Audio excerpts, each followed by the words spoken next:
the gravy, please. Rick and Bubba, Rick and Bubba. Ooh, it brings me to my knees. Rick and Bubba, Rick and Bubba. I can't start another. Rick and Bubba, Rick and Bubba. Day 6 minutes past the hour. Thank you so much for tuning in to the Rick and Bubba Show. 866-WE-BE-BIG is our number. Good time gang settling in. We're live here in the studio. Bubba is not here today.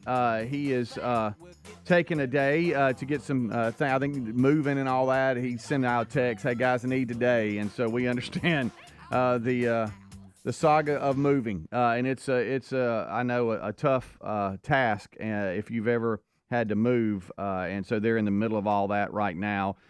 So he is not here today. RBU today, though, is with Peter Navarro, former assistant to President Trump and director of trade manufacturing policy during the Trump administration. He's American economist, author, and just released from federal prison just in time to speak at the RNC. I don't know if you saw that last week. We have Peter Navarro.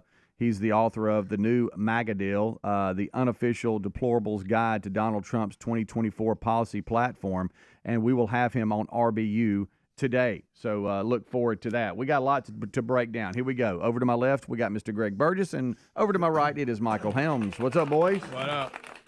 What up, dogs? Oh, can I start off with a public service announcement? Sure. I think this is a public service announcement. All right.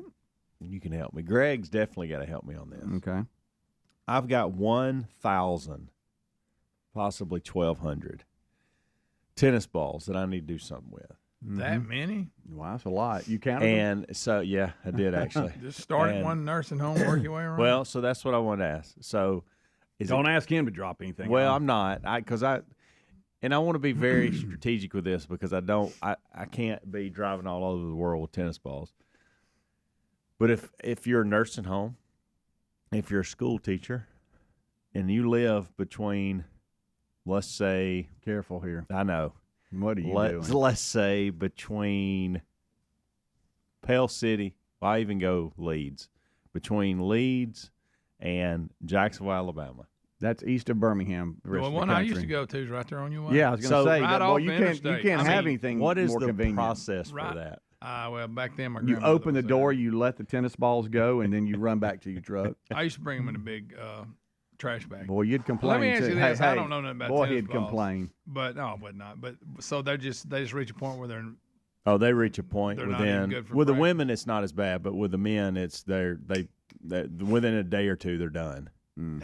And so you collect them over a period of time, and we've actually probably gone through way more than that. But I went through a process yesterday of kind of trying to clean some things up, and I probably got about 1,000 more, and I've already given some to some school teachers that need them for their, I was going to say, is there any like programs? Yeah. I'm making stuff up. Just Like go to any the dump. after school YMCA programs or different groups or camps that just need them. Greg, I'm making stuff up. You I just don't know. mentioned what's gonna happen. Go to the dump. Be if done with it. if Buddy. I don't get any traction, but I'm trying to do, like, I feel like I get asked all the time. Like, there'll be I got an email the other day from somebody that said, "Hey, I'm in Gadsden. I'm a school teacher. I know you're in Jacksonville today. Do you have any tennis balls?" And I'm like, "Yeah, meet me at Pete Matthews, and I'll give you all the tennis balls you need." Yeah.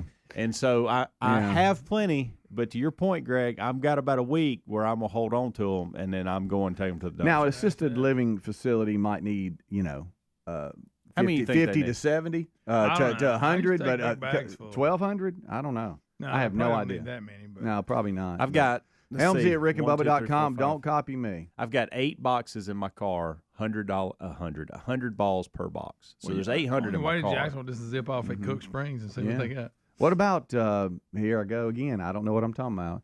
I wonder if like these vet places, whatever, for dogs, and when they're playing around, they know. need tennis balls and stuff. And here I go, I don't know. I'm just trying to come up with something. And then I dogs got him. and everything. I got him running all over the place. Well, you Then can I've take them got- home to your dog. Well, then Yeah. I've got we're a tennis family. We got some tennis balls. Yeah. Boy, and then mine- I've got mine will chew it up. 5. Ain't no balls like tennis balls. I've got 5 Well said, buddy. big garbage bags back at the Pete Mm-hmm. with about 200 per bag. I used to So, go out it's to a get in my lot. truck at the old studio, and Bubba had thrown them in the back of my truck in a big bag. Yeah. Many times. And you'd stop off. I would remember you complaining about that. I wouldn't complain. It was right on the way. It was Buddy, nothing to you it. complained about like having stuff from Rick's garden and dropping them off. Now at your that mom's was a house. hassle. Here's what I'll say. If you're in the Birmingham area and willing to come here okay, to so the studio, you need to stop. and get a box of tennis balls that you need for your students, chairs and tables. Yeah. Then email me, okay? And if you're someone between, I'm gonna say Pell City to Jacksonville, let me know. All right, there you go. I'll make it happen. All right. You got them. While You they- need them, you got them. While they last. While they last. Or they go last. to the dump. Yeah. If you're a baseball coach and y'all doing some indoor training stuff and you need some tennis balls to hit, Yeah, I mean, give us a anything- call. Yeah, anything. I got. Look, see, your feet's going look to at all get my muddy at the ideas. dump, but that's fine. Do what? Your feet's going to be muddy at the dump. I don't even have to go to the We've had a dump. lot of rain I don't have to lately. go to the dump, Greg. We have big dumpsters I can use at the school. Oh, okay. Uh-huh. So I just pull up to that. Like, I'm really going above and beyond trying to get these Yeah, things in people's yeah. I hands. enjoy going to dump. I could have thrown them in the dumpster You did. yesterday. Yeah. And I was like, nah, you know what? Let's make sure the teachers in nursing homes All right. have the tennis balls they need. Yeah. All right. Real quick, lot of I'm holding in my hand here something for Greg, What you got? and it reads, "Happy birthday from Bermuda." Bermuda, wow. I know you don't like birthday cards, so here's something different just for you. Time out. Nobody said I didn't like You don't birthday like cards. you don't like them. You don't I like went- birthdays and I anything don't have that a comes problem with it. it, but we ain't going to make a big deal. I went last month and picked this out knowing you had a birthday. Your fan, Lisa, like Lisa Burgess. There it is. Well, thank you, Lisa, for Right your there. postcard from Bermuda. Yep, there you go. How about that? Just Let's want to get let a you. That look was at when I was checking snail mail today in our Oh, box. wow. Had a few things in there, and that one was I kind didn't know of. they still had postcards. Yeah, that one was slid into the back, and I don't know how I saw it. And Have you kinda ever sent a postcard? reached back? No. Yeah, I think we have from the beach one I time. don't think I have. You Nothing haven't, against it, though. but I don't think I have. Huh? You haven't, though. I think we picked something out. we didn't do anything. I think Terry we did. it. I think we did. Amanda has sent plenty. I have not. Yeah. I don't think I've ever sent a postcard. No. Oh, boy, well, you got one. Yeah, Look from at it right Bermuda. there. I Look at like. that I like view. to see that up in the office. All right. Wouldn't you like to be on that right there, that beach right there? Yeah, I would. It'd be kind of nice, little cave area. Well, very nice. Okay, so quick update. Thank you. This audience, I'll tell you what, just being totally transparent, sometimes, especially if we come to y'all with a medical question, y'all will scare us to death because of all the, watch out for the. So we have to be careful there. But there's sometimes that we'll bring something to the table, like your truck, Helmsy, or something's wrong. I'll tell you what's going on. Yesterday, I told y'all I had some HVAC issues. My AC went out. Yeah, that's fine. And the audience, y'all were all emailing, going, "Here's probably the problem," and it was a situation where it froze up at the outside unit, and it happened night before last, and it was late, and I called it in, and they're, "Hey, we'll come tomorrow," and they did, and y'all were all telling me, "Hey, it's probably an airflow issue," and it was. The fan motor had burned up, and they had come down. About an hour later, that went up there and was really working on the unit in the attic. Can't imagine having to go to attic after attic after attic after attic. And where we live, understand it's been Alabama hot, but we have had cloud cover and a lot of rain for a few days, so it's not as hot as it has been. And they did discover, hey, it's a fan motor, and so we got to get one. Uh-oh. And got good news and bad news. Good news is, I figured out the problem. Bad news is you got one more night without AC. So they're coming back this morning, maybe mid-morning or a little after, probably when the live show's over, and fixing it and replacing the fan motor. But all of you that sent, hey, you got an airflow issue, y'all were right. Yeah. Y'all get a profit star. Right again. And thank y'all for all the correspondence. But they came out yesterday and said, I think we got it. I have an idea from what you're telling me. And where it was frozen up, it is probably an airflow issue, and that was correct. So there you go. There's an update. Got a lot of audio for y'all to play, for us to play, and to see if y'all can guess what it is. Plus, your phone calls are always an option. 866-WE-BE-BIG. We'll be right back. Rick and Bubba, Rick and Bubba. You've heard us talk about Raycon before, but there's no better time to check them out than right now. They just launched their upgraded model of the best-selling everyday earbuds. You get the features you know and love, like that optimized gel tip for a custom fit, 3 customizable sound styles, and active noise cancellation, ergonomic design, and multi-point connectivity that lets you pair with 2 devices at once. And get 15% off plus free shipping at buyraycon.com/bigbox. That's BIGV as in voice, OX. Or find the link at rickandbubba.com. Can't pay the IRS, receiving threatening letters. It's about to get worse. The IRS is hiring an army of agents targeting hardworking Americans like you. You need Tax Network USA. Tax Network USA has brilliant strategies to solve your IRS problems quickly and in your favor. They've resolved over $1 billion in tax debts and offer a best-in-class guarantee. Schedule your free consultation and call 1-800-245-6000. That's 1-800-245-6000 or go to tnusa.com/bigbox. Have you heard of cancer-fighting foods? The American Cancer Society discovered diets rich in fruits and veggies may actually lower your risk of cancer. You should considering doing what I do, and that's add Field of Greens to your daily health regimen. Each fruit and veggie in Field of Greens was doctor selected for studied health benefits. Get 15% off and free rush shipping at fieldofgreens.com and use the new promo code BIGBOX. That's BIGV as in voice, OX, to get your discount. This month, as we reflect on the birth of our nation, it's important to remember the freedoms our forefathers fought for. AMAC is actively fighting to protect our freedoms. AMAC is the Association of Mature Citizens, and it's more than just a senior discount organization. You'll enjoy money-saving benefits with free Social Security and Medicare advice, travel deals. Hurry up and get this deal 1 year for $1. I said it right. 1 year for just $1. Go to amac.us/bigbox. That's B as in boy, IGV as in voice, OX. Well, summer's here and everybody's got a favorite outdoor activity. Maybe it's golf, bike riding, boating, tennis. Ask 100 people, you get 100 answers. But if everyday aches and pains are keeping you on the sidelines, check out Relief Factor. Relief Factor is a 100% drug-free daily supplement that helps your body fight pain naturally. Give it a try at relieffactor.com or call 1-800-4-RELIEF. That's the number 4, and save on your first order. Or head to rickandbubba.com for a link. Fight pain naturally. Fight pain with Relief Factor. Debt keeps you tossing and turning at night. You can't get away from it. Insanely high interest credit cards and loans make it nearly impossible to pay off your debt. There's a new way out of the debt trap, Pivotal Debt Solutions. Pivotal Debt Solutions can cut or even eliminate interest. They can find programs to write off your balances. They find every solution possible to end your debt. Before you do anything, contact Pivotal Debt Solutions first. Talk to them for free. Find out how fast they can help you get out of debt. Just visit zapmydebt.com. That's zapmydebt.com. Oh, look, honey, the ants are back. Wow. We leave one itsy-bitsy speck of food out, and they appear out of nowhere. Yeah, it's pretty hard to believe we used to try to get rid of these guys. Now they're just part of the family. To be honest, I liked our family the way it was before they came. I guess it's time to call Cooks. You don't have to live with pests. Get proven protection from Cook's Pest Control. Call or go online for a free quote.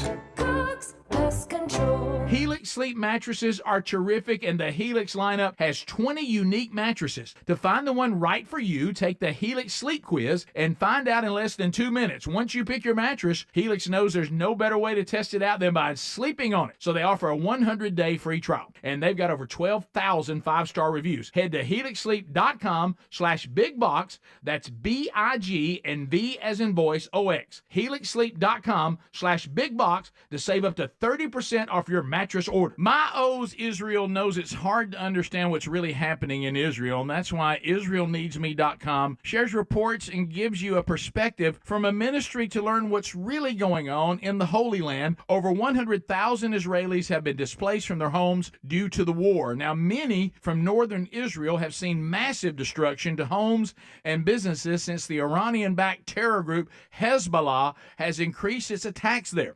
Help us make a difference at IsraelNeedsMe.com. When it comes to protecting your loved ones, you need a home security system you can trust. Simply Safe Home Security combines cutting-edge technology with a customer-first approach for award-winning protection. Simply Safe earns your trust every day by keeping you safe and satisfied, but never locking you into a contract. Head to simplysafe.com/bigbox and save 20% off your new system today. B-I-G-V as in voice, O-X. simplysafe.com/bigbox or find the link at rickandbubba.com under sponsors. There's no safe like Simply Safe.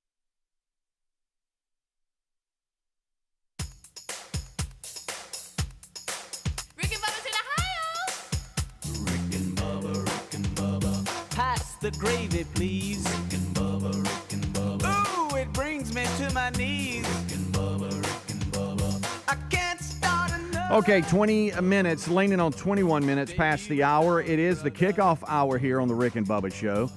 Don't forget, RBU today is with Peter Navarro, the author of the new MAGA deal, out now, the unofficial deplorables guide to Donald Trump's 2024 policy platform.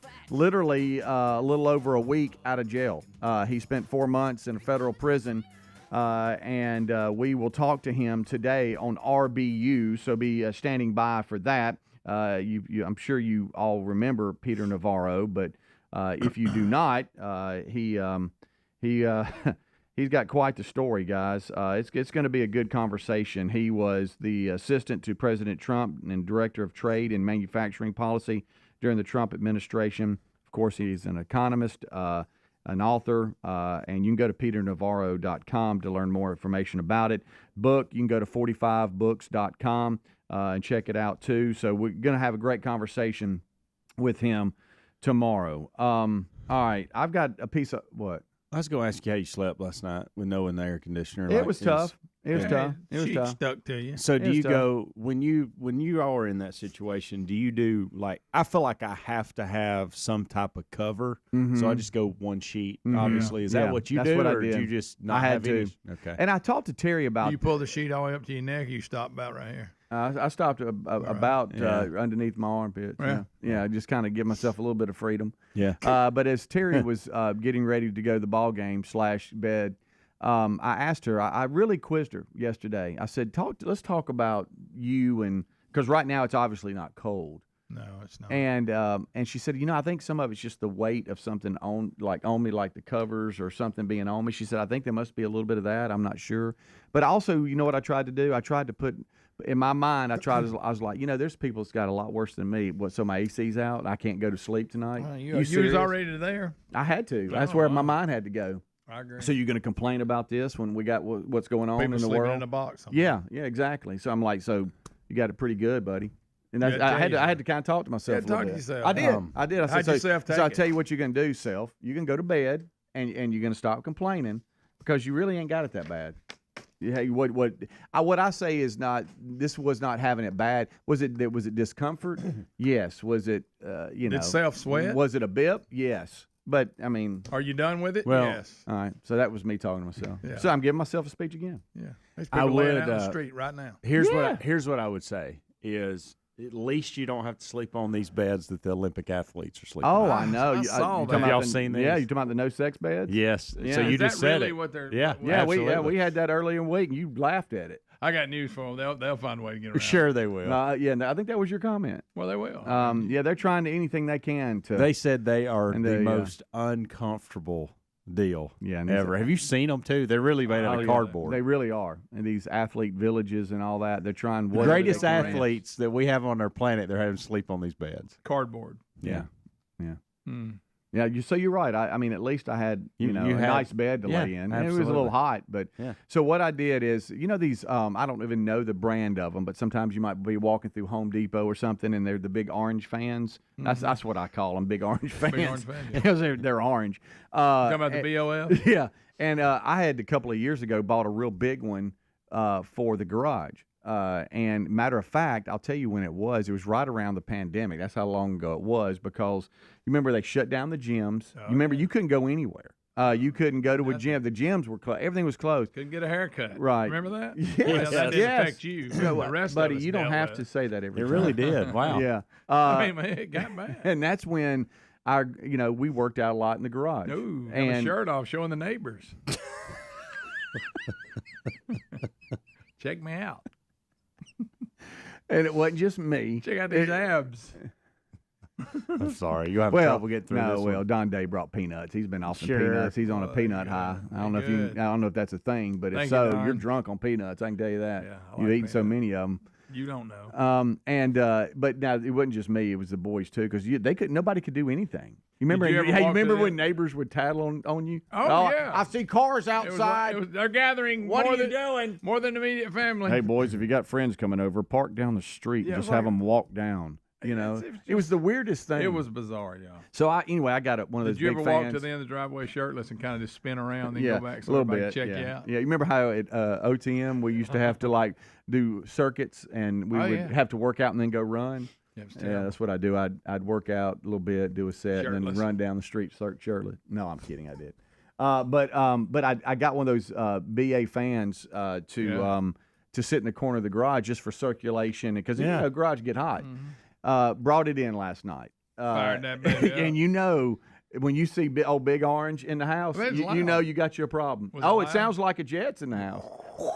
That made you sleep even better. You know, I'm telling you, there could be a plane crash outside and you wouldn't hear it. Yeah. I mean, because it just drowns out everything.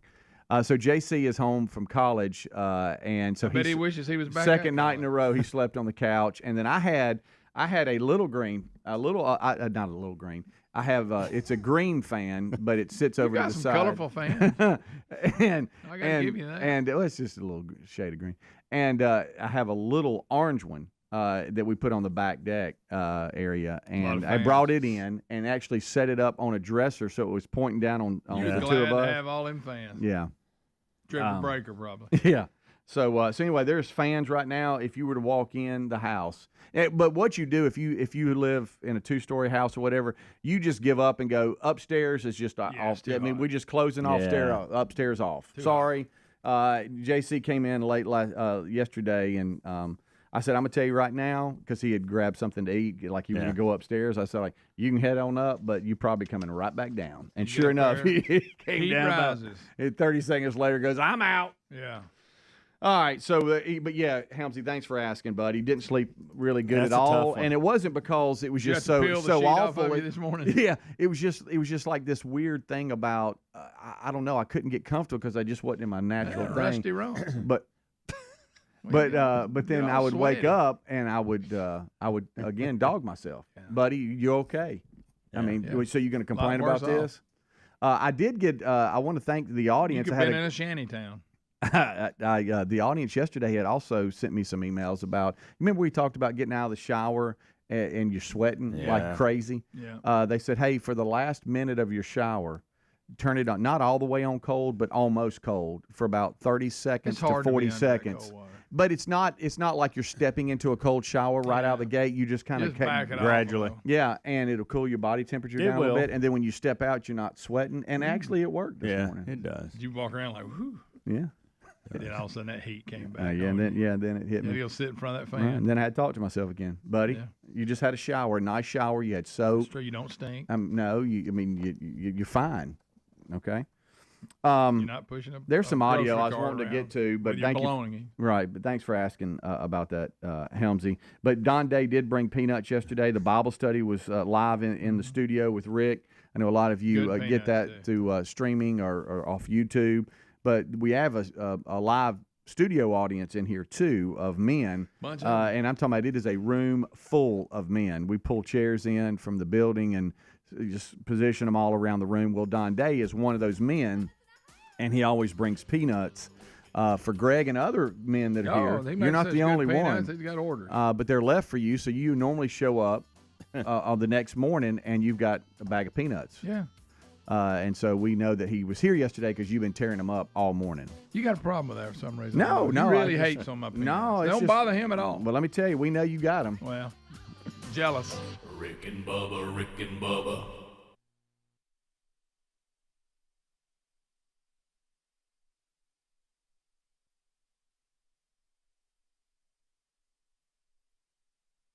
Can't pay the IRS? Haven't filed in a while? Receiving threatening letters? Yeah, it's about to get worse. The IRS is hiring an army of agents targeting hardworking Americans just like you. You need warriors on your side. You need Tax Network USA. And at tnusa.com/bigbox, Tax Network USA has brilliant strategies to solve your IRS problems quickly and in your favor. For instance, they discovered a limited time special offer that the IRS is willing to waive $1 billion in penalties. Find out if you qualify before before it's too late. And never call the IRS alone. Let Tax Network USA and their attorneys handle it. They have preferred direct lines to the IRS. They know which agents to use, which ones to stay away from. They've resolved over $1 billion in tax debts and offer a best-in-class guarantee. Schedule your free consultation now. 1-800-245-6000 or go to tnusa.com/bigbox. BIGV as in voice, OX. Oh, look, honey, the ants are back.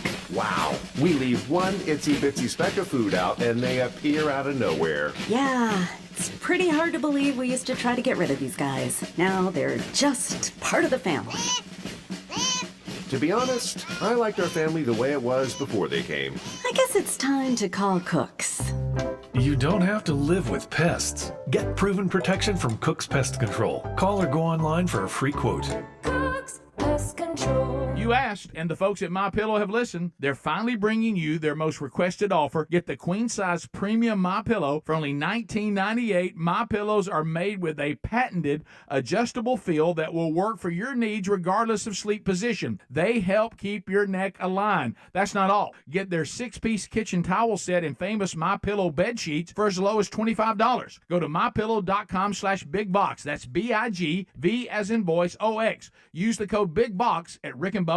Debt, keeps you tossing and turning at night. You can't get away from it, but the truth is the system is designed to trap you in debt. Insanely high interest credit cards and loans make it nearly impossible to pay off your debt. There's a new way out of the debt trap, Pivotal Debt Solutions. Pivotal Debt Solutions isn't like the old school debt relief companies that string your debt out for years.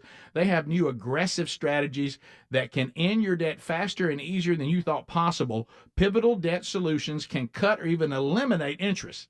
They find programs to write off your balances so you owe less. Pivotal Debt Solutions can stop those threatening phone calls without bankruptcy and without a loan. The bottom line, they find every solution possible to end your debt permanently. Before you do anything, contact Pivotal Debt Solutions first. Talk to them for free. Find out how fast they can help you get out of debt. Just visit zapmydebt.com. That's zapmydebt.com, zapmydebt.com, or rickandbubba.com under the sponsors button. Well, summer's here, and everybody's got a favorite outdoor activity. It might be golf, bike riding, boating, bird watching, tennis. Ask 100 people, you get 100 answers. If everyday aches and pains are keeping you on the sidelines, I have one answer, Relief Factor.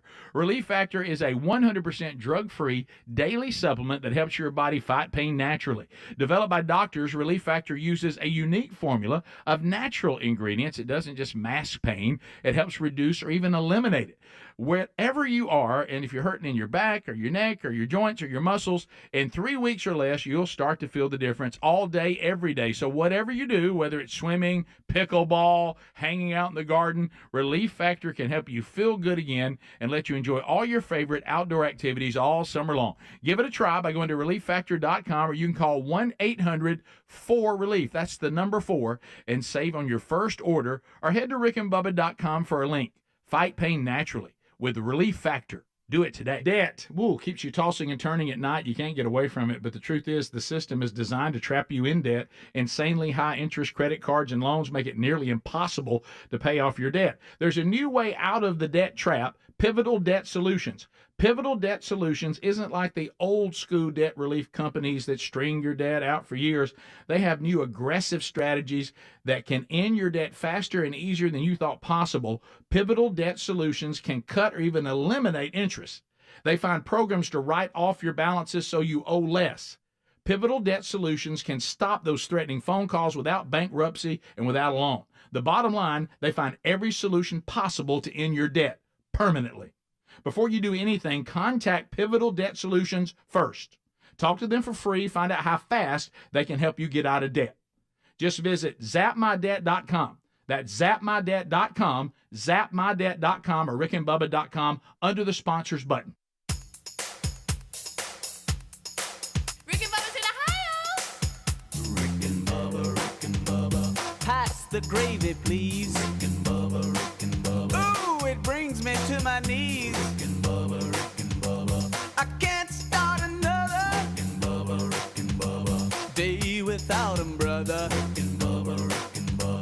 Ooh, there is no other All right, 25 minutes until top of the hour. Thank you so much for tuning in to the kickoff hour. Bubba is not here today. Should be back tomorrow. Don't forget, Peter Navarro is our guest in RBU this week. Rick will record that with him today, and it will drop on Saturday morning. Make sure that you are getting your notifications. Subscribe to Rick and Bubba University, the podcast, as every Saturday morning that hits. We also send it out on social media, both the audio and video links at Rick and Bubba. Boy, the tennis ball emails are coming in. Are they really? Yes, and people want to know where they can meet you. And I told them that you would probably start after the show and just kind of work your way around town meeting folks, and then head on over to JSU, probably meet some folks on the way too. All right, so stop but just there. to email you, helmsy@rickandbubba.com, you'd be glad to kind of go to where everybody is and then get that done. That's not today. happening. Yeah, That's so not we got that. Not happening at all. But those emails are coming in, and I'm starting to forward them to you of where people want to meet you today. Okay, well that's not happening. Today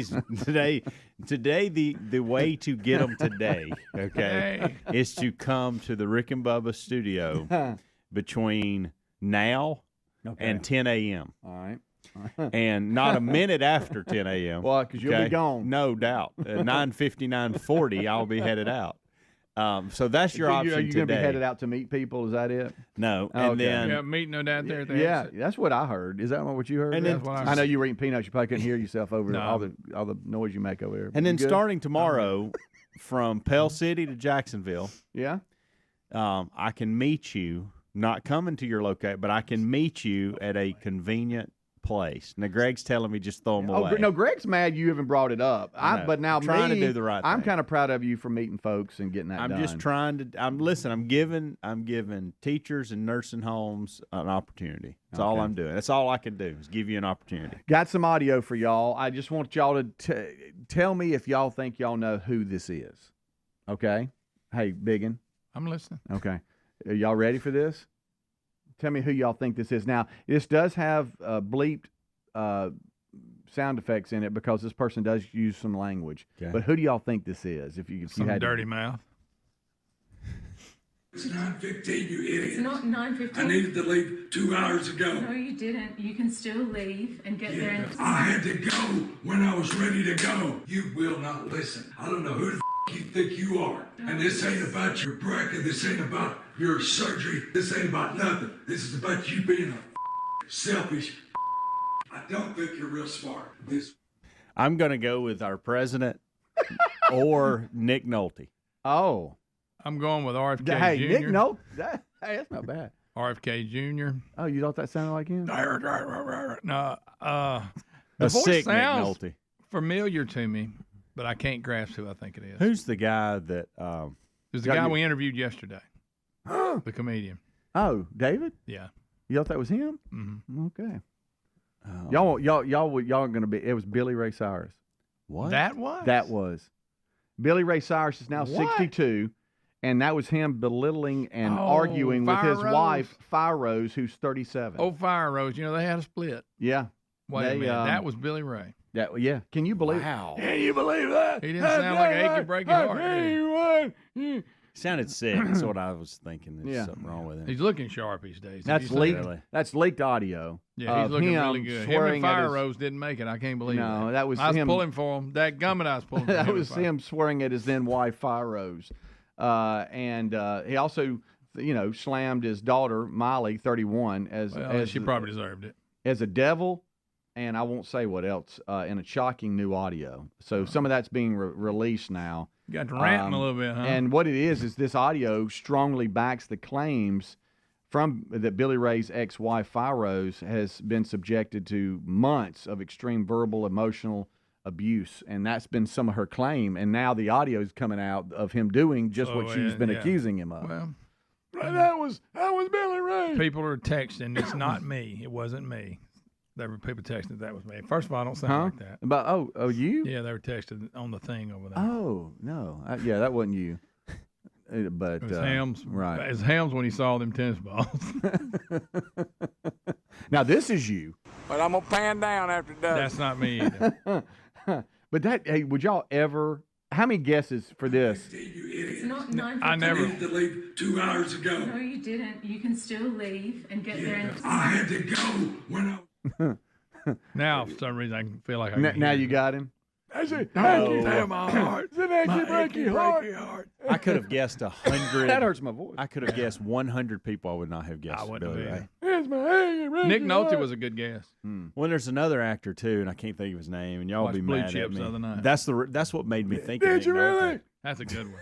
That is a good movie. It really is. Yep. I want some booty. Remember that? Oh yeah. Who's that actor that went? This is I don't know how to explain it. Hey, people have sometimes got him and Nick Nolte. Not really. He was he went crazy a few years ago. We loved him, and he. Oh, Randy Quaid. No, not him. It was another guy. Remember him and his wife got in trouble for something. Golly, I can't believe. Got in trouble. Oh, no. Was he in Point Break? Let's see.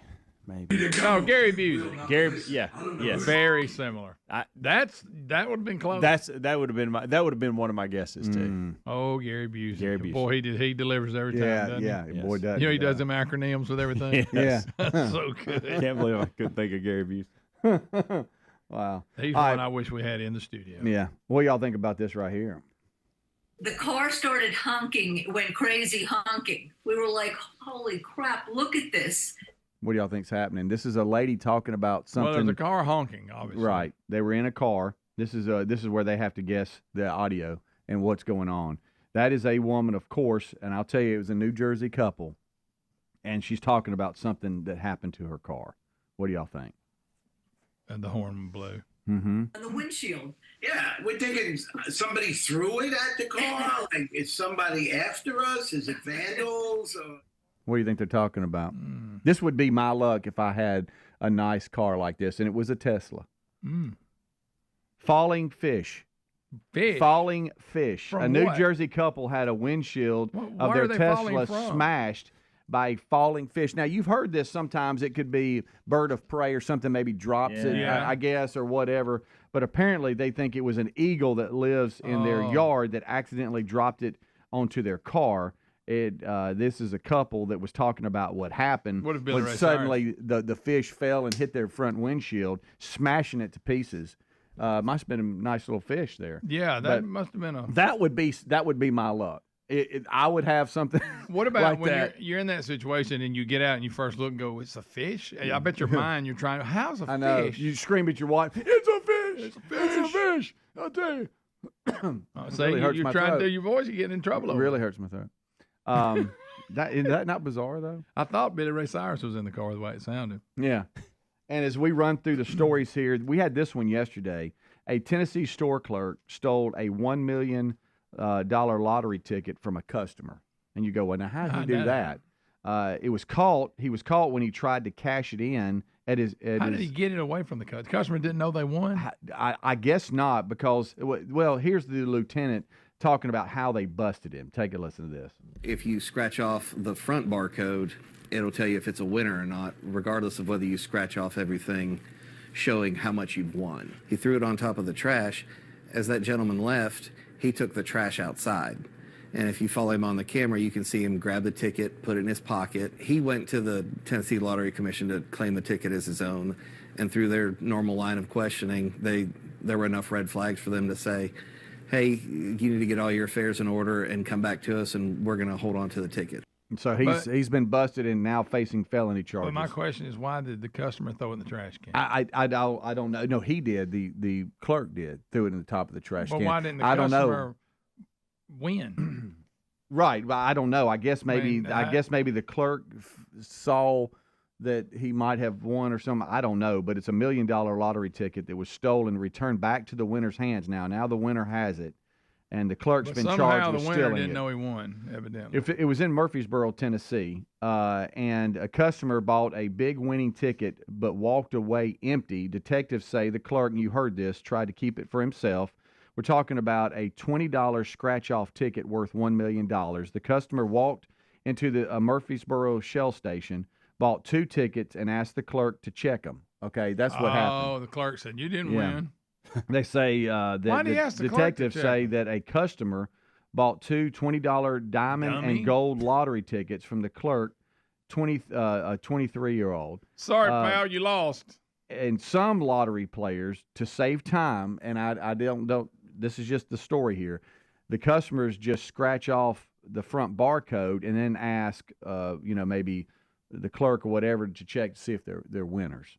And I guess, if you scratch off the front barcode, and you heard the lieutenant talk about this, it'll tell you if you're a winner or not, regardless only if you scratch to see how much you won. He told me he wasn't a winner. I guess so, yeah. He says both tickets won, but the clerk only handed the man back the $40 winner. Okay, kept the $1 million winner. Yeah, he told him the other ticket was lost, but it was a $1 million winner. Okay. And he threw it on top of the trash. As the gentleman left, he took out the trash and then knew where he put it and grabbed it and then tried to go cash it in. Oh. And then they busted him. He had him a plan on the fly. I'm telling you. He went to the lottery commission to claim the ticket as his own, but there were red flags that they held the ticket and said, hey, you're going to have to come back. And I didn't know this, but he didn't know that the lottery officials, they vet all the big winners. That includes checking security video of the ticket purchased. And, when they started doing that, they saw that he had taken advantage of the person that it didn't add up. Then they go look at the video. Yeah. And so I guess if you win over a certain amount, they start doing like, okay, we're going to look into this. So the clerk looked at that ticket and goes, no, you lost. How do you keep a straight face? You know what I'm saying? Yeah. We'll take a break. We'll come right back. It's about 14 minutes until top of the hour. It's a good time, gang. We're here having a good time. Hope you are as well. Don't forget, you can also text 866-932-3244.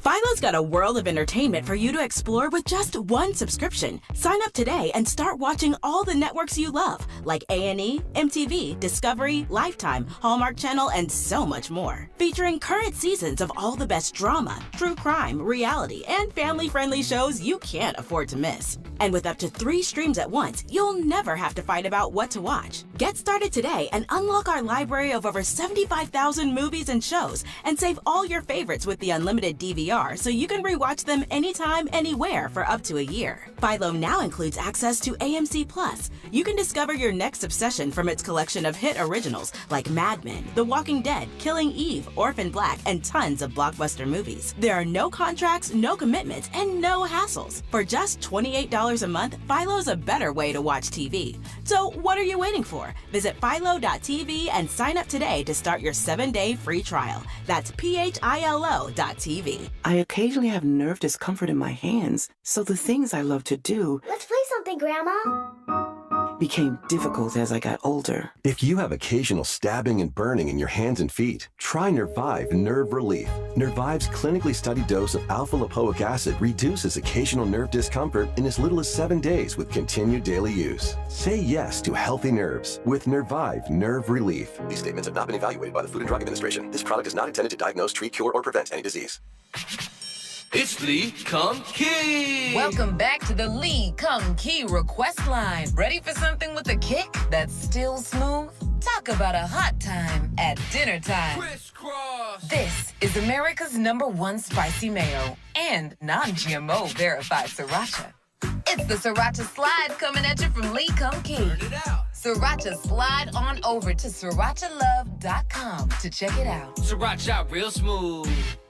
Life hack number 7. Get an iPhone 12 on Straight Talk. Life hack. Here's how it works. You walk into Walmart, go to the electronics section, ask for iPhone 12 with 5G and a dual camera system, and select the new Silver Unlimited plan. They'll smile because it's a good plan. You get real unlimited data all for just $20 a month for the whole first year. Get it at Walmart or StraightTalk.com. Straight Talk. Less dollars, more sense. Taxes and fees apply. Requires activation of iPhone 12 and a new Silver Unlimited plan or higher-end auto-pay enrollment. $25 a month service credit applied for up to 12 months if eligibility requirements are met. For network management practices, visit StraightTalk.com. Savings. Now that's speaking the Lowe's language. And when you join My Lowe's Rewards for free, the savings just keep coming. Save money with member-only offers, plus earn points when you shop. More points equal more rewards, just for you. Because Lowe's knows you earned it. Literally. Learn more about our loyalty program at lowes.com/MyLowe'sRewards and become a member for free today. Program subject to terms and conditions. Points are awarded on eligible purchases. See lowes.com/terms for full details. Subject to change. Well, summer's here, and everybody's got a favorite outdoor activity. It might be golf, bike riding, boating, bird watching, tennis. Ask 100 people, you get 100 answers. If everyday aches and pains are keeping you on the sidelines, I have one answer, Relief Factor. Relief Factor is a 100% drug-free daily supplement that helps your body fight pain naturally. Developed by doctors, Relief Factor uses a unique formula of natural ingredients. It doesn't just mask pain. It helps reduce or even eliminate it. Wherever you are, and if you're hurting in your back or your neck or your joints or your muscles, in 3 weeks or less, you'll start to feel the difference all day, every day. So whatever you do, whether it's swimming, pickleball, hanging out in the garden, Relief Factor can help you feel good again and let you enjoy all your favorite outdoor activities all summer long. Give it a try by going to ReliefFactor.com, or you can call 1-800-4RELIEF. That's the number 4, and save on your first order, or head to rickandbubba.com for a link. Fight pain naturally with Relief Factor. Do it today. Now, you may have heard me talk about Raycon's everyday earbuds before and thought, wait, the same sound auto quality I expect from the big guys, but at half the price? Sounds pretty good, but if you haven't pulled the trigger on a pair of Raycons, now's the time to check them out, because they just launched their upgraded model of the best-selling everyday earbuds, which means you get the features that you know and you love, like the optimized gel tips for that cozy custom fit, 3 customizable sound styles, but now you also get active noise cancellation, ergonomic design, and multi-point connectivity that lets you pair with 2 devices at once. Raycon's new everyday earbuds are available in a variety of vibrant new colors to complement any and all skin tones. Seriously, if you've been wanting to check out Raycon's, there has never been a better time than right now with a 30-day happiness guarantee. What are you waiting on? Get 15% off plus free shipping at buyraycon.com/bigvox. That's buyraycon.com/bigvox. BIGVOX.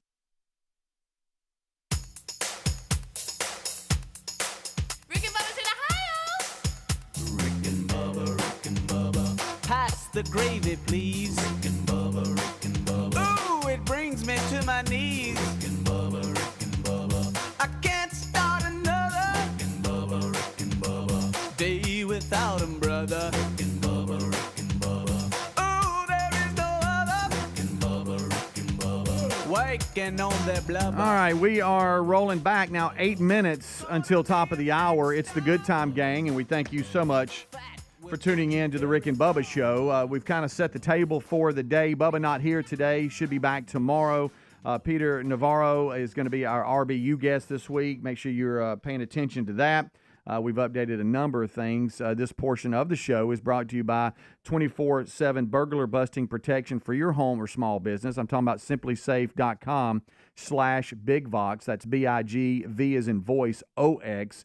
And when it comes to protecting those that matter, a security system is important. simplysafe.com/bigvox has been on the show for years now, and we trust them. Matter of fact, I use Simply Safe. Hey, you ready for this? Going to merge 2 sponsors here. Oh. I knew that Cook's Pest Control was there to do the quarterly service because my Simply Safe doorbell cam went off as motion before they rang the doorbell saying, hey, we're here. You knew. And I knew they were coming because they already called and said, hey, we're headed that way today. But that's the kind of things, I mean, I'll get notifications. Just there's an app. You get messages, everything. It's nice. You can run things when you're not at home. Cutting-edge technology and customer-first approach for award-winning protection. You're back with 24/7 LiveGuard technology that allows monitoring agents to respond within 5 seconds of receiving your alarm, seeing and speaking to intruders to stop them in their tracks. What we like, too, they do not require long-term contracts. They earn your business every day by keeping you safe. So check them out right now. You're going to save an exclusive 20% discount on a new system by going to simplysafe.com/bigvox. That's BIGV as in voice, OX. simplysafe.com/bigvox. Save 20%. You can also find a link at rickandbubba.com under the sponsors button. And as we always say, there's no safe like simplysafe.com/bigvox. All right, so as we roll on back, we've hit a lot so far. Some updates, not only personal updates, but some stories that are out and about that we've had.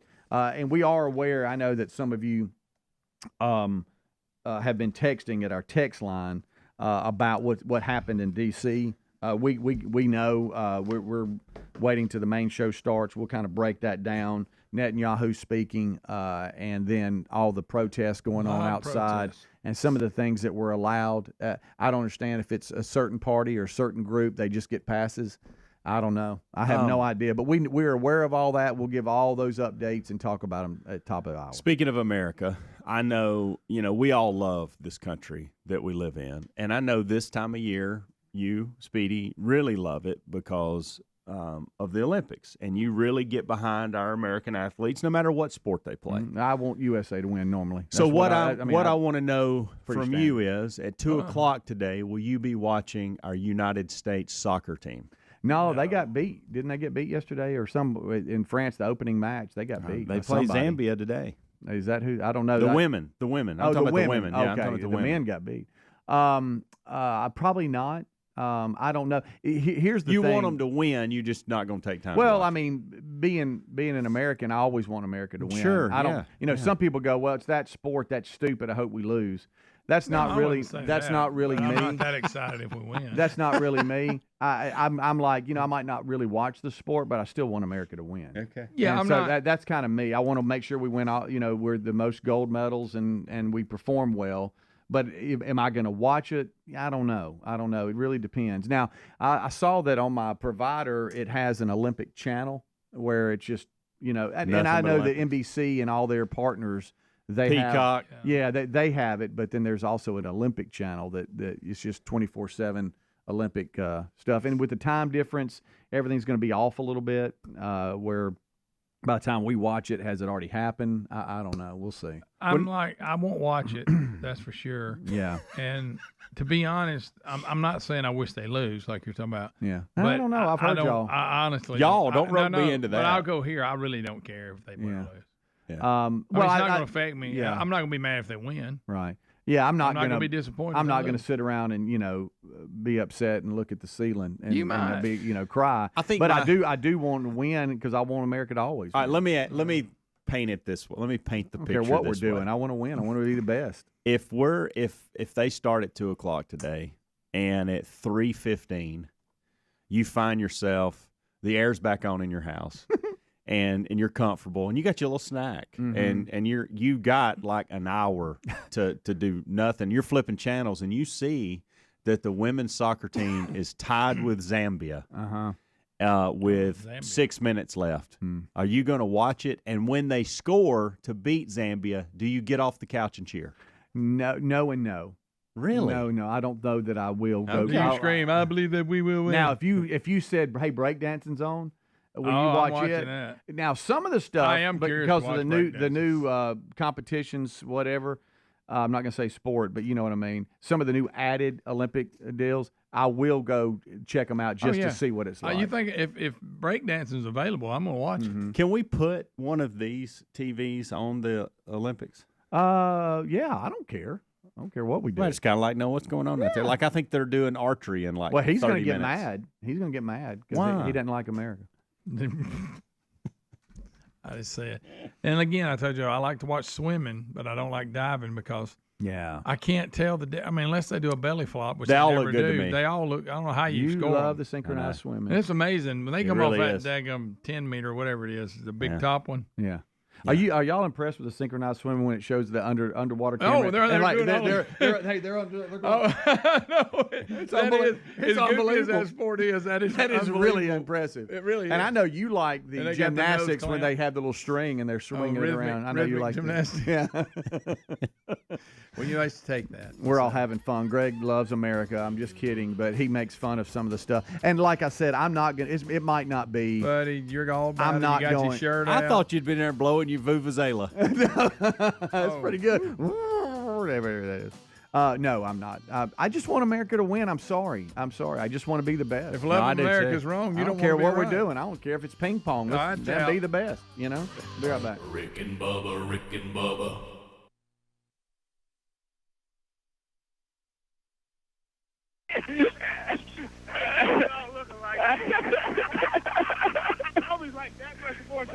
Yeah. Now I have good news and bad news, Ethan. The good news is it looks like you're probably going to win because I've seen 4 air balls. Well, yeah, I know I'm going to win. right, we're back. It is Speed Racer in the parking lot, along with Rick and Bubba and one of the Globetrotters, Ethan O'Brien. The Globetrotters are going to be coming through a bunch of different markets that we cover, and we thought we'd have Ethan come here and take on the boys. Are we going to play pig or horse? Look, I am just so glad to meet Kobe Bryant finally after all.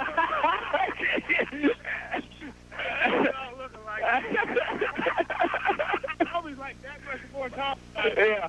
Now I have good news and bad news, Ethan. The good news is it looks like you're probably going to win because I've seen 4 air balls. Well, yeah, I know I'm going to win, and I know I won't have a problem guarding Bubba because if he thinks I look like Kobe, then his vision's not that well. Yeah.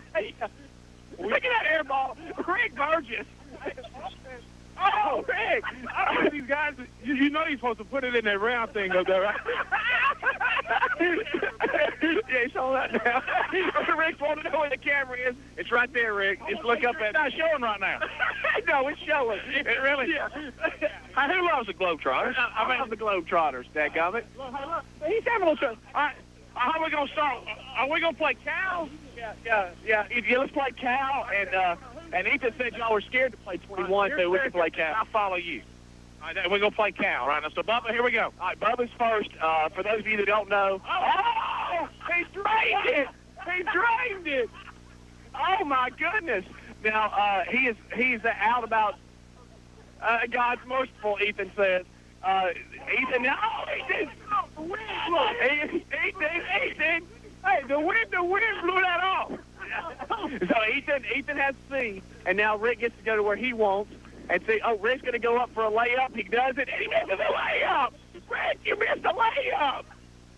Rick. Look, I felt bad. Bubba's making the Globetrotters look bad. I mean, we want them to stay for the whole segment. I mean, yeah. All right, Bubba. All right, Bubba's going to go opposite hand. Bank is open. Opposite hand bank. Okay. All right, now we got. Oh, Ethan's got it. All right, here's an opposite hand. God love Rick Burgess. Oh! Attaboy, Rick, you got one. That's all right. We rebounded to be different. Yeah, Bubba's now going to where he'd like to go. He misses it. So now Ethan gets to decide where the shot's taken from. Ethan comes up to the right side. He does a turnaround, hits his foot, bank, and of course he doesn't make it. Now Rick goes to the baseline far left, and he shoots and hits the back of the goal and banks it to a Mustang. So I think that's Hobie's Mustang. Rick goes behind Bubba goes behind the goal and tries to throw it over and hits the top of it, and it comes right back on him. Now Ethan gets it in the center court and tries to shoot and misses a free throw, but that's fine. All right, Ethan's really upset. He says the wind is playing a factor in what's going on. Rick now is going to do Rick shoots an air ball from the free throw. You know what it is? I've gotten some muscular. I can't shoot it. Yeah. See, if Ryan from the Bachelor was out here and we had our pads on, this is a great day for football. I think it's a real good one for basketball. No, it's not. All right, now we got the one arm over the head shot. Hold on. Ethan made that. Now Rick has to do it, or Rick gets a C. Rick, all right, Rick. No! Rick misses it, so now Rick has a C and Ethan has a C, and Bubba has nothing. So, for those of you that don't know, you can go to Ticketmaster.com and see where the Globetrotters are going to be, and also order your tickets online, and you can also call the Ticketmaster 1-800 line at 1-800-277-1700, or get them at the Pelham Civic Complex box office for those of you in the Birmingham market. As they continue to play and nobody... So Rick's got CO. Okay, Rick's got CO, and he's throwing the ball like a wild man. He could be the first one out. Bubba's calling bank, and he misses it. While they continue to play, for those of you that don't know, they're going to be in Montgomery, Alabama on the 24th of this month, Albany, Georgia, the 25th, Enterprise, Alabama on the 26th, Biloxi, Mississippi on the 27th, Hattiesburg on the 28th. All right, Rick shoots another air ball. Rick's out. You're already out? I'm out. I'm done. Oh, my gosh. In Birmingham, where we're going to be, and I'll be hosting the event, they're going to be at the Pelham Civic Complex on the 1st of March. Oh, my goodness. Rick is out. Bubba is in. Ethan has a C. Bubba has nothing, I think. They're in Pensacola on the 2nd of March, Columbus, Georgia on the 3rd, Valdosta on the 4th, Savannah on the 12th of March, Augusta on the 12th. Behind the back, through the legs, and then reverse layup. Oh, my God. Bubba, hold on. Don't let him take this thing down. All right, Bubba has got an unbelievable shot. Okay. Bubba, not getting an inch off the ground, decided to kind of improvise. It's very slick out here, too. Slick out. All right, C to C. It's C to C. Ethan's now going back to the free throw, and he drains it. So now Bubba has got to make this or he gets an O. And they're playing Cal, for those of you who don't know. All right, Bubba's got CO. Ethan now talking trash. How about Ethan's talking trash? He's getting dialed in now. Oh no! Oh, tries to kick it. I'm going to tell you what. We didn't. Yeah. He says he can drop kick it closer than you can make it. Well, here's the thing, though. We didn't get a chance to warm up. He's up there on TV this morning playing. Oh, I mean.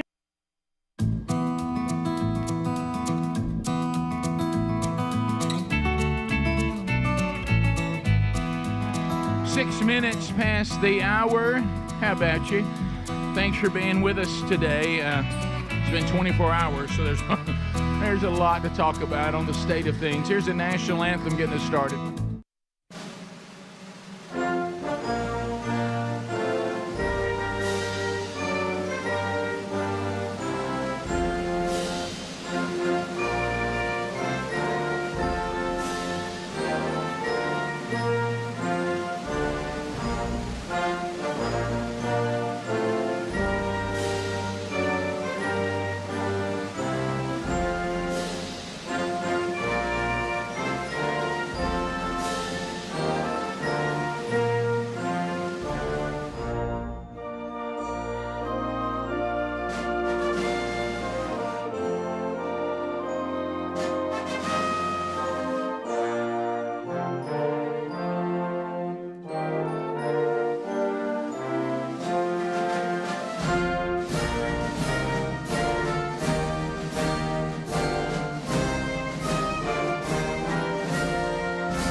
And a half minutes past the hour. There's the old Rick and Bubba show ready to go. How's it going? Speedy is here. The real Greg Burgess is here. Helmsy is here. Eddie Van Adler is here. Bubba is not. Bubba out today. Lord willing, back with us tomorrow. And we'll run through the show today with no Bubba, but boy, do we have a lot to cover. Wow. So we'll jump into it. Here's the things we're gonna take a little journey today on the program. Much to cover. Obviously, the president tried to convince us last night that he was not dead. We have one of the most awkward press conferences by the football coach at UCLA. Sorry, Speedy. Sorry, Andy Blake. Woo! Don't know what that was. We have the Prime Minister Netanyahu. And buddy, he laid it down yesterday, pulling no punches as the bizarre protest was going on. And I'm talking about writing "Hamas is coming" on some of our national monuments, and I think is that who would have ever? When I saw that written on the Liberty Bell, was that a Liberty Bell that we have in Washington? Do we have another one in Washington? It's not the one in Philadelphia. They weren't protesting in Philadelphia either. Do we? Because don't we have another replica of it or something there in Washington? Yeah. So anyway, they're pretty bad scene yesterday. Yeah, graffiti, burning Netanyahu in effigy, burning an American flag, and Netanyahu is trying to let us know. Y'all better wake up. Mm-hmm. Yeah. So anyway, we got a little bit of that today. We have stories from within the show. One today has been a mystery that has been talked about, and Speedy and I actually cracked the mystery. So we have that.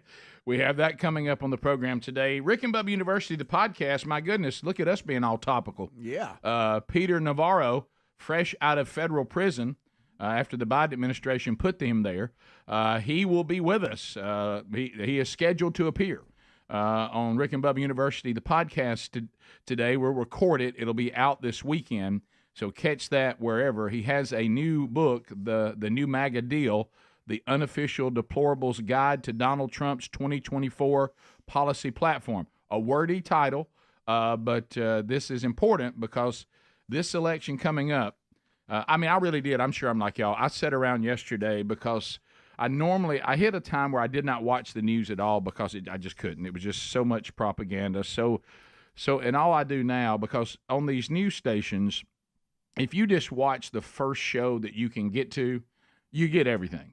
The rest of the shows just say these same things over and over again, just different ways. A lot of times, same guests, same videos. Exact same thing. So I usually catch the early one because of us doing our how we work, and that's usually Laura Ingraham, because she's one of the first ones. I caught a little bit of Brett Barr, with the live from the White House. He and Martha McCullum, is that right? Yeah. So anyway, so I got, look at me being all newsy. And so I picked up pretty quick that our world has lost its ever-loving mind. It has. And I couldn't believe the fake things I was seeing. I couldn't believe the propaganda. I couldn't believe the state of things. And I mean this completely. Even though I am absolutely going to get in the Donald Trump camp and hope he and his administration and his policies can win in November, but even watching his rally and some of the rabbits that he got up chasing, and I just thought to myself, wow, the state of things. Wow, the state of things. So we'll talk about that today. Also, if you are someone who usually gets the Wednesday Bible study, yesterday, I know y'all hear us say this a lot. We're unpacking the Word of God, so I guess they all are very intriguing, provocative. Like some of these people that seem to think that they want to try to make the Word of God more provocative. Pretty provocative on its own. And yesterday, I think that, and I'm getting a lot of emails on this, there's moments when you get through Scripture and there's verses out there that if you don't, well, all verses can have this problem. You got to know what we're talking about here. If you just pull them out, you're like, wow. And so we unpack that. I think the job that God has given our show, and I get the opportunity to do this a good bit, is there's some really, really, well, I'll just speak for myself on this. There's some really brilliant people out there. I'm married to one of them that really, really studies all this, the background, the church history, everything about Scripture. And then there's people like me that I don't share their brilliance, but God has given me an ability to kind of break it down that people like me can understand it. Okay, so that's kind of what I do. That's my role in all this. So yesterday, I hope, and I think sometimes we overthink complicated verses like this. But if you understand what the writer of Hebrews is saying, or as my wife calls him, the Apostle Paul, you'll see what these verses are saying. But I think maybe in this case, more importantly, what it's not saying. So catch that. We finish Hebrews chapter 10. That archive is out today on our YouTube channel and the audio version on our podcast channel. So we got a lot to unpack today. Also, we are paying attention to our text option now. Today, we'll maybe answering some of your questions off that today. We'll look at that and try to play with it a little bit more today as well. Experiment a little bit, and so we'll hit some of that too. And of course, I know a lot of you have a lot to say, so we'll do phone calls as well. So that's kind of the table set for you today. There'll be a few things that show up maybe that we're not even counting on because we haven't seen it yet. So let's get started. Let's jump in. And I guess when we come back, we have to talk a little bit about this thing last night. Here's President Biden, and some of the acrobats that we're being asked to participate in. I'm just not buying it. No. I don't think you can. We'll be right back. Rick and Bubba. He's been shooting all morning. He plays around the country every night. I mean, my gosh. Yeah, I understand. Behind the back, Harlem Globetrotter style. I can't let it. I understand. Behind the back, Harlem Globetrotter style. I can't let it. I get my pass for both. I let these two beat me in Black History Month also. Oh, no, can Bubba get around his back? Bubba's trying it now. He's got to make it behind the back. You got to have 5 more. Oh! right, let's give it up for Ethan. Ethan absolutely destroyed. Yeah, next Rick is claiming you can't beat him in 21 though, but that's fine. Rebounds are not coming into play. I'm a guy who goes over like old Lambeer and gets some trash and puts it back in. Sure. Another air ball. Yeah, no. Now, Ethan, you've been with the Globetrotters for what, 7 years? 7 years, and I've been playing basketball all my life. This is the first time I actually seen two white guys that can't shoot free throws. We wish if Don Juan comes down, you'll see something else. You'll get some.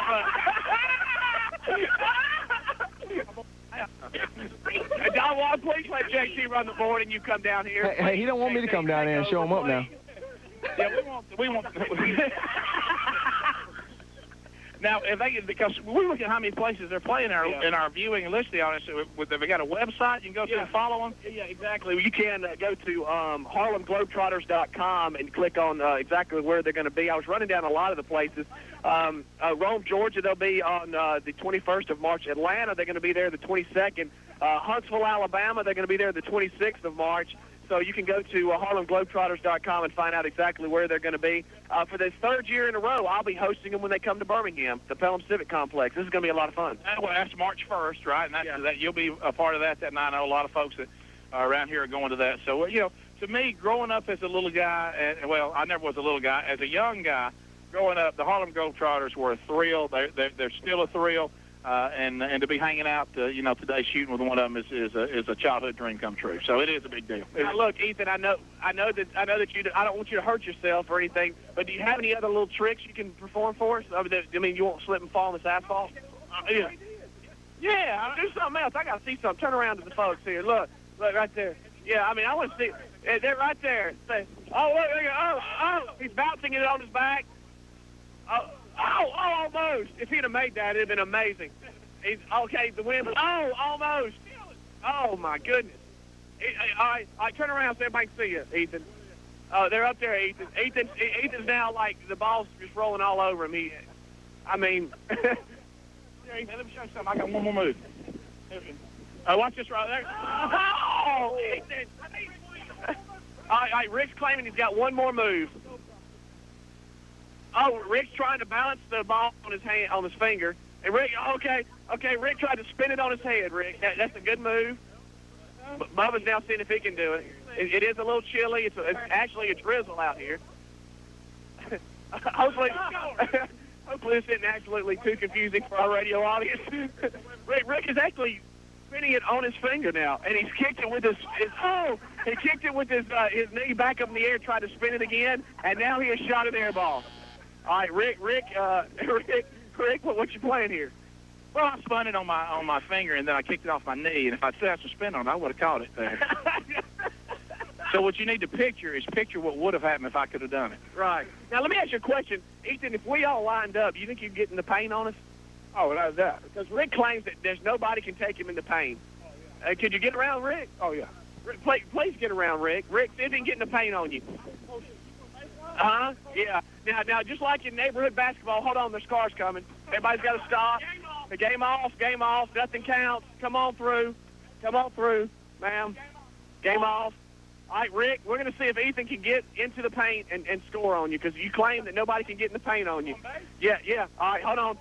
All right, All right, Ethan. Oh, Ethan, watch out, Ethan. Oh! All right, Ethan is trying to see if he can get around Rick. Rick is just like a big brick wall. Rick, he rolled it between Rick's legs and ran around to the other side. Now he's turned around. Where's the ball? He has no idea. Hey, Rick stopped it! Rick stopped it! Ethan has shot from downtown. Rick, that boy, Rick. Well, hey, Ethan, thank you for being with us. And look.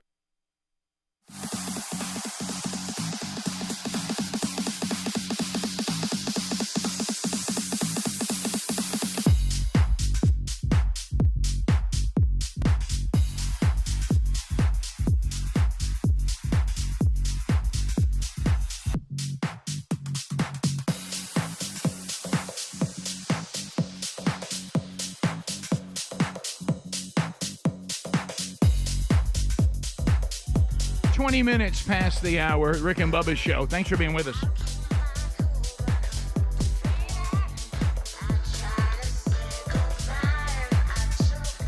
So this was the goodbye from President Biden, even though he's not up to running again, but he is still up to finishing. And he starts saying he's going to do all kinds of things in the next 6 months. One of them is cure cancer. I thought, wow. Yeah, he did bring that up. In 6 months. That one is going to be a biggie. So anyway, the president yesterday did give us. By the way, those of you out there that think he's dead, I think you can let that go now. Yeah. Okay, he is alive now, not barely. I'm still struggling a little bit with the cognitive skills. We know that. A little shaky, a little slurred a little bit. Some of you are saying he broke wind during this. All right. Every time we have on the this. text option. I think what you're hearing is what we were texting each other about. He kept swallowing really loud. Loud swallower. Like his Somebody mouth was. claiming he ripped one. I was screaming, somebody don't just give Hillary a lozenge, please give Biden a lozenge. Yeah. I had TheraBreath, dry mouth lozenges. I was holding them toward the TV. Help him. Somebody, Lord, help him. Somebody help him. So you know what? He was doing his best. Now the acrobats I'm talking about, and a lot of the commentators jumped on this when they went to assessing it after we were done assessing it. They're like, now, so we're being asked to believe that he was all in, and he was fine, and he was not only fit to serve, he's fit to serve 4 more years, and he's gonna beat Trump. Period. Then he went to sleep. And then he woke up the next morning and completely changed his mind. Yeah. By the way, That's that's when he figured out how much money the Biden family was going to get to step down. He's like, the most sad people. I've only seen one still shot of them. Now we kept being told they were there. I don't know why that was important. His family looked real sad because they realized this sweet gig is up. Even though they're getting the walk 50 away. years worth. Yeah, they all looked really sad that the big guy was no longer going to be able to keep helping them out. Yeah. So anyway. I don't understand all of this, but so that part's kind of hard to believe. And he never explained why he's stepping down. My favorite is people, and I don't know how these people get up and look at themselves in the mirror that keep comparing him to George Washington. Now, people, come on now. I mean, George Washington. George Washington reluctantly served as our first president, was a war hero, did not want to keep doing it. They wanted him to keep doing it. He wanted to get back to the farm. He served 8 years. Biden has been at this trough for over 40 years. He's and to compare him to George Washington, and frankly, to compare anybody right now that's trying to serve our country to George Washington is a reach. Having Biden compared to George Washington, it may be one of the biggest reaches. So now he's a hero. Yeah. Because he's stepping down and passing the torch. Also, I think it's kind of comical that he said the best thing for democracy is to hand it over to the next generation, but yet they bypassed democracy because he just did away with all the primaries. Kamala hadn't had one vote cast for, and they basically just bypassed all this 14 to 17 million votes he got, and he just handed it to Kamala. So that's kind of not democracy. Yeah, and I noticed that he also kept calling us a democracy, and then when he quoted Ben Franklin, he correctly said that Ben Franklin said we were a republic. Yeah. So which is what we are, by the way, and that sometimes is maddening. But so here we go. Here's a couple of clips from the current president from last night's address or whatever this was. Ben Franklin was asked, as he emerged from the convention going on, whether the founders have given America a monarchy or republic. Franklin's response was, a republic, if you can keep it. Inspiring. Wow. I take my George Washington thing back. Guys, God love you. What are we doing? What are we doing? And why are we trying to convince the America that he was not forced out, because the Democrats know that he can't do it? Why are we pretending otherwise? So Jean-Pierre yesterday in her presser actually said that he didn't step down because of health. Had nothing to do with it. Who said that? Jean-Pierre. That's right. Yeah. Well, she said it had nothing to do with anything health-wise. The day you decided to be Joe Biden's press secretary, you could not have scruples because you're going to have to make up a lot of stuff. Goodness. So next. Now, what was this number 2 here, Adler? If you look at this photo, the speech was supposed to be live, but if you look at his watch, it's at the wrong time. Oh, Adler, you and your conspiracy. Look, you can't defeat No, Adler. that's legit. Yeah, you can't defeat the internet. I'm not it's saying unbelievable. I'm not saying it's a guy in a mask. I'm not going that far with it or anything like that. I don't think that. Yeah. But his watch is not at the right time at which this was broadcast. All right, let me tell you what. Who even thought to So look at the it? so the allegation is that they said it was live, but it actually was pre-recorded and they played it. In case he messed up, and like, all right, let's try that again. All right, well, let me raise my hand again. So again, no matter what, still the same case. This is his best. This is the best he can do. He can do no better than this. Yeah. And this is him at his very best. They may have. Somebody said that's good, Mr. President. That'll work. They may have recorded it earlier because if not, it was going to be past 8. Yeah, that's another. That's a good point. He said he can't do That's a anything great past point. 8. Now, So everybody he's like my thought. grandchildren. Listen, seriously. So everybody actually believed it was live. somebody. I mean, It was really? Somebody. Because I presented- never thought that it was. I know how it was presented, but I know how we are. Everything's presented these days to us, and it's all fake. It is. It's completely Crazy made up. fake. Crazy. Everything's Don't fake. talk to me about democracy. It's You've everything. got elites picking a candidate. Thank you. Like, this is ridiculous. So next, What are we doing? Makes you put your hands up. It did. Throwing my hands up. then my favorite is, which I always enjoyed with Bill Clinton, but at least Bill Clinton was comical, and you kind of could see yourself hanging out with him, as long as you weren't married. But Biden is not even fun when he lies. So it's like this isn't even fun. I always felt like that Clinton had his frat brothers watching him, and he would they would text him, they would dare him or call him. I don't think we had text then, but however they would dare him to get on and say certain things. You won't go on and say the definition of is. You won't do it. Yes, I will. But Biden's not even fun when he lies. Now the lies begin. He's just going to start telling us something about the border that just isn't true. So here we go. The crime rate is at a 50-year low. We're also securing our border. Border crossings are lower today than when the previous administration left office. I've kept my commitment to appoint the first black woman to the Supreme Court of the United States of America. By the way, when everybody says you can't say DEI because that's the same as the N-word now, I'm sorry if this president, which he just admitted again, told us before he picked anybody, he told us that he will pick a female, he will pick a person of color to be his vice president. That meant that if you weren't that, you could not be considered. That's right. No matter. And what then your did the same thing on the Supreme Court justice. Yeah. Told us it would be a black female. So if I'm not a black female, I'm out. Mm-hmm. Yeah. And back to his claim about crime being the lowest in 50 years. Unbelievable. That's because New York, Chicago, Los Angeles, those major cities have stopped reporting their crime to the feds. They just stopped doing it, so they're not counting it and then saying that. Okay, claiming that. All right, let me ask you this. Are we just going to leave out that he said that border crossings are lower But that's not true. than when Trump's administration was done? I don't know where they get that number. That's got to be one of the craziest. I think he just threw that out there. Somebody said, throw that in. Well, I mean, nobody will check. Nobody will check that. I know the Rick and Bubba team, we were texting yesterday, but I really mean this when I say the left will say anything. No, they it does not have to I be would like true. to hear from the Border Patrol on that statement. Well, one of them was what with there's a Trump at his rally. Yeah, and boy, the he guy let who him. was with Trump at his rally that he kept talking to, they were carrying on a conversation in front of the tens of thousands. He got up there. Was it Brandon? I think his name was Brandon. He kept calling him Brandon. The from the National Border Patrol Council president. He got up there and said, "We need this guy back." Do you want that clip right now? I got about 30 seconds. I dare you. That's how long it is. Okay, go. Kamala Harris knows what she needs to do. I was there. I gave her all of the policies that she needed, all of them, and she refused to implement them. She does not care about you. She does not care about the safety of this country. He does. This is the man for the presidency. Okay, I mean, so that's about as simple as you can get. A guy who's down there says this guy right here That's makes what I was looking for. our job easier. That one coming in wanted nothing to do with it. Rick, the left is now trying to claim that Kamala was really never given control of the border and was not the border czar.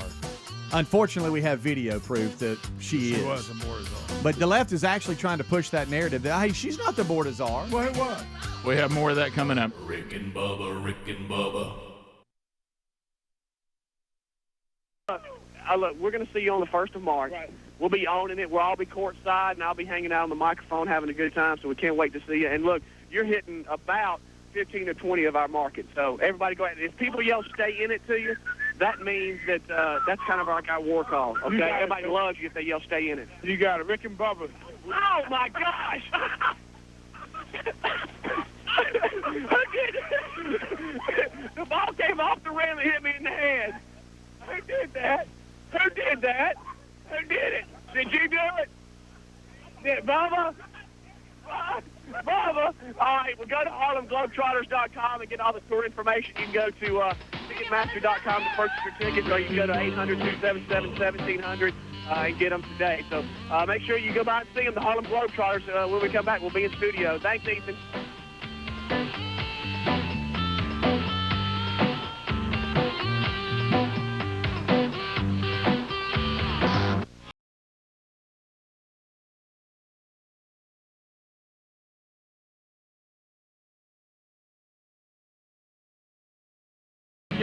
That seemed a little slick, wasn't it? All right, we're back. 33 minutes past.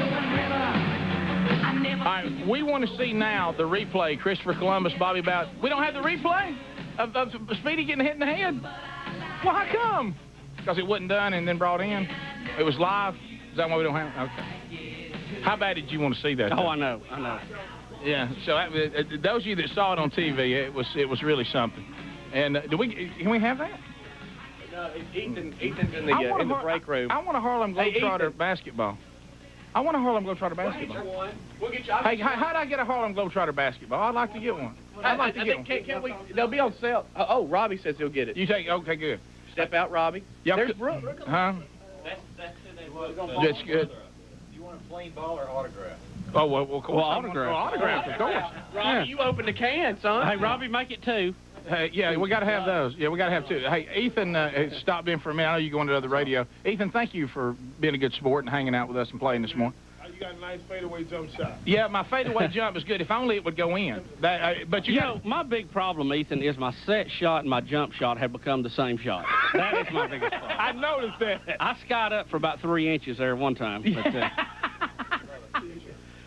once you got warmed up, we couldn't do anything with you. No, it was over. That was the problem. We couldn't get hot, and you got hot a lot quicker than we did. See, you guys started talking a little trash. Yeah. You know, I was trying to ease up on you a little bit. Bubba got lucky, made the first shot, and after that, it was over. Well, you got to admit, though, to me, and a lot of people take this the wrong way because they misunderstand it. To me, trash talking in my neighborhood, if you couldn't handle trash talk, you just couldn't participate in neighborhood athletics. Exactly. Because it was you had trash talk. I don't see it as negative. It's just part of it. It's part of the fun. I mean, now if it's over and I'm still talking about you, Mama, and we're trying, now then that's different. But I'm talking about, but within the game, that's part of it. I think we're from the same neighborhood. Okay, good, because I enjoyed that. That was fun. I just wish I'd had some game to go with it today. Yeah. Trash talking's more fun when you can back it up. That was the funniest thing I've seen in a long time. Speedy taking that one to the head. Oh, I thought somebody got shot. Now, I really thought I was back in the old neighborhood. I'm sitting there and talking to him, next thing you hear, boom. Everybody started going, ah! See, that ball knows. I mean, if you see the dome like his and mine, it knows to go to the lighter dome. Well, earlier, Ethan, they were talking to me about the, what's it like to be bald and not have any hair. That's one time where you wish you did have hair, when a basketball comes off and hits you in the right there in the top. Sorry about that, buddy. Yeah. Well, you couldn't help it. But the thing is, we were talking about in the elevator. If it could have just smashed the phone while you were talking on that. In the elevator, we were talking about that horrid, and it's happened to all of us, the chest pass you didn't know was coming, and it hit you in the face. Oh, I know. And in your mind, your face looks like the Elephant Man. It feels like because it's like, you think, man, you think you're going to have Rick, and you're going to have to surgery like Michael Jackson or something. I mean, not that he's had any, because we know he hadn't. No, but I mean, yes. I mean, good grief. So you're tonight. You're on promotional, so you don't play tonight, right? No, I'm flying to Jacksonville tonight, Florida. Jacksonville, Florida, which is coming up. Y'all will be playing there tomorrow night? No. You're just going to be there? Yeah, I don't know when we're playing there. Okay. After we play here, though. I'll tell you where you're going to play. You play in Birmingham next Saturday night. Saturday night. March 1. I'll tell you where you play. Pelham Civic Center. Because I was looking at y'all's schedule today, and I said, it's going to be very difficult on Ethan to be in British Columbia after the Rick and Bubba show in Vancouver. So tomorrow night would be San.com under the sponsors button.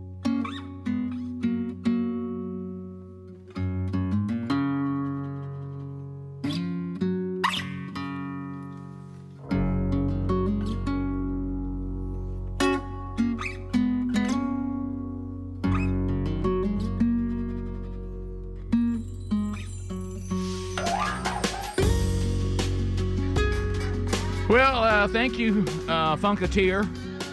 George Clinton, 35 minutes past the hour. Relief Factor, love it, take it every day. I just took some before today's show began. It is all natural, 4 botanicals. They've all shown promise in helping with the body's inflammatory response. You can take it every day. We continue to get great testimonies. Here's Nancy from Georgia. I want to let you guys know I noticed improvement after 2 weeks. I have nerve and spinal fusion damage. Wow, Nancy. So I'm taking 3 packets a day, I bet. This is week 5. I took the box to my pain management doctor. He had recommended I take 3 of the 4 ingredients already.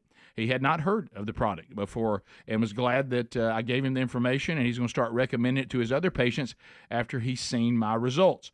It's 100% drug-free. I can't stress that enough. This stuff that's over-the-counter, that's pain management or the prescription stuff, dangerous, dangerous, dangerous if you don't use them like directed. And sometimes when you get into pain, you start, the addictive properties of some of the opioids. You surely don't want to get into all that. How many families have been destroyed by that? So here's a natural option that hopefully will work for you like it has for most everyone who's tried it. So go to relieffactor.com. I love the product. 1-800-4-RELIEF, or find the link at rickandbubba.com under the sponsors button. So we're walking through the president stepping down, he being heroic, and then all of a sudden he goes on this kick of all the things that he's going to do in the next 6 months. We'll get to that one in a moment. Some of the things he said that we needed to hear. Some of it was outrageous, like curing cancer in 6 months. But his press secretary, once again, is trying to sell us that this step down by our current president for a second term, him leaving that race as the nominee and having 14 million people supporting him, it has nothing to do with his health. So here is Press Secretary Karine Jean-Pierre. You read the president's statement where he said that it's in the country's best interest for him to step aside. Why is it in the country's best interest for him to step aside? Does it have to do with his health, or it does not have to do? They have nothing to do with his health. That's just what game are we playing here? Night. Of course it is.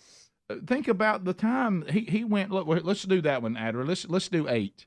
Okay. If you don't believe what we're saying, if you have forgotten, today, if you're listening to the show live, is July 25th. Okay, do I have that right? Yes, you do. This was July the 12th. Okay, I didn't say July 12th last year.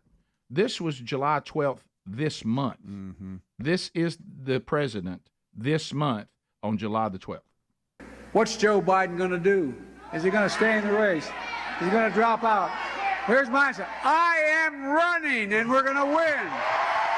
I'm not going to change that. A few days ago. I'm not going to change that. Yeah, and then last night, we get this. In recent weeks, it's become clear to me that I need to unite my party in this critical endeavor. So I've decided the best way forward is to pass the torch to a new generation. That's the best way to unite our nation. All right, Dan. I don't know how you got through that, Speedy. I really don't. It's tough. The loud swallowing got me. The swallowing, God love him. He's got dry mouth. Somebody help him. I mean, whatever y'all gave him, it's drying his mouth up. Somebody do something. Could he have a bottled water next to him or something? I mean, so if it's not because of his age, if it's not because of his health, it's just because of the election then. And they knew that he was going to lose. So if he doesn't have an actual reason to step down, it's just to win the election. How is it not illegal for him to step down and give all of his primary votes directly to Kamala Harris without the people actually voting on that? That's it. All right, now watch it Well, now. no, seriously, just bypassing every vote They're he going to got. have a convention. This was Speedy. You're gonna have to walk away. This is just. Here's a quick clip of him talking about time and winter or something. Oh no, winter. Sorry, Speedy. We've come so far Speedy, since I'm so my sorry. inauguration. I'm so sorry. On that day, I told you as I stood in that winter, we were stood in a winter of peril and a winter of possibilities. Peril and possibilities. What now? Peril and possibilities. Winter? What the winter? Is he standing in a Is he winter? saying a winter or winter? Winter. Winter. Winter's coming. Can I try to Was say he winning in the winter? Can I try to maybe speculate on what he was supposed to say? He was supposed to say, I think, something about him taking over during a pandemic, and we were in the winter of a horrible, dark winter of the pandemic. A winter of despair and death for the unvaccinated is what he actually said. Yeah, so he did. Oh. And so, but he got hung up. And at one time, if you notice, he said it was a winter of opportunities. And then a winter. Did he? I don't know. I think. I'm just trying to help. Bless him. I think he just got on the wrong line. Adler, you're stirring everybody on the text line. They're like, great point, Adler. Oh, don't get started. You're stirring everybody up on the text line. I'm sorry. But no, guys, it is reality, and y'all can scream or what. But the fact that they disregarded, and there's 14 to 17 million votes in the primaries and everything for him to represent the Democratic Party, and they said, nah, you're out, and then 1,000 Democrat elites are going to place Kamala in there, and they're going to have a conference, push her through. That goes against everything that they preach about democracy and the evil right. It's fake, guys. It's all fake. It's all fake. It's all everything. Everything is just fake. And listen, it'd probably be happening on the other side too. This whole thing's fake. Yeah, our whole government, our whole government solutions are fake. Fake. Adler, they're now calling for you to call Fox News and share what you just said. Okay. Say it again, Adler. All right, here's Biden. He does make a good point here. And I will keep fighting for my cancer moonshot, so we can end cancer as we know it, because we can do it. Did he say moonshot? Is it a moonshot? A cancer moonshot? Cancer moonshot. What is a cancer moonshot? Did he mean like Hail Mary? A goal like when our in the next 6 months, he said he's going to cure it. He better hurry. He really does have to hurry, because you can't even count January. That's a great point. And Christmas, there's just so much going on. I would. Oh, there's 2 weeks. Nobody's doing anything. My guess is we will not see this man again. I mean, he's gone. He's gone. Yeah, they've got him. We will not see him. Last night was it. He may give some kind of farewell speech at some point. Yeah, I'm He'll sure. be Basement Joe. But that was his farewell. I know that I shouldn't. You're right. I know that I should not try to use logic on anything anymore, because all I'm doing, it's like me saying, you think, guys, guess what I've decided to do? When I get up every day, I'm going to run and bang my head against the wall as hard as I can. Yeah. That's what's trying to be logical right now is life. Yeah. And trying to be in a real world. You mean to tell me that the Democrats want to regain power? Look at the sad sacks sitting over on their couch. Yeah, they thought they could get another round. This sweet deal is over. We're looking at the Biden family. So when you mean to tell me that inside the strategy room, I'm in charge of the Democratic Party, or I'm one of the elites that everybody listens to, meaning Obama. Of course, he has not given his endorsement. No, he hasn't. But when you look inside this room, somebody said, now right now we're making sense. Hey, we got it. We got to pull Biden. Yeah. It's painfully obvious, right, guys? Right, guys. Hey, Kareem, keep telling everybody he's okay, but you're not going to have to do that much longer. And when he steps down, it has nothing to do with his health, so you don't look stupid. All right, so, and then the person raises their hand. You know how you yes. I'm thinking Kamala. Yeah, okay. Hey, that sounds good. Who decides the answer to this coup? I mean, if you're going to have a coup, get a better candidate. Yeah. You're going with Kamala? Or did they try to, Rick? And the ones, hear me out. The ones that could actually turn some heads, okay, complete sentences, they know that there's no way you win this election because of what's happened with Trump. So they don't want the defeat. Yeah, and this is the question. And that's why Biden dropped out too. You're right. Biden dropped out because he knew after all this he couldn't win. You're exactly And he don't want to be a loser. That and his family got about $100 million. So look here. That helps. On the sure. text line, this is the question. How did Kamala Harris go from sub-zero polling numbers? Remember, she was the first one out. Yeah. Oh, yeah. To slightly ahead of President Trump. And in 2 weeks. Because it's all fake. And it is. And in 2 weeks, the polls are going to show that she really hadn't had any momentum that everybody's telling you she has. No, you're right. If you heard, hey, as of the last 48 hours, she's won this thing. If you turn it on any of the liberal stations, she's won it. It's over. And anybody who doesn't like her, of course, they're already playing that misogynist, racist, xenophobe. DEI now is actually the N-word. Yeah. All right. So is it Van Jones, CNN? I heard him saying that that black men will not allow people to talk to her, down to her, be mean to her, like they do with white women running into political office. Okay. That actually come out of his mouth. You talking about the guy that wanted Biden gone? Glenn Beck, our Blaze brethren, Video 5, wants us to not miss one of the most terrifying things that Biden said last night. That's it. About the Supreme Court. Yep. All right, so listen to this. I'm going to call for Supreme Court reform because this is critical to our democracy. Supreme Court reform. Reform the Supreme Court. This is anti-republic and anti-democratic. This is exactly what FDR tried to do in the 1940s and failed. And hopefully he will fail again. The Supreme Court is actually shrinking the size of the federal government and returning the power closer to you, to the state level. Everything they have done in the last 2 years is to do that. Return the power to you, the voter. They don't like that. And quite honestly, it's because they do believe that they know better than the average American. I like Glenn's jacket. Let me tell you. Sharp. Everybody check on Glenn right now. You know how Glenn's warned us about all this, and now he sees it? Uh-huh. Yeah, he threw out some really dangerous things that he was going to do, and a lot of you with some great comments on the text line, too. So we'll come back. There it is. More Rick and Bubba coming up right after this.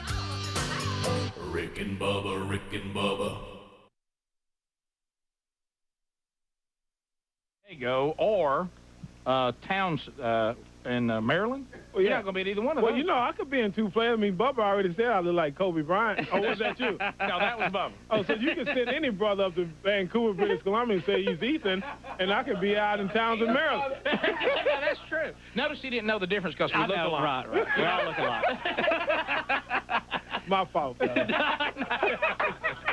So, well, that's good. Well, man, I sure am glad you came by. And, all right. Ticketmaster.com or 800-277-1700. Again, they're going to be all over our listening area. Montgomery, Alabama, you got them coming up on Monday. So, in our audience, and then Albany, Georgia on Tuesday. We went last time that you guys were here. It was a ball, and we'll be there again. It's always fun. It really is. So, and my kids are going too. So, how about I'm impressed with how good athletes y'all really are. I mean, Thank you. Hey, y'all are working it out there, you know? Oh, sure. We try, brother. And, he was telling us that, the Washington Generals just are, I mean, that they're real serious. They keep trying to stack the team every year, and y'all don't travel together or stay in the same hotel.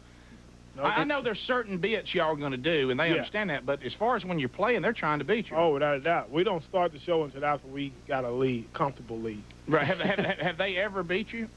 Not since I've been on the team, no, but they beat them in the past. Yeah, Really? when there was one game back during the Meadowlark days. Yeah, they they beat. Exactly. And it was Rick. You don't know Globetrotter history, Rick? The one game everybody talks about? Well, I thought that was like when Kareem and them were on the Generals or something, and they tried to stack the team with some pro players. I remember that one time. Yeah, they did that, too. Right. They did that, but, you still can't handle us. You two should know. That's right. So y'all's record is like 1,000,001. We just won our 21,000th game 3 weeks ago. Wow. 21,001. I wish you'd bring the cartoon back. You've been playing for 3 weeks. I used to love the cartoon. Oh, yeah. Do you remember the cartoon growing up? Yeah. Can you believe you are on the Globetrotters and you watched them as a kid on the cartoon? Of course, you're younger than us, so you might have seen the cartoon. But it was like Saturday morning, Scooby-Doo with special guest to Harlem Globetrotters. Right. And then they came on right after Scooby-Doo. And then they did their own cartoon. Right before Fat Albert. That's right. Oh, yeah. You did like a lot, yeah. Oh, yeah. Yeah, look, I mean, the cartoons in those days, now they're a little too weird. I mean, now you pull each other's head off, and, and people... You started out with Bugs Bunny, worked your way up. Yeah. And I got to ask him one thing.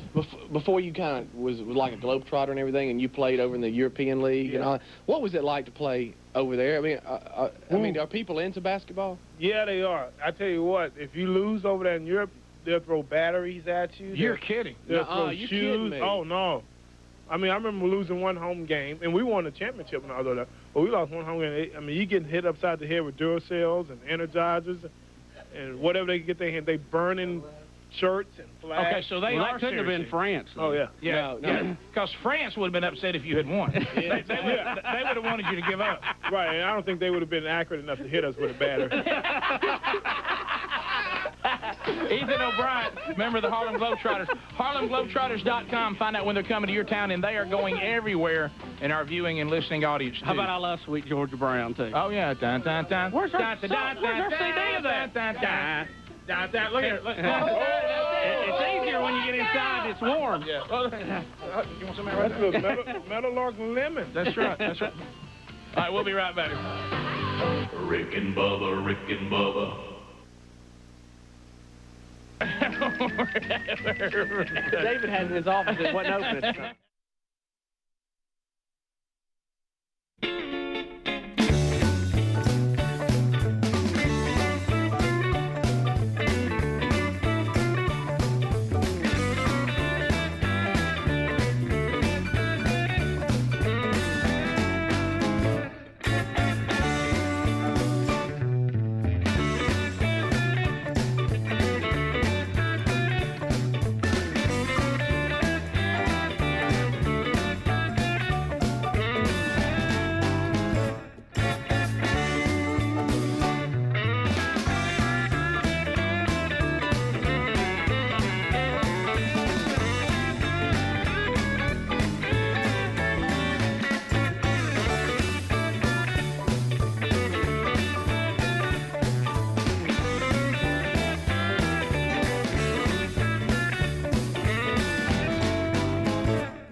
Bubba today, should be back tomorrow. We push on. We just updated you on the president last night. A lot of you on the text option, also on our social media and emailing.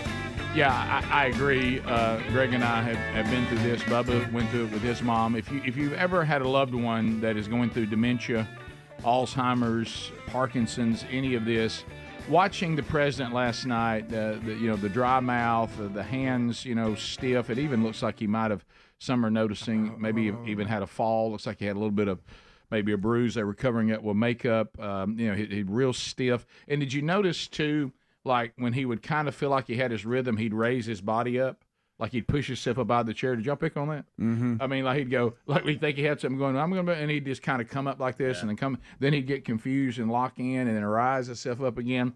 So, and on that note, also somebody was asking from on the text, Greg, how mom is doing. She had a medical event, and she's doing better. I mean, she's we don't have any more problems with the seizure or whatever that was.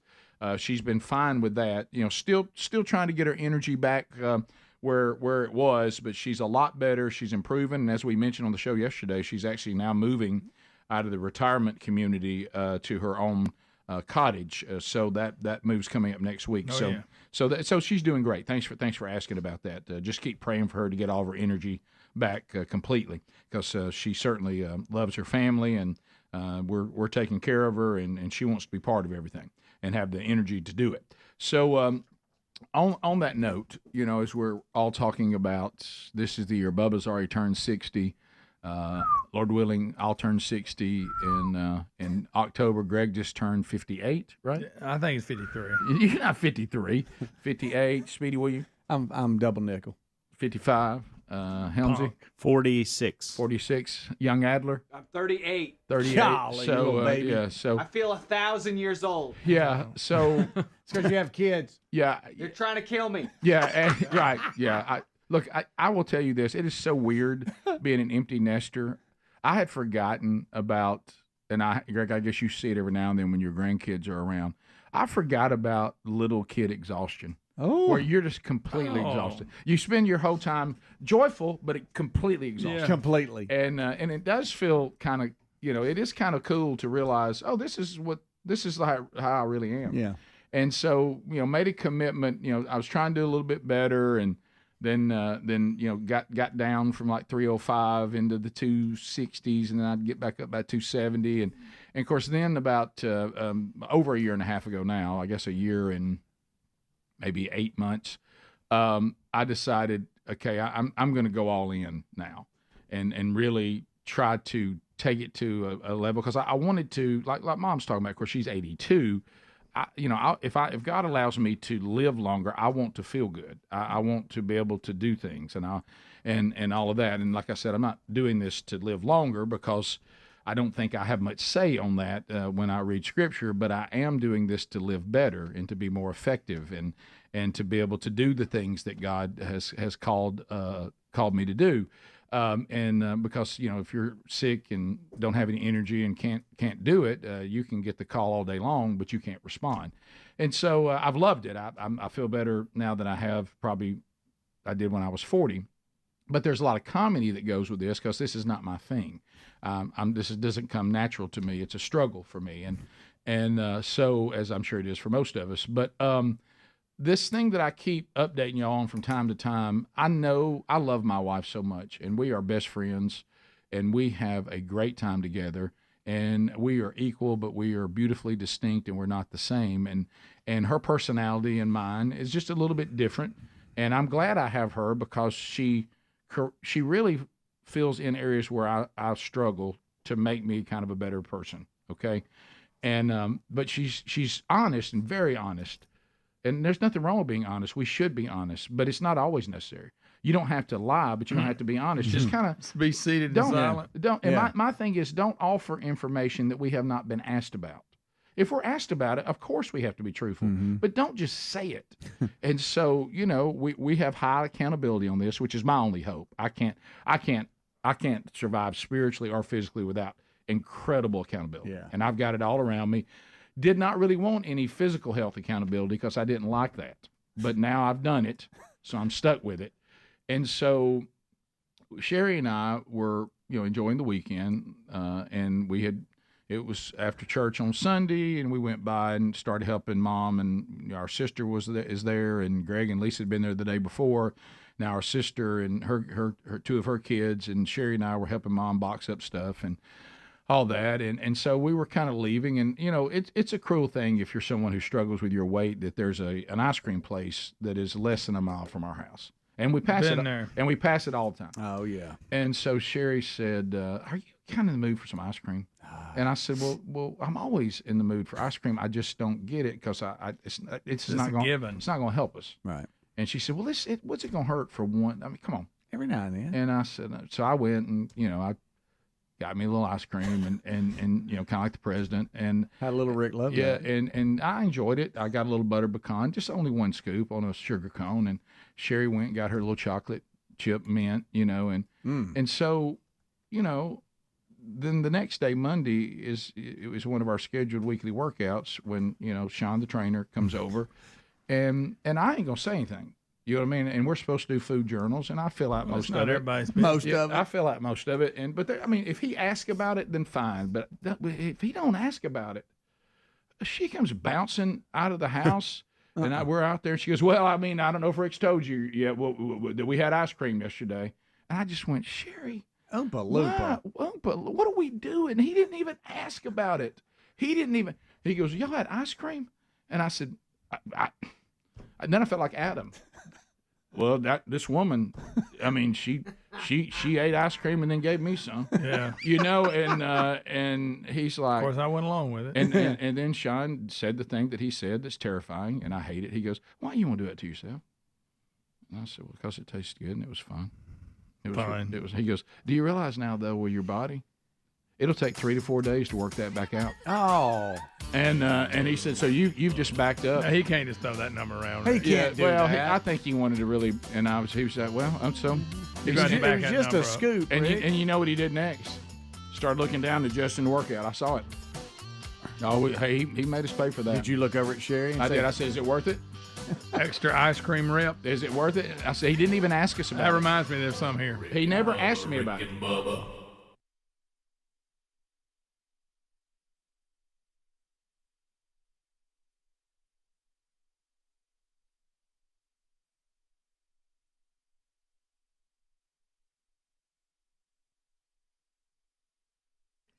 Okay, so firsthand, a testimony on Covenant Eyes happened while we were doing a Man Church event in Texas this past weekend. I had a guy tell me that he heard us talking about Covenant Eyes. He has been struggling, like a lot of men, with porn, and he said, now that we have this accountability in our home, it is saving our marriage. He said, this was something that I was struggling with. It was affecting our marriage. Of course it does. As a matter of fact, 56% of all divorce cases, at the heart of it was a porn problem, usually with the husband. But I will tell you, ladies, 33% of Christian women say they're now viewing it on a regular basis. And even though it's still not as big a percentage as men, the ladies' percentage is growing at a quicker rate. Think about Romans chapter 1, shows the depravity of our society. 70% of Christian men are still watching porn on a regular basis, and it really can take a hold of you, and it's a horrible, horrible thing. But you need to get a plan to remove it, because you can never be what God's called you to be if you can't get this sin out of your life. So why not seek help? Covenant Eyes, the Victory app, is a powerful accountability feature. It's built in, has optional blocking technology. It's unparalleled in the fight to live a porn-free life. So if you're serious about removing this from your life, if you truly love Christ more than you love sin, go to covenanteyes.com, use the promo code Rick, get 30 days free by clicking on that link also in show notes today. Again, go to covenanteyes.com, use the promo code Rick, and start taking a very important step of removing this from your life.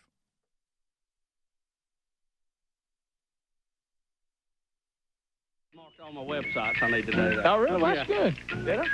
Do you have? Have you been ever messing with your stuff? Mm-hmm. I ain't touched it. You wouldn't believe some of the stuff Valerie does when she's over. No, I'm making a joke. that's you messing with your headphone volume. It was, by the way. Somebody did. Yeah. Yep. You know what no, D had this in his car, though, so really? He had forgotten to get it out.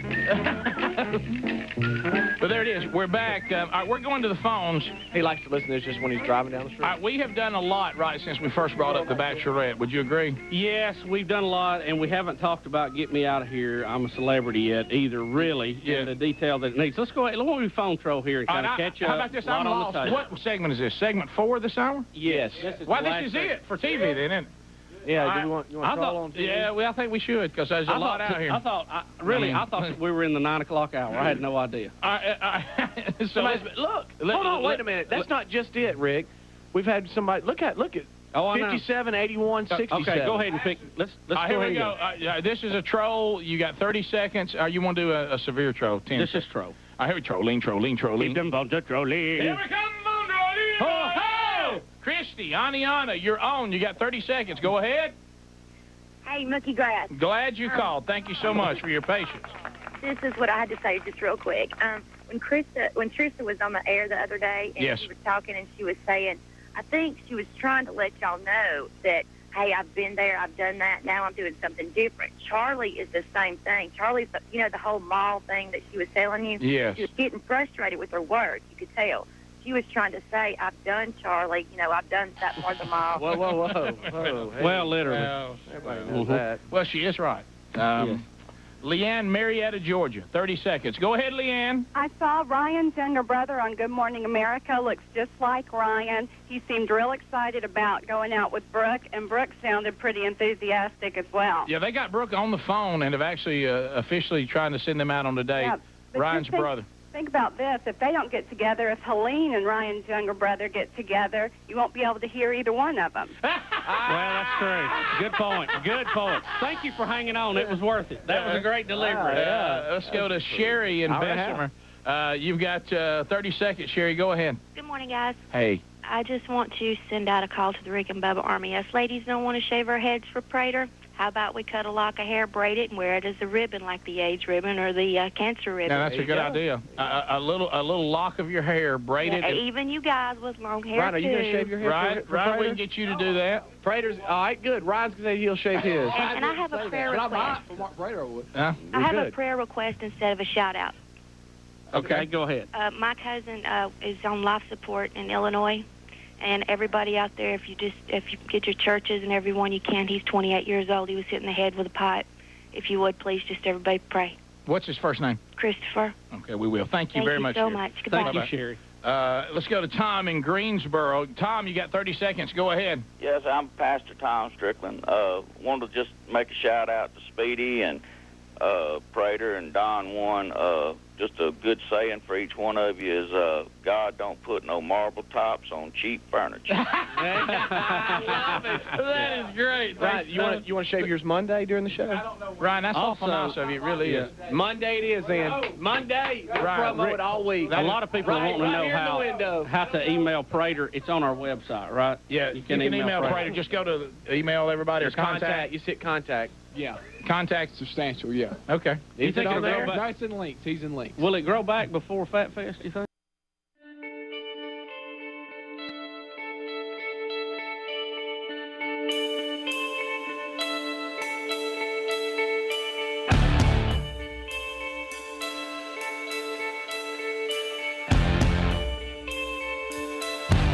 Here we are. Glad you're here with us today. Bubba out today, but should be back tomorrow. So golden ticket seats, you're going to be all right. With us here today, we do have Speedy, the real Greg Burgess, Helmsy, Eddie Van Adler. All right, so things to be aware of. Yesterday's Wednesday Bible Study archive is available. We do plan on putting out a new Rick and Bubba University, the podcast, and you may have heard him at the Republican National Convention, Peter Navarro, who has just walked out of federal prison after being put there by the Biden administration. So we will have him on, and he's got a new book coming out. It'll be a very intriguing conversation with him. So catch that wherever you get podcasts coming up this weekend. So I'm looking at our text option. Now you can call the show at 866-WE-BE-BIG. You can also text. Now, when it comes to text, I know it's easier if we give you the numbers. It's 866-932-3244. And, of course, it only works during the live show. But I did have somebody say, and I understand that, we updated you on the president, this bizarre charade the Democrats are putting on that he heroically is stepping down, but it has nothing to do with his health. He just thinks this is the best thing for the country. Now, he changed his mind in a short period of time, and we talked about all that. But when you look on the board, I saw somebody saying, hey, enough with the politics. Football starts in college football in 34 days. Can I get a roll tide? And so I realized, okay, I understand. Look, we're moving in. We will move in. Now, football, we don't have anything in football right now, but I can move us into sport. As far as this does involve football, because it's all the different, conferences having their media days and all this. This thing with UCLA and their coach, I don't know what this was. I don't know what happened. When it was sent to me, I admit I thought, well, it won't be as bad as everybody's saying. I'll watch this. And I don't even know the coach's name. What's his name? Gosh, I have it. He's Sean Foster. Thank you. Hey, so that timeout, am I right here?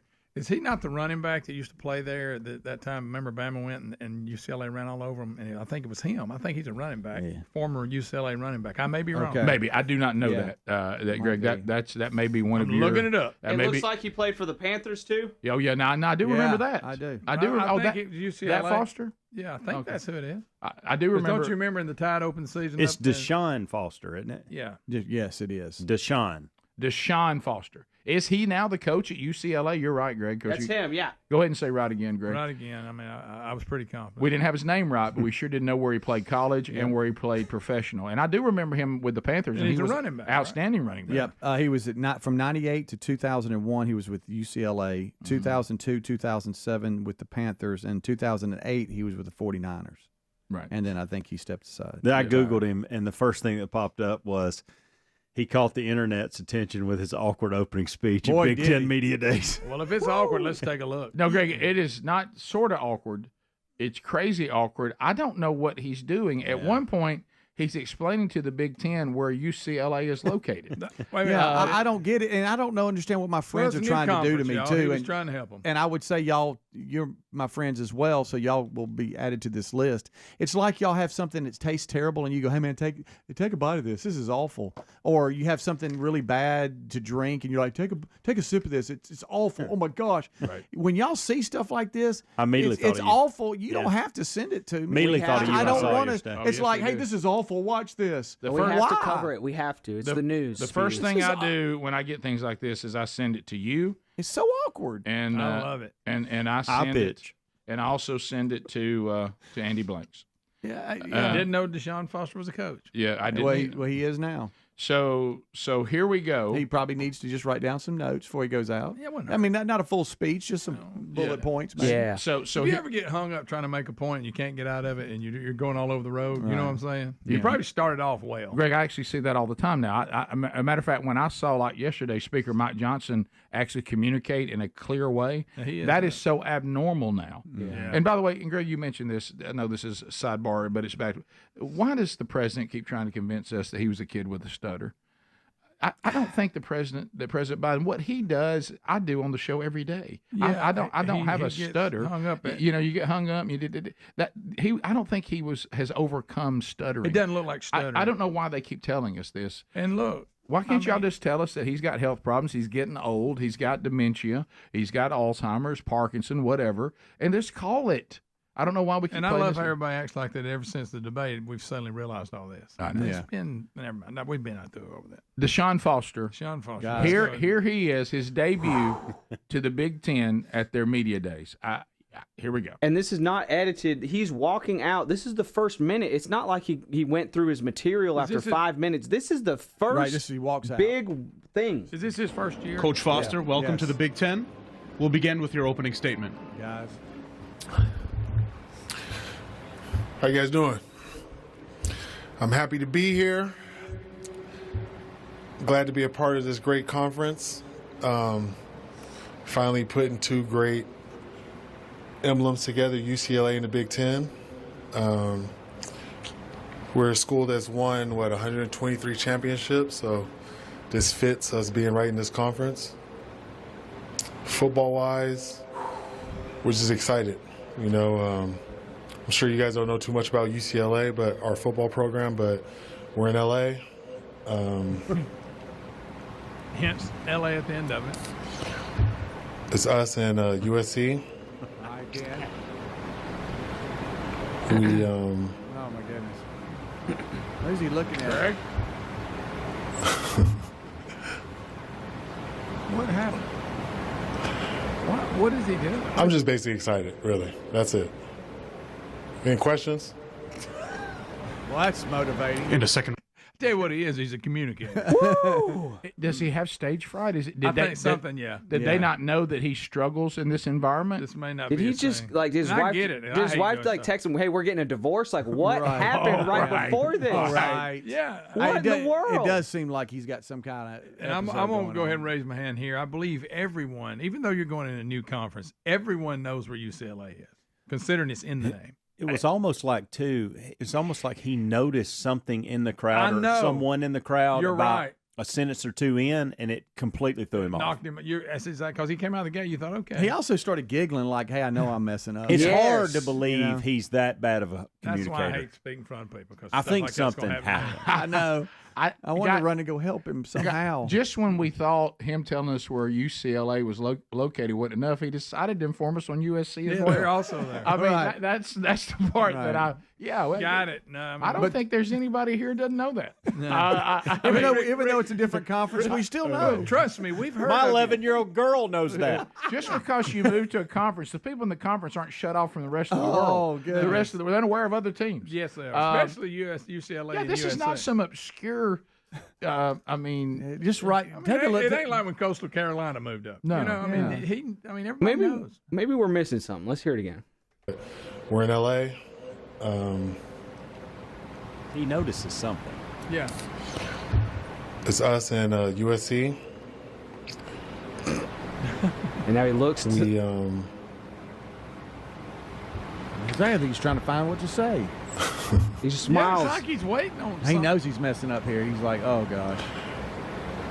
I'm just basically excited. He's really. lost his That's train it. of thought. He can't remember anything he Any was going to say questions? after that. No. Yeah. Do you think he's just so nervous Did he get and any he questions? he has this public speaking thing where he Maybe, just 'cause I get it. he got too blocked and didn't Well, know listen, what to do? I don't like public speaking either. Well, Okay, but right. what I do is I have a card with me That's or something Yeah. that I've got, Just maybe jot- even on my phone, that's sitting right there on the podium that he has in front of him. And if I lose my train of thought, I just look down and grab one of the subjects that's in that note. Yes. All right, somebody It's just not said hard. that they teach speech therapy, and they say this is a classic example of being underprepared and having stage fright. So if you're someone who struggles with You got stage hung fright, then you have to be prepared. Like y'all Yes. said, Yeah. you have You to got know hung you up. have to know exactly what you're going to say. And he had no notes. That turned out to be a big mistake. Okay, don't look at the bottom. No, I'm not. All right. Okay. Well, That's what it did look like. I I'll actually say thought that. about. I actually just thought about that. I didn't know Adler threw something out there, That's but it's right. almost like he scanned that out. She goes, "Oh, what is she doing here?" Hey, guys. That's what it looked like. No. I'm not saying that's what happened. I'm just saying. Or he can do like Biden, claim he stuttered as a child. Well, maybe so. If he steps down from being the coach over the weekend, we'll know. But He added that L.A. stands for Los Angeles. yes, Oh, that's did he? Yeah, just for Case- people that didn't know. Yeah. So he hadn't heard of the Bruins. Right. A Bruin, of course, y'all may not know, is a bear. Now, see, that would have been helpful. Okay, yeah. Your phone calls are next. Let's hear from you, America. The phone option, 866-WE-BE-BIG. We'll chat with you next. Rick and Bubba, Rick and Bubba. I don't know. Boy, hey, let me tell you, I've I tell shaved you my what, head. You showed me that Monday Night Football game with the Jets beat the Dolphins. I might shave it. That's true. Something's always got to be with the Dolphins. Well, How about I'd like you just do it y'all, for Prater. I love Prater. I have shaved my head. It takes a very long time for it to grow back.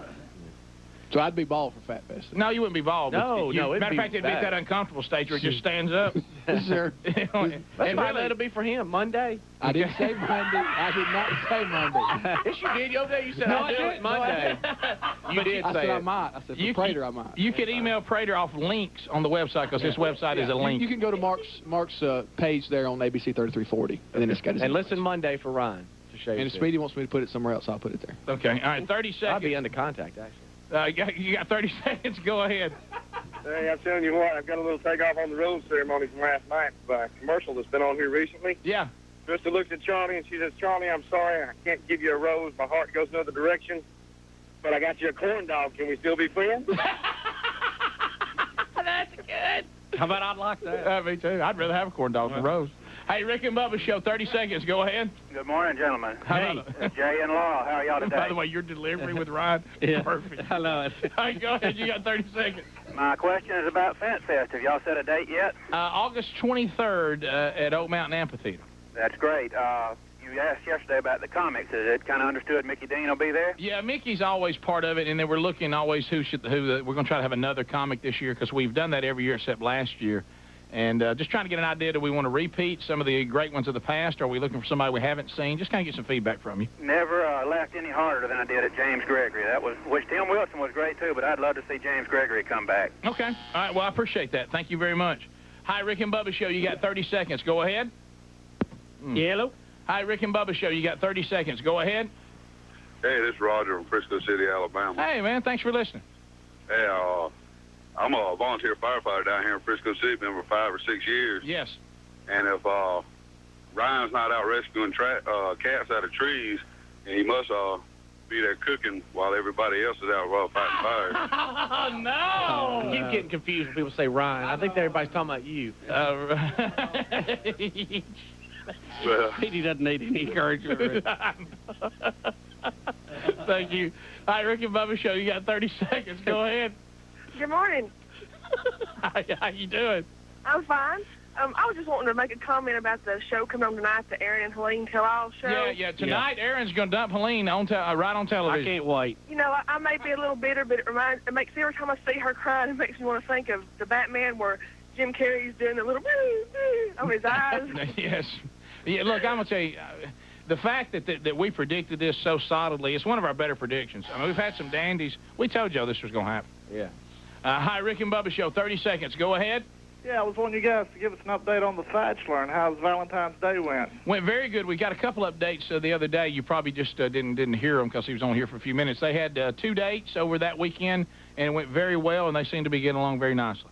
The kid is hot. Look, the kid is on fire. And he's scheduled to come over and dine with us next week. Yeah, they're actually. Are you going to be able to come over? Probably not. That's going to be a tough night. Can we have Alan Turner South? Well, maybe. I think we ought to send a camera. Look, we won't really. We'd like for Megan to have just a few minutes. Speedy's not around. You know what I mean? Just have some time with Kevin. That's right. That's right. Because without the cameras, this will be. We'll give him a report on it. Head will be shaved. He can go and look just like me.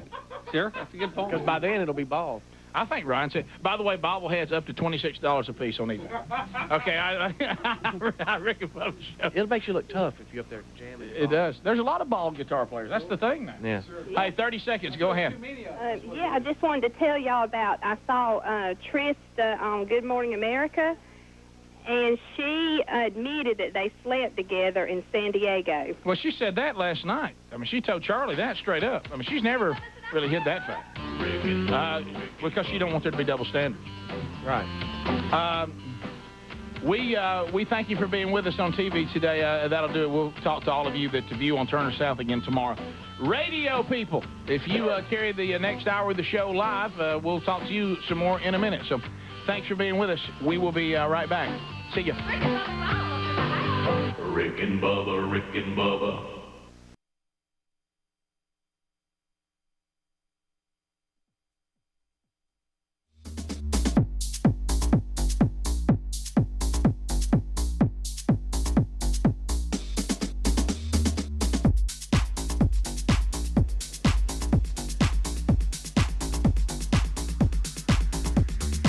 Minutes past the hour, Patriot Mobile phone tro. Have you made the switch yet? Your phone money, you're going to spend it anyway, but make that phone money matter. Stop sending money to people that are being held captive by the ridiculous wokeness that's out there these days. And if you want to just go with a company that maybe represents your worldview a little better without compromising service, go right now to patriotmobile.com/bigbox. BIGV as in voice, OX for free activation. 30 seconds a pop. At the end of 30 seconds, here's the old buzzer. Helmsy and Speedy have a timeout each if they want to take your call and expand on it. If you want to join us now, you can at 866-WE-BE-BIG. Casey is in Sweet Home, Alabama. Casey, 30 seconds, brother. Go ahead. Yeah, with the UCLA coach, I think he must have had a speech memorized in his head, and he kind of got lost and couldn't get back, and then panic set in. But, we should be used to these kind of speeches because it's not much different when we hear the vice president give a speech. Yeah. True. She at least she gives a word salad. Deshaun, he'll go silent. Yeah. He'll take a pause and just kind of hang there. He definitely got lost. Somebody said that on the text option, and I thought I knew all things Seinfeld. They said it looked like the Seinfeld episode when he's scanning an audience and he sees the pilot in the audience, some pilot that he was at odds with or something. Do you remember that one? Adler, what was that? It was the pilot of On His Plane, and for some reason it weirded him out. Right, the plane he flew there on? Yeah, okay. I believe so. Okay. We continue. Mark in Helena, where Speedy is the unofficial mayor. Mark, go ahead, 30 seconds. How are you? Hey, good morning, guys. Great show this morning. I just wanted to make a comment on the coach's opening speech. If this is any inclination of his game day prep, their fans need to brace themselves. It's going to be a long year. Mark, I'm going to put a positive on that. Speedy just mentioned this in the break. I believe when he tells his team we need to be prepared, he'll say, and I think y'all saw what happens when you're not. Yep. He 5 P's, boys. He can go, when I talk about the 5 P's, you saw me ignore those, and how'd that go? I thought I could go out there and wing it, and I couldn't. All right, by the way, is it true that for decades the Big Ten champion has played the Pac-12 champion in bowls, and they are very familiar with UCLA? Yeah, I believe so. Yeah, yeah, Rose Bowl. It's called the Rose Bowl, Rick. Oh, is that the one? I've heard of that. But maybe Deshaun can fill me in if I didn't know about it. Let's go to Jack. Welcome to Rick and Bubba out of Flomaton, Alabama. Go ahead. Jack. Hello. Hey, Jack. What's going on, buddy? Hey, this is Zach from Alabama. Oh, Zach. Okay. We Hey, thought you said Jack. Go ahead. Yeah, my idea on this, and I'm kind of younger too. I'm about 27, but my idea on this is, we all pay taxes. Is this a good idea or not for us whenever we go to pay our taxes with legal Social Security card and everything else, and we get a slip back from the IRS to go in and place our vote for the presidency term and things like that? I'm kind Good to hear from Deshaun Johnson. No, I'm just kidding. I didn't. I don't know what he said. I didn't. I was going to give a timeout. Okay, I looked to both of you. I think there was some mercy. I think y'all both showed mercy. I don't know that Helmsy haven't heard him. No, Yeah, I did. I was going to do it, but I started getting a little secondhand. Because I wasn't following him. You were afraid it would continue. Yeah. And you were just trying to end it. Yeah, I really was. I understand. God love him. Started elevating. Well, it started off bad when I called him Jack. His name was Zach. Sure. So Right. that's Thanks, on, Greg. Hey, Zach, that's on me. Let's go to Kyle, Birmingham. Kyle, go ahead. 30 seconds. Hey, fellas. Hey, buddy. So that was a good moment, but Oregon put a huge inflatable duck in the river for their first media days and let it float down the river. Yeah. That was an excellent moment. We just had that texted into. All right. That's Speedy. There's no need for Speedy, that. just because. Oh, there it is. Look at that. Wow, that is a big duck. It is right there. That's bigger than those y'all have in Helena, Mayor. Yeah. Austin in Sweet Home, Alabama. Austin, go ahead. Hey, good morning. Yes, sir. I just got a question real quick. Do y'all think that Nick Saban is the greatest to ever do it? And follow-up question, do you think Kirby Smart could be the next Nick Saban, if not better? I wouldn't say better. I would say yes, that he could. He's already looking a lot like his mentor. Yes, Nick Saban, as of today, is the greatest college football coach that we have ever seen. And the reasons are pretty obvious. He has won. He won through a worldwide pandemic. He has won with a transfer portal. He has won when the college football with limited scholarships. Now everybody you play has players to some degree. He's played harder competition. He's been in more difficult situations, and his consistency has been something to marvel at. It really has. Whether Kirby Smart can be better, time will tell. Could he be equal? Probably. I would think so. He's the only one right now that has that shot. Yeah. So good question. You can feel it, can't you? Football's coming. Yeah. We continue. Let's go to Frank. Frank, welcome to Rick and Bubba. 30 seconds. Go ahead. Hey, I would say I don't know why everybody's ragging Coach Foster. I'm kind of glad he told us where UCLA was. This whole time I thought it was University of Central Louisiana. That's funny. I wish your phone was better because you had good content. Yeah, you did. Let's go I'm glad Deshaun Foster told us where UCLA was because I thought it was University of Central Louisiana. Oh, boy, Speedy. Well done. Jerry Gadsden, Z93, where it all began. Go. Hey, guys. How y'all doing this morning? Good. Look Hey, right there. I'd like to say real quick, there ain't nobody ever going to be Nick Saban. I may have too much Bama in me, but nobody will ever be better than Nick Saban. Well, I'd agree with you 100% in the road tide. That's not what your question was. I'm sorry. Well, he got stirred up. I'm He did. sorry. He was stirred Tyson up. and Dothan, News Talk 103.9. Tyson, go ahead.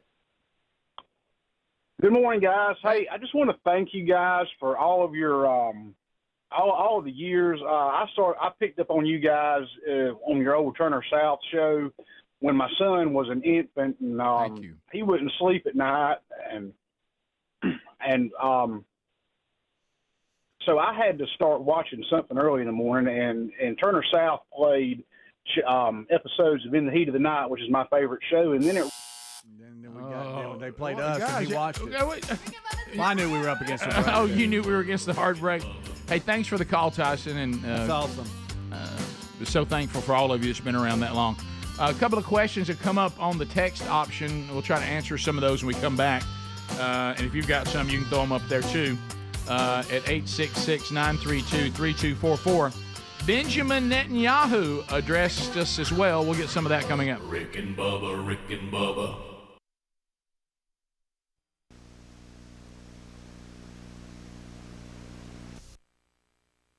somebody cheaps out and they say, well, I'm not going to pay for 2 of them. And then because of 1, 2, 3, 4, they take 3 and kick 4 out. That's the average. That's the tough thing about being 4. Yeah, I can't make their decisions. I mean, I know you can. Fine. I know. But My Don 1 is available for live remotes. Yeah. And for appearances. And DJing your wedding or prom. That's right. So if you want to contact him. I'm just kidding. I've been begging him to get his own DJing service going. No, hey, I will do it now. Now, if you got the equipment, D will do it. Well, he could sublease from Casio. Yeah. So there's that. When he's at Tiki Bob's, I take his equipment and go. Right. So that's Blair and Karen sings at churches or events. You'll speak. Right. Oh yeah. Sure. Got that all set up now. Wow. Ryan will do your website. Right. All that kind of stuff. Ryan is wanting to take us some extra website stuff. Speaking of that, Beverly Bendall is having a very special day. Beverly Bendall, how are you? Met to Beverly. She was Speaking of that. Well, because it came from Don South, who Ryan won't help with his website. Yeah, that's right. That's how you got it. That's how it came. That's okay, how got it. Don South, about to help me out. Did you call him, by the way? I did. I took care of it. I've been communicating with Don. How about it's this? All clear now. He emailed Don South back in about the amount of time it took you to steal that cross off my desk. Sure. Did it really? I can't believe Speedy is making more than... Come over here. No, I mean, just walk over. Yeah. You ever been in here before? Yeah, a couple times. Okay. You ever been on the show? A couple times. I can't believe that Speedy is making more than the football players in the Arena League. It doesn't seem right, does it? I know it. Those guys are trying to make it up, and Speedy's making more than them. Can I ask y'all a question? It's on him. I didn't have anything to do with it. But can I? Let me just ask. I'm proud of it. What have I done? I know. I kind of need to know. I mean, is it just because it's so funny? Is that what it is? Well, that's all it is. Okay, because I'll. Can I not be proud of Speedy? I just look up to him. Because once again today, I'll just sacrifice myself. You know, I hate to make everybody uncomfortable. Because I mean, that's not true. What Ryan's saying. Ryan don't even really know. You're just making that up. Can I say something? I don't know. I don't know. Can I say something? Trying to talk, y'all. Yeah. But last time I checked, I'm 1. Okay. I'm sorry. Ryan's trying to get Speedy. I know. Here's the thing. I've been watching some of this between you two. What is it? And I've been watching how and I admit I'm part of it too. I find myself back like we used to be. I'm wanting to prank a lot. But I have to bring up that piece of paper called the Gunnersville Treaty. Thank you. You're right. You're right. And that's why we established it. And I can feel it getting that way again. Can't you? Yeah. Can't you feel it? Yeah, I feel it from him. That's why we had. Remember, the treaty was enacted because it got to a point where you couldn't even go through your day. Right. From watching your shoulder and wondering who was even your hurt shoulder. I know who was throwing you under the bus. Taking stuff off the desk. Who had stuff? Who was stealing stuff? I stay under the bus from Speedy. I mean, here lately. Why is it? Wow. Here's what I'm calling. Don one out from under the bus. Here's what I'm calling. Those of you that are new to the program, you can check the dictionary. The Gunnersville Treaty. You know what I'm gonna start doing? I'm gonna stop shielding on D, and I'm gonna let him see what it's like. We used to prank each other. We used to prank each other all the time. We pranked each other, and to the point in Gunnersville, Alabama, it escalated. I won't go into details, but it did involve. It involved a marriage and a bald eagle, and that's all I'm gonna say. But and at that point, we said, you know what? We're out of control. And you know, we're getting to the point we can't top each other, and we're getting into Crazyville now. Right. So we brought out a document, brought everybody in, and we signed a Gunnersville Treaty that we would not prank each other anymore. Right? Right. Yeah. You're right. And I'm telling y'all, we're veering into it a little bit. And I'm part of it. And I'm part of it. As a matter of fact, yesterday, with the thing that happened to you in the office, I found myself in there stirring it a little bit, trying to escalate it. Well, you know what it is, and that's on me. I shouldn't have been doing that. You know what it is, and you said it best yourself. I'm the reasons, because how many years? 8 years. I mean, I've got some pretty thick skin over here, and I'll just take it and move on. And everybody knows that, and so they giggle about it. He never gets mad about anything. No. You know, now. Yeah. That Little Red Lopez is dead, isn't he? well, no, not really. He's there. But you know, every now and then Speedy does. I do have to defend myself. You know, I mean, you know, I can only take it for so long. Right. You know, that's it. That's why the treaty was there. Right. I'm not saying we've gotten into treaty yet, but I can see us heading there. Yeah. Right now it's ribbing. Yeah. But ribbing, if it escalates, somebody says, well, I got to take ribbing to another level. Right. Somebody's car doesn't need to crank today. That kind of stuff. So I'm just cautioning you. Thank you. I'm glad Ryan was here to hear this, by the way. Can I be the voice of reason and be level-headed here? Yeah. That's where we're headed. Yeah. Okay. All right, back. Let's all stand down. He's good, dude. He's a changed person. He is changed. Who just brought up the Still Dog stuff? Can I not be proud of you? Who just brought up the Still Dog stuff? Who? Because I'm proud of you. Who? I'm proud that you make more. Pass the gravy. We're back 35 minutes past the hour. Still to come, Benjamin Netanyahu. We got a clip from him at that circus yesterday. So that's coming up. We'll probably do that in this segment. And then we have a mystery that has been talked about on the program that Speedy and I got to the bottom of. We'll have that for you coming up. So I want to hit a few questions that are coming in from the 866 We Be Big option. So just scroll by. I'll remember them anyway. I know I've missed some of them. One of them was asking, will we do a best of CD this year, and when do we think it will drop, and what will kind of be the theme? And the answer is yes. What we're thinking about, and I think it's a great idea, we'll certainly drop in some of the things that were funny this particular year, maybe some moments that stand out. And then Speedy has developed this huge catalog of bits that we thought over the last 30 years were fantastic, but when we got down to the playoff, because you can only have so many cuts on a CD back then, we didn't have the digital world anymore. We were limited to what the CD would hold. A lot of them never made a CD, but they're considered on best of shows to be winners. Mm-hmm. So we think we're going to kind of do a best of the rest. Mm-hmm. We already have the title. Hey, run me a Z and shut her down. It's going to be a tribute to Joe Carwash, Run Me a Z and Shut Her Down, with it being the last year. So, yes, that is coming. Probably usually drops around November. Yeah. Or something like that. Yeah. So we should have it out at the normal time. And we are trying to get it quicker to the streaming services than we did in the past. So there'll still probably be a 60-day delay or something like that versus when the hard copies are available. So there we go. Also, we had somebody asking, why do I use the name Big Vox when on social media and all that? And if you missed that, and where did it come from? If you missed that, when we went to do all of our social media stuff as a show, Rick Burgess was already taken. And so I couldn't have it. So Helmsy got with me, and we were trying to find out a way, how can we get something that still would have your name and people would know you're part of the show and the other stuff you do. So when Greg and I were growing up and listening to some of the greatest rock albums of all time, we noticed that they would list lead Vox. And we started going, what does Vox mean? Yeah. And so we researched it, and we realized that it means voice. Or vocals, lead voice, lead vocal. And so we decided that since I can tend to be gregarious and loud, and we have a radio show that goes out to whatever, lots and lots of folks, we came up with Big Vox, meaning big voice. And so it's Rick Big Vox Burgess on social media and all that, so we can still use the name, but we had to add something to it, or it wouldn't have worked. Yeah. So that's where that came from, and that's why we use it now as promo codes and stuff like that. So big voice. Yeah, so there you go. And so that answers that. And then somebody says, watching the Turner South flashbacks, it's clear that Speedy looks, you can tell he was quite the player. He looks like an all-time player. Whoa. Yeah, I mean, that's old you, but they're just saying they've noticed that. Old you. Yeah, that's old you. And then the other was, where did this come from? How did y'all end up on Turner South? And somebody said on the Turner flashback that we got right now, Bubba is out that day. Really? So I didn't know that. Anyway, so does anybody remember? All I know is it was a cable channel that Ted Turner's company started, and they wanted it to be Southern things. Yeah. Correct. And they wanted it to be original programming. Mm-hmm. They didn't want it to be another cable channel that just does reruns of Mayberry and, Green Acres and all those old shows. They wanted to do original, new programming that had a Southern flair. And they found out about our show, and they approached us and said, we'd love for y'all to be our morning slot on this cable channel. And it really was a lot of fun. Yeah. That was a lot of work. because they demanded quite a bit, and rightfully so.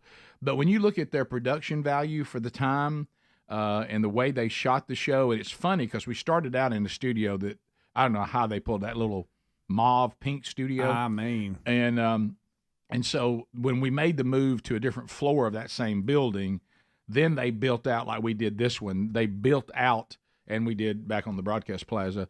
Well, this one really more so than the Broadcast Plaza. We built it out so TV and radio would work. Yeah.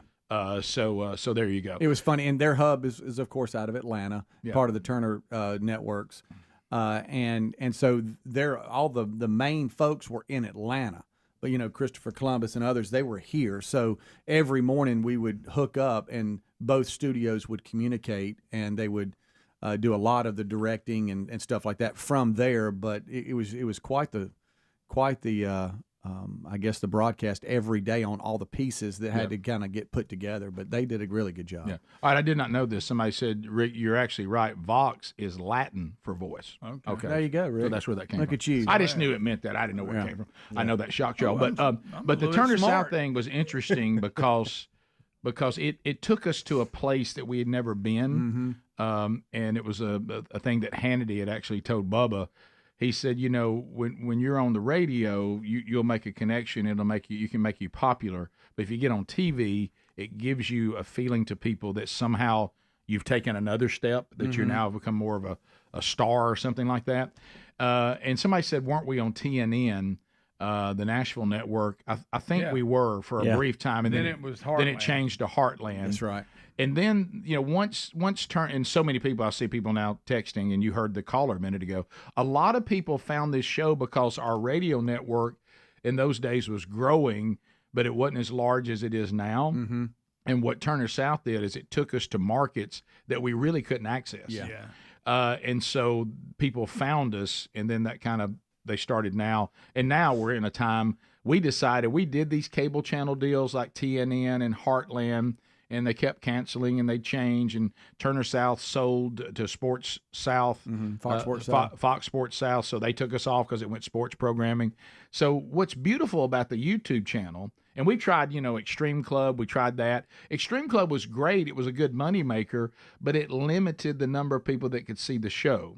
So when we decided to do the free option on YouTube, we said this will give us access to more people, and then we can monetize that through advertising and have a bigger audience. What we want here all the time is to have the biggest audience we can possibly have. And now, through all the streaming stuff, you have your radio markets, which we love, and we want to grow that. But you also are not limited, by your market having a station, and you're not limited by a cable channel when it comes to viewing the show. And with all the technology, you can get us on your TV with no problem at all. So that answers some of the questions that are coming in. It opened up a lot of avenues, though, because they loved us to do a road show now. Let me tell you something. They did. They would send us somewhere in a second. And Billy Z, our engineer at the time, that was with Turner South, got to be great friends with him.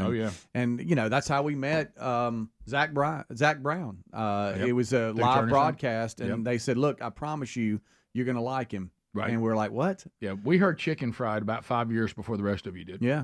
There's so many people that we developed relationships with that came from that. I used to watch it before I'd go to work. The kids would be up getting ready for school. Yeah. And I used to watch it. It was good. Well, if you've never watched it, and again, I think, we'll always be a radio show that happens to be viewable. We'll never be a TV show that's on radio. But if you have ever, and I get this a lot from people, seeing the show in action is a different deal. If we could fix the bumper music thing, which some of you are texting, I know y'all absolutely hate that. I don't know how we're ever going to resolve that. It's infuriating to me and Adler and us as well. So it's cool to be able to have all these different options live and archived now. It's funny to see what we were like really dialed in on wearing a lot. Obviously with the Titans and our relationship with them. Apparently I wore Max Fly every day because I'm really good friends with Rich Santagana, and we would always play golf, and he was with Max Fly at the time. There's Hobie. You see a Hobie in the background? There's Ryan Greenwood. Look at him. And somebody said on the text option, they're like, boy, y'all wear a jersey. Look, a second. Bubba and I loved wearing those jerseys. We absolutely loved it. Like Bubba was talking about Rhubarb Jones out of Atlanta, the famous DJ and morning show host. Bubba saw him at June Jam up there with his mirrored sunglasses and his jersey on and a big old gold chain swinging. And, so anyway, we did wear lots and lots of jerseys.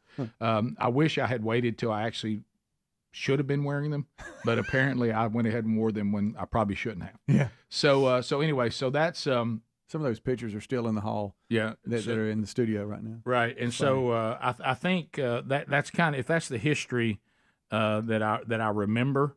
I don't remember how Turner South found the show, but I do know that they came to us and approached us about that. Yeah, and that little studio that we've been showing, that was a studio we were in and live during 9/11. That's where we were if some of you want to kind of visualize it that are watching this on where we were at the time. Yeah. So anyway, those are great questions. When we can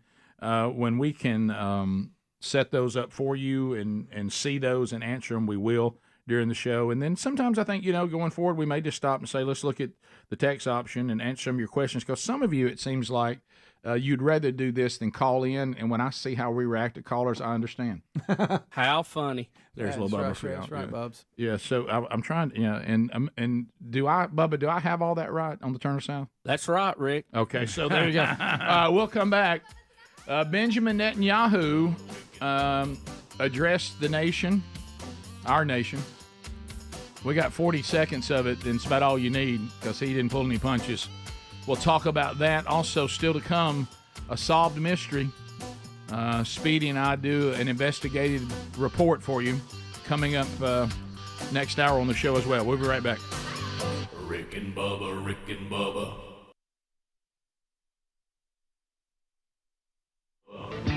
17 minutes past, Rick and Bubba show. We're back. 877 We Be Big, our number. So let's see. All right, Ryan Greenwood has 3. Speedy has 2. That's 5. Bubba has 2. That's 7. I've got 4. That's 11. And then if you start branching out, it'd be, and you get into Prater, Prater's got 4. That's 15. Dunaway's got 1. That's 16. Just within the show, people who are here, pretty much every week, right, and participate in the show, there's 16 children. You realize that's a lot of children. So there's a lot of children's stories here. I have 4, and the thing about it is that way I've had small children in my 20s, and I've had small children now in my late 30s. And I'm gonna tell you, you're not as smart in your 20s, and but you got a lot more energy. Mm-hmm.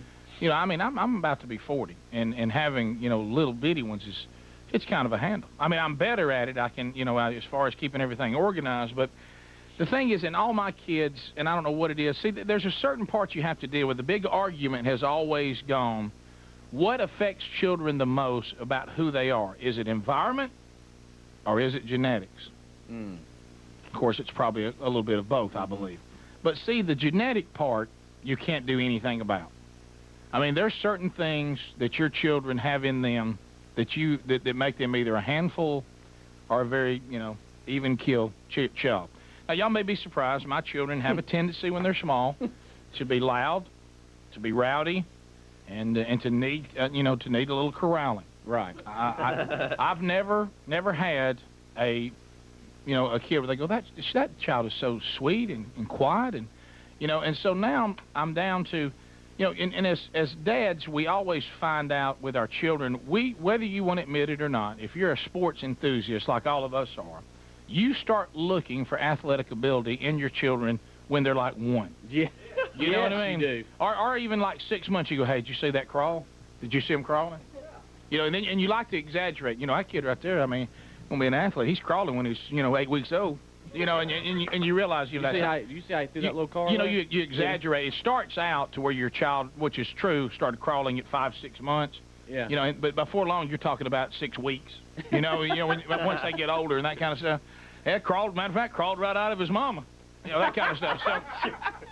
So then, strong as an ox. So anyway, Big Love's getting a little bit older, and still can be a handle, but now there's Taz, the Tazmo, the little one, Blondie, like his mama. He's got the blonde hair and the blue eyes, and he's got a little bit of dark skin, and he's dark complected and all that, and he's a cute little kid, and you find yourself almost thinking he's like a little cherub, he's like a little angel, because he looks like one. You know what I mean? And he has a tendency to draw you in with his sweetness, and then you're caught off guard when he attacks. You know what I'm talking about? You're just a little bit. Well, he's gotten to this point where.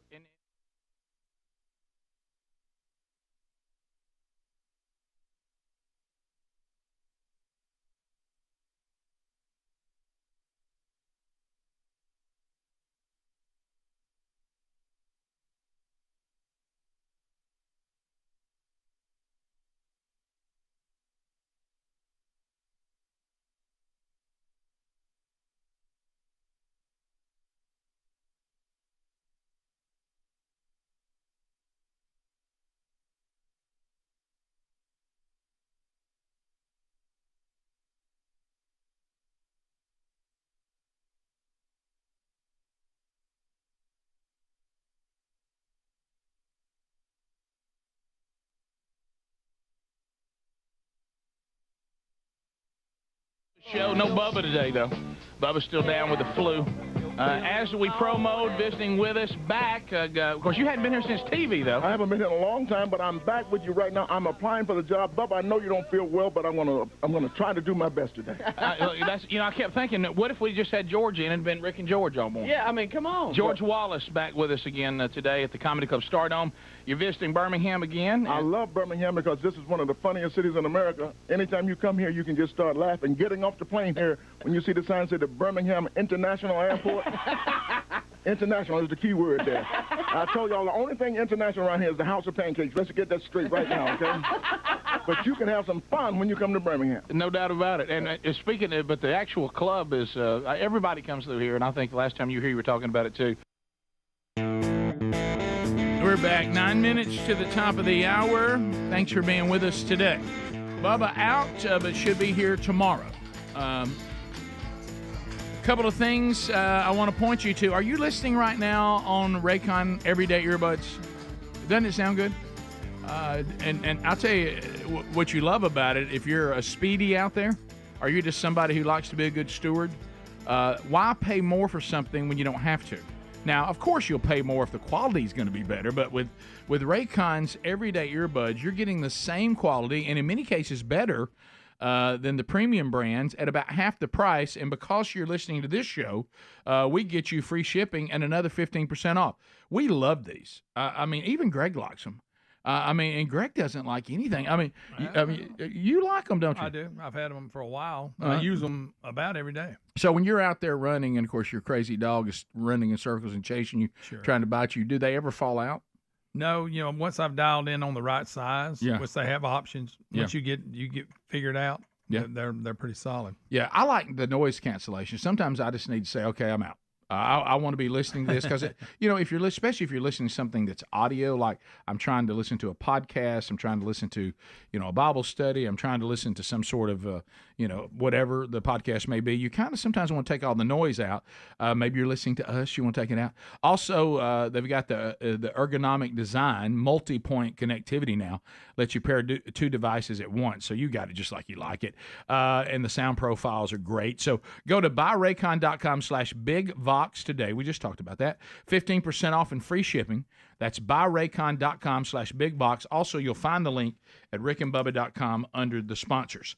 All right, so we have Netanyahu. He rolls in. We've got war in the Middle East.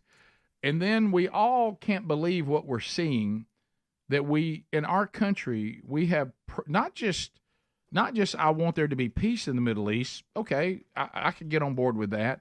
I'm pro-Hamas. Hamas is coming. A terrorist group. I hate the Israelis. I join Hamas in the desire to eradicate them from the planet while wearing a Stop Genocide shirt, which is interesting.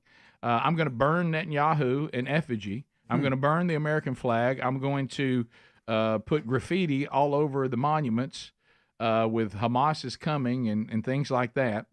And here's 40 seconds of Prime Minister Netanyahu kind of clarifying the state of things. Well, I have a message for these protesters. When the tyrants of Tehran, who hang gays from cranes and murder women for not covering their hair, are praising, promoting, and funding you, you have officially become Iran's useful idiots. It's amazing, absolutely amazing. Some of these protesters hold up signs proclaiming gays for Gaza. They might as well hold up signs saying chickens for KFC.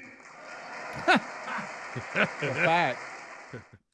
Don't forget, the whole time he's speaking, Tlaib is holding up a sign that says war criminal. I saw that. Yeah.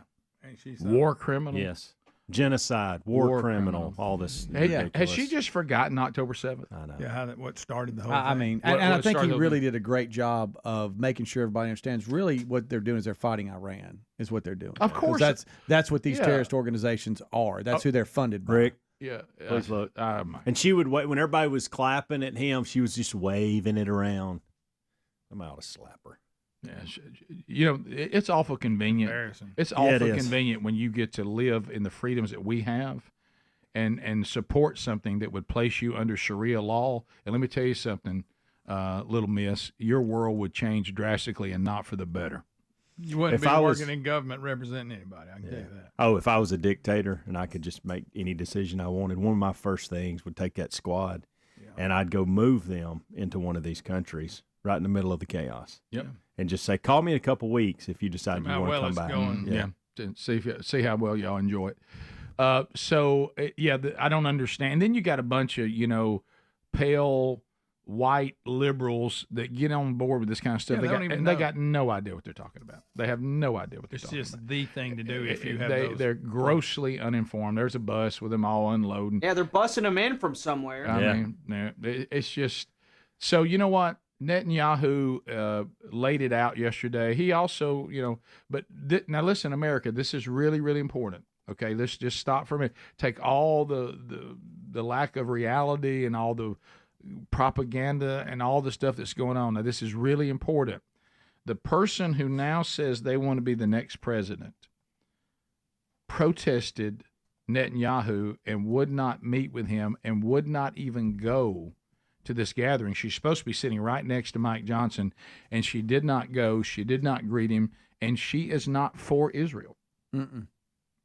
That's a big, big deal. You may be someone, and I understand. I have some of this myself. I'm just going to be completely honest. It's going to upset some of you, and I don't hear me saying something I'm not saying. Trump's difficult for me.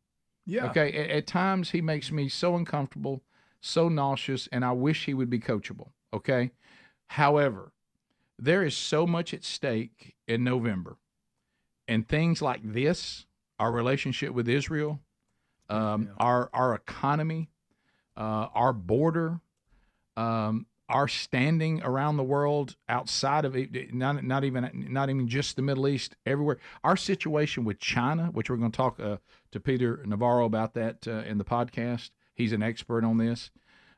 These things are crucial, and they're very, very important. And I would even throw in, if you are a person of faith, your freedom to live out your faith if you're a Christian.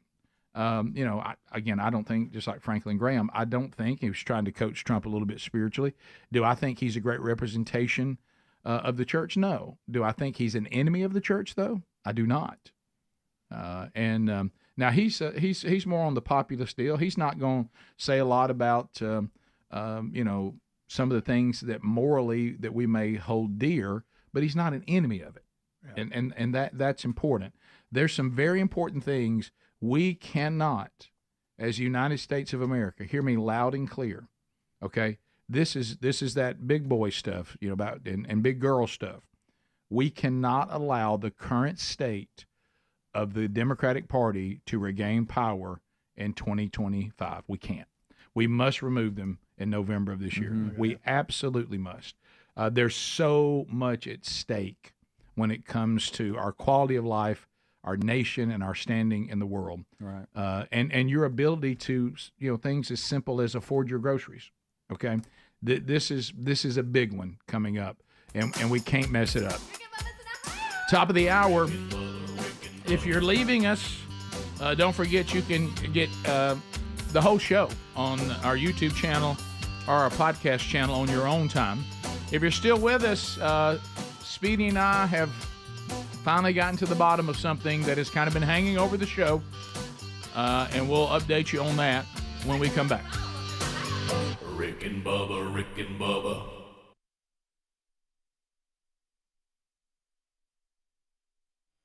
It's one of the finest, if not the finest, in the country. In America. In Birmingham, Alabama. Right here. And if you ever come to Birmingham, you've got to stop right here at the Stardome Comedy Club. I guarantee you, one of the nicest comedy clubs in America. So you having fun already, or are we just getting started this week? What's wrong? No fun, huh? What's wrong? I'm staying at this hotel over there. They got me in the room $600 a night. I'm not going to be here that long. I can tell you that right now. $600 a night? What? I'm getting the hell out of here. You can believe that. You come on over there. Bubba over there right now. We just think he's sick. Look, got you Atlanta stuff on you. How long you been a Braves fan? I've been a Braves fan before they were good. You remember when the Braves were so bad? People say they called the stadium. What time does the game start? And they said, "Well, what time can you get here?" I went through all those jokes, man. I know it. I was a Braves fan. If you went to the game, you had a good chance of pitching. I'm not lying. My uncle used to say, "It's true." You remember that? I lived in Oxford, which was about an hour and 10 minutes from the stadium. Mm-hmm. So every single Little League year, because they were terrible, you didn't have to worry about it. You could get tickets for the whole league, and we'd go on a bus and sit right behind home plate. He's not lying. He's not. No. Now they had so many great jokes in Atlanta. Like I went to Lenox Square one time, and I had tickets to the Braves game. Mm-hmm. I said I'm not gonna be able to make it today because I got to go to a funeral. So I'm gonna put these on the bench here in the mall, and I'm gonna walk around and do some shopping. And, somebody will pick them up. So I went shopping for 2 hours and came back and said, "Let me check these tickets." I went over there and somebody had put 2 more next to the 2. So we had so many great jokes about the Braves in those days, man. Oh, it was. Those jokes were in baby blue uniform. Oh. Dale Murphy and Bob Horner. Well, Yes. that was the thing. And then every now and then, if you got lucky, you got to meet Doug Cheney. Yeah. What's his name? Dale Cheney. Tell me, remember his name. Claudel Washington was in there. You remember that? Yeah. See, I'm a big Braves fan. Yeah, Ralph Garr. Ralph Garr, yeah. I'm a big Braves. I used to watch it when Ted Turner would play it twice. Bill Pocaroba? Remember Bill Pocaroba? Something like that. He made a lot of money. He made a all-star team one time, Bill Pocaroba. Yeah. And what was the other catcher name in the back? Bruce Bennett. Yeah, Bruce. Yeah. Did he make MV? He did. MV? Yeah, but y'all getting a little late now. You got to go back. You talking about the real Braves? Yeah, they started almost getting real. And I'm talking about but Skip back where they would announce. When Phil Negro was playing. Yeah. My uncle used to say the Braves, Uncle Bo, I'll tell you about him. He said the Braves pitching was so bad that they do better if they let the opposing team throw up their own ball and hit it like we did when we were. But the Braves, I love them. Well, you got to go back. It was so bad that Dale Murphy, they would announce how long till Dale Murphy batted again. You know what I mean? You'd be sitting there and go, remember coming up in an inning and a half, Dale Murphy. And then you could go buy groceries and come back and skip an inning and come back and then Dale Murphy and Bob Horner. And it would always be so funny because Skip and them would run out of things to say. Yeah, what do you talking about? And so they would, speak one time in 5 minutes. Ball one. No. And they would just sit there and never say a word. If you think it was bad to go to the game in those days, my first job in radio was an AM station in Anniston, Alabama. And they carried the Braves. They've been carrying them for years. Mm-hmm. And you would come up and they go, "Hey, I'd like to get a job." They go, "Can you work on the weekends?" You say, "Yes." Sir. "Can you run the Braves?" And they teach you how to run the Braves. Can you run the Braves? Look, and you'd sit there and just what you're talking about. So the game would be going, and you'd want to move around the station a little bit, maybe go to the bathroom, and the announcers were so bored, and you could hear the guy going, "Budweiser." You know what I mean? Yeah. You could hear him on the radio because there was no noise. Right. And you could hear somebody talking. You'd hear what they were saying. I went by, and then I picked up some blue jeans. I didn't fit. And you go, "That's a woman, the only person there." And so they would take these long pauses, and you'd panic that you didn't hear them go to commercial break because you just hear the stadium. Just quiet. Like that, and you sit there and go, "I've missed a break." And I'll sit here, low inside. You know what I'm saying? And you go, wow. I mean, there was nothing going on. Oh, man. So that was the Brave days. I remember when Ted Turner would play it twice, remember? Oh, yeah. Would come on, and I would watch it the second time like, maybe they'll win this time. I was just that, I loved the Braves, always loved the Braves. And then 82, was it? We couldn't believe it. When they made the change? That was 82 was the blue uniform. They played St. Louis in the playoffs, right? Right, got beat. And but they won the first 13 games. Do you remember that? I remember that. And we couldn't believe it. We were going, what is going on? And everybody went nuts. Who was the Joe Torre was the manager? Yes. Yes, I remember that. Come on, talk to me. Yeah, and then because I was a senior in high school, and they went, I was a junior in high school. Right, you were the 1 year behind me. And I'm not going to lie. and then we went through another dry spell, and then we hit the big run we're on now. And I tell you what, they could have won that. They played St. Louis. I never will forget, and it started raining. And these guys stand up. I'm going to strike out and get the fifth inning over. They wouldn't strike out. Just get the inning over and make the game count. They want to hit the ball. That ticked me off. They did some stupid stuff. I forgot about that. Yeah. Just strike out and get the inning over. And they go, no, they want to hit the ball. And it ended up costing them. It cost them. See? But I do remember. We know everything about baseball. I'm telling you, even, some of the people are stupid at the baseball game, though. You ever see 50,000 people in the stadium standing up singing, "Take me out to the ball game"? What the hell you think you are? Buy me some peanut and Cracker Jack. Why buy both? Peanut come in the Cracker Jack box, right? We can talk. And you know what else is about baseball? And this has happened once before. I thought I made up the joke, but it did happen. Sometimes the pitcher throws down and hits the bat upside the head. First thing the batter does is what? Drop the bat. Now, if you're going back out to the mound, yes, sir, take that bat with you. That's right. And I said, better yet, just turn around and knock the hell out of the catcher. That's right. Make him pay That's for it. the call of that pitch. You know what I'm saying? And then he can't tackle you when you go for the Thank pitcher. you so much. That's what they always do, don't they? The catcher tackle. Yeah, so you ought to know that's coming. You've seen it for weeks. Hey, you know what? I should be in charge of baseball. I think I would make it much more interesting. Some people say it's boring, but it's my favorite game. I think what we should do every day, everybody play a different position. No matter what. You know, when we were kids, every year, you don't know what you were going to play until you got to the stadium, That's right? You Wouldn't it be nice to have, like, Greg Maddox, shortstop? You don't know what.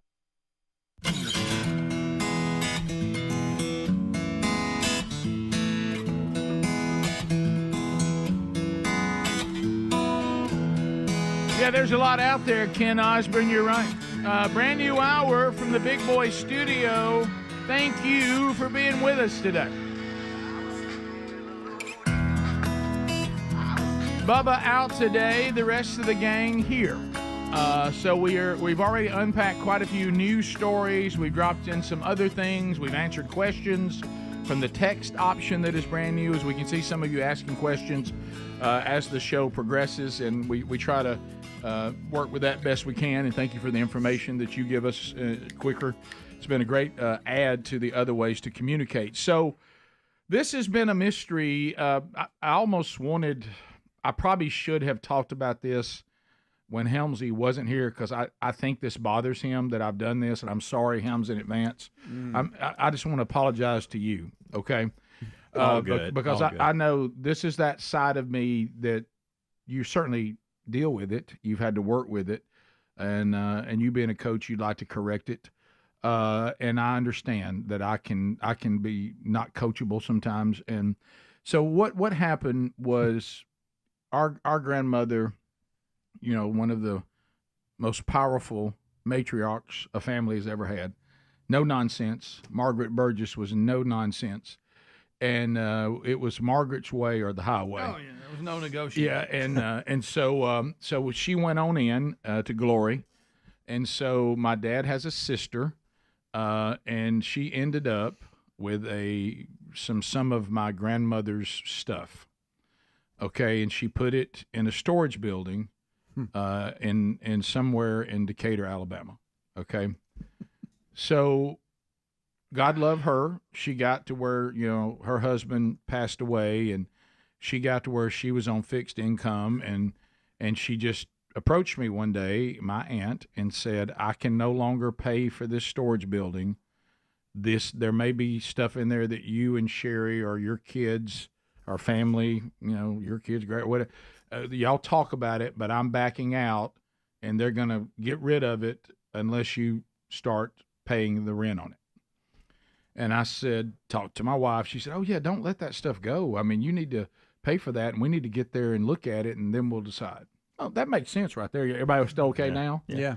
Well, the problem is, Sherry and I are very busy people, very busy people, and we have a lot going on. And for those of you around the country that don't know, it's about an hour and a half to get to that where we were. Mm-hmm. I know it's a little further if you're going into Huntsville, but Decatur's right outside of Huntsville. Mm-hmm. And Greg and I, went there as kids, because we had family there and all that. So I kept saying that we would go, and we'd go check it out. How many years ago? The best case scenario, and I think that I am completely wrong. I think I'm trying to keep Helms off of me, and I'm trying to make myself feel better. I think I'm wrong. I'm going to say minimum 3 years ago. Rick, yes, not 3 years ago. 5? Rick, we've been here how long in this studio? 2. 3. Rick, it's been 10 years at least. No way it's been 10 years. It ain't been 10 years. I think, can we I'm gonna act like I didn't hear that. Can we settle on 4? I'm telling you, can settle what you want to, but that ain't. You So you think he's been paying for this I'm not storage talking about unit? how long He's saying 10 been years. gone because Greg's saying 10 years. Aunt Marg paid for it for a number of years. I don't know about that. I'm talking about when Aunt Marg gave it to me. I'm not talking about when my grandmother went on. But it wasn't in. 3 years ago. We've been here 3 years. Let's say 5. I think it's 5. But you know what I'm saying? Don't you agree? We've been here 3 years. I think it's 5. So for Say 5, I'm gonna pretend it's 2. So for 60 months, you've been paying for this. I think that's low. And you At least. Can we land on 5? That's 60 Yeah, months. yeah. Okay. All right. So that means that, and you don't know what's in it. I have no idea. You just were doing 5 the years. family a favor to keep it. I going. don't know what's in there. I have no Okay. idea. So, and what was it, if you don't mind me asking? How much per month? Around 200. I think it's $200. $200 American? So you've spent. I think I'd have Braden's car paid off. 200 times. And halfway to paying Caroline's. $200 American dollars? But in all fairness, though, right now that's not worth $200. That's a good The point. dollar's down. All right, So you have spent $12,000 on this storage unit. Free and clear title. $12,000. All right. So and you remember that. Congratulations, Braden. And you remember the eye-opening moment I had when I paid for a storage unit. Somebody said, "Buddy, for what you've spent, you could probably buy everything in there again. What are you keeping in there?" So Sherry kept saying there's $12,000. probably something in there that we want and we can use it or whatever. So finally, didn't know what's in it. I was talking to Speedy, and I ended up having to go to the Huntsville Decatur area for to take care of some business. And Speedy, of course, takes care of his parents there. He's there a lot, and I discovered that Speedy and I were going to be in this area on the same day. Mm-hmm.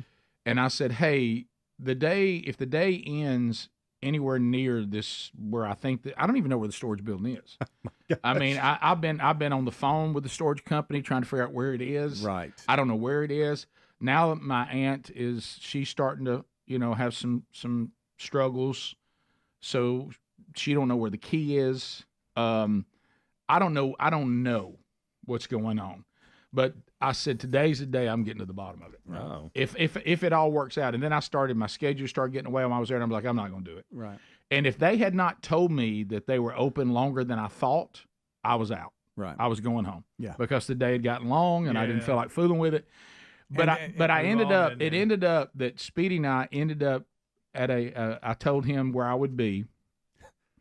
And I ended up, my final meeting of the day was when we pulled it up, the address that the company gave me. It was, 5 minutes from us? I think so. And this is where I come in. Now, we're showing, if you can't see on TV, Greg, that's Rick standing right outside the storage unit. And Rick's not happy about it, judging by his hand sign. No, Rick. Well, why you got me shooting a bird? I don't. I mean, that's just how the Did you video freeze started. the video? I'm not shooting a bird. He's got the video. That's just the beginning of the video. I'm not shooting a bird. I'm sitting in here. I'm putting my phone in my pocket. I'm sitting in here. I'm not. We're not the ones that did the storage unit. Let's rewind. Look at that. He's shooting a bird. He tells me. By the way, somebody just announced Dave Ramsey's listening and died. Okay. No, I'm just kidding. Oh, okay. Hearing what I said. He gives me the address. We meet up front. He gets out of the truck. And he goes, "Hey, now look." Anytime you hear Burgess say, "Hey, look," you don't know what's going to happen. No. He said, "I don't know what I'm walking into." Okay. Right. I have no idea. So I'm like, all right, well, let's just try it. So he goes up to the main door, and there's a number that says, "We're not in the office. Call this number. We're on the premises." I guess they're doing. Can't find anybody. And you're doing this toward right. that sign. I'd gotten the code to the gate from the company when I called them. So he says, "Hey, jump in." I got the code. So and it's on some tattered piece of paper. And so we punch in the code. Sure enough, the gate opens up.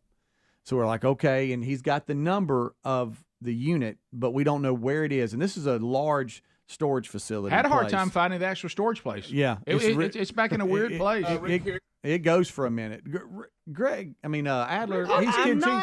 What are you doing? Stop doing that. Rick, why are you flicking us off? I am upset. So we finally find the lady on some golf cart with a broom, and she's riding around. That was a big handle. And Rick doesn't know who's. Rick, he doesn't know who's. Stop it! Heather, stop doing what you're doing. He doesn't know whose name it's under. He has no idea whose name it's under. I'm not shooting a bird. Rick. They're playing games with the video. I didn't. This is just how it started. So we find the lady. She said, "Come back with me to the office, and we'll see if it's under your name. If it's under your name, I can give you the information. But if it's not, then we have to go from there." Rick doesn't even know whose name it's under, and he's paid for it for at least 5 years, and we come to about a $12,000 deal. I was thankful. Let me tell you what I was thankful of when she said, "No, it is in your name."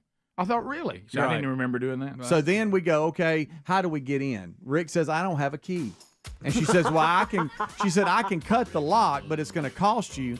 But we sell locks here." And Rick said, "Let's do it." So that's where we'll pause. And I'm sitting there witnessing all of this, ready to document it. Someone says, "Does this violate we don't help each other move?" It doesn't. I actually got speedy because I said, let's document this and we can play it back on the show. Right. Plus, there's probably something in it you won't. I know. Rick and Bubba, Rick and Bubba.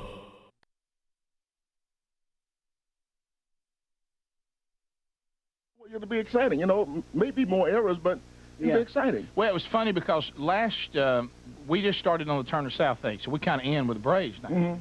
And we never, we went through the years of the Little League team sitting behind home plate, but then they got good.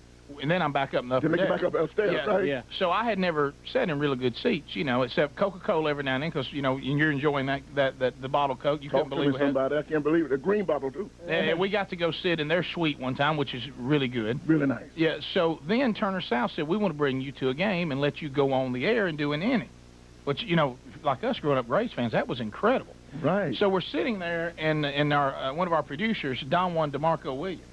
He wasn't going to do the booth thing. I know Don Juan. Yeah, you met him out in the hall. Yeah, I met his mama, too. Oh, no! Yeah, you missed it. No. He said he met your mom. Here we go. Oh, man. George about to get on your mama. George, watch it now. You world famous for mama jokes. I saw you. I love his mama, too. Beautiful. What'd you say, Don Juan? Oh, no. George, I love him cracking on my mama. And see, I grew up in school doing this kind of stuff, cracking on each other's mom, all my boys. And we get on each other's mom. But I never had it with, like, a professional, like, hey. I saw he's like a pro of the mama jokes. One night on the Tonight Show, you got to rolling, and I mean, but I said, where are we going to end up? It's going to be a fight before it's over. We just have fun, it's just a lot of fun. Well, it's all in good fun. Yeah, I don't even do the mama jokes now, but I cannot do my show without somebody in the audience shouting out, how about your mama, especially in Birmingham. Oh, yeah, you're going to hear that. Especially in Birmingham.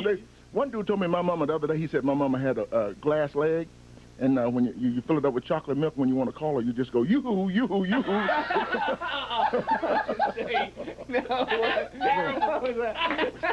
So every time I hear a new one, I just love it, man. I love this new jokes. I had never even heard that one. I remember the last time you were here, you went off on Dee's mom. He talked about my mama, too, but that's really my son. Well, a lot of people don't know that. My son. A lot of people don't know that. A lot of people don't know that, but look at him. Yeah, right. He favors his mama, but he is my son. I was about to say, I'm looking at the shade here. And your little shade is a little off, I just come from Hawaii. I've been out in the sun. I freak the people out in Hawaii, Rick. Ooh, man, I got on, every morning I woke up, I put on a blonde wig, and I went down to the beach and just stretched out. People walking by, hey, fella, you better turn over. But I freak the people out. So that was one of the things I wanted to go there, and never been to Hawaii before. And no, was it? I hear different things. Most people say it's fun, but you don't want to stay too long. Hawaii is the nicest place in the world. Maui is so beautiful. However, Maui does close down at 8 o'clock. I'm a Honolulu man. I like the city. I got you. I like the city, and I used to have a place there. But after a while, you've been there so many times, or you don't want to stay too long. You don't want to stay too long because it's the same. After you see everything, you've seen it. So. Well, that's what somebody. And the plane ride's a little rough. That's a long way. Well, it's a long way, but you sit up in first class and get you a real good seat. Now I know you can afford it, and just up there and just take it easy and enjoy. That's what you need. See, that's one of those flights. If you can afford first class, you take it. You take it. That's right, and you'll be so comfortable, and they feed you and they treat you well, and you can stretch out and lay back and sleep. So go to Hawaii. I think that's one of the nicest places in the world. Where's the nicest place in the world you've been? That I said, hey, this is really, really nice. Yeah. I went to the Atlantis in the Bahamas. In the Bahamas, okay. Now, Bahamas is one of those places you got to be careful. You can't just go anywhere. I've also been to Say that Montego again. Bay over in Jamaica. I told somebody, there he is right there. He's going on his honeymoon to Jamaica. I said, now the property is nice, but don't walk off the property. Yeah, That's no. No, you know, I'm not saying Jamaica's not a bad place because I want a bad mouth. It is really nice. Everything you see on TV. But you got to know where you're going. You got to know where you're going because I mean, my wife and I didn't know, and this is kind of bad. I mean, we got off the like you talking about. We didn't stay with the group. We tried to go it alone. And we didn't know to go to any of the resorts and everything. And I hate to say it, I said, you know, we paid a lot of money to come to Inslee. You know what I mean? And that's when I realized, you know, we need to get back in the bus. I'm just like you. I don't want to badmouth Jamaica because it is real nice, but you've got to stay on the property. Me and my wife got married in Jamaica, and when we got off the plane, and we made the hour-and-a-half trip to the inclusive resort, we were thinking, what have we done? What in the world? And then we pull up to that gate, and it's like a whole different world. Yeah, if you want to just stay in the common area, that's cool. But if you want to go out into the city, and it's still a third world country, man. Yeah, see, that's the part. It's the same thing in the Bahamas. You go to Atlantis. Always. The Atlantis is beautiful too. Is unbelievable. Did you ever climb the rocks in that cold water? Hell no, I ain't climbing that rock in no cold water. What's that called? But you put it on your little shoes and you go up the mountain. Whitewater drafting or something like that. What is it called? There's a name for it. You walk up a mountain and kind of falls. The water's freezing. With everybody, right? Yes. That's it. It's amazing. I mean, it's like a workout. It's a workout. Is what it is.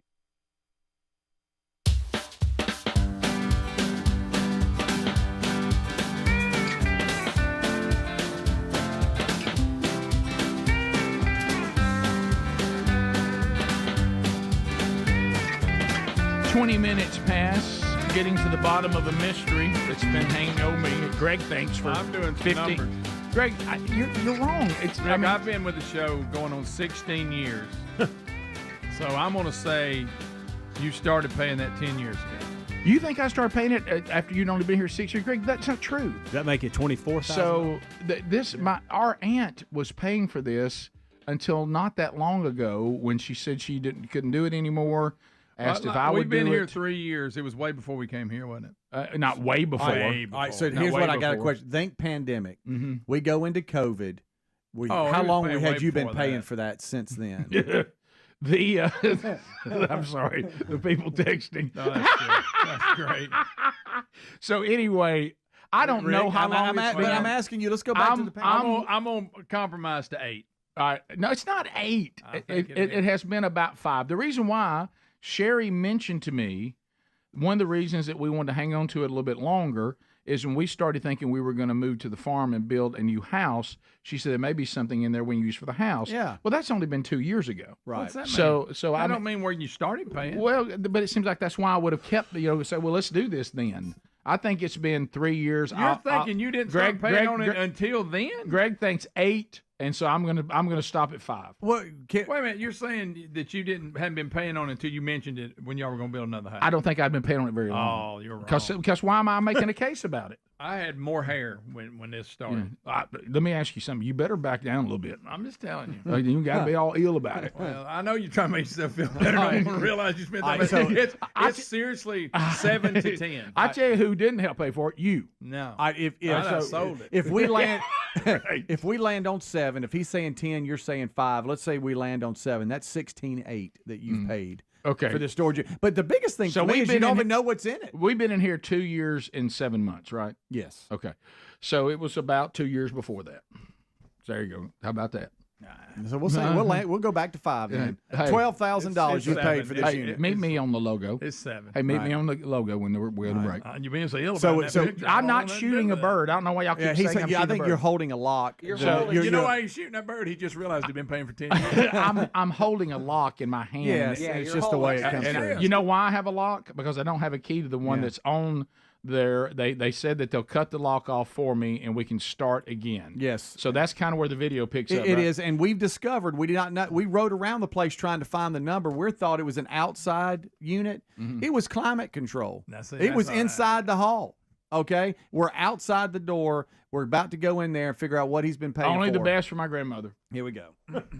Rick here, as you've heard, for I want to say somewhere between 3 to 5 years. Rick, I've been paying just for be a quiet. storage building in Decatur, Alabama that I've never seen.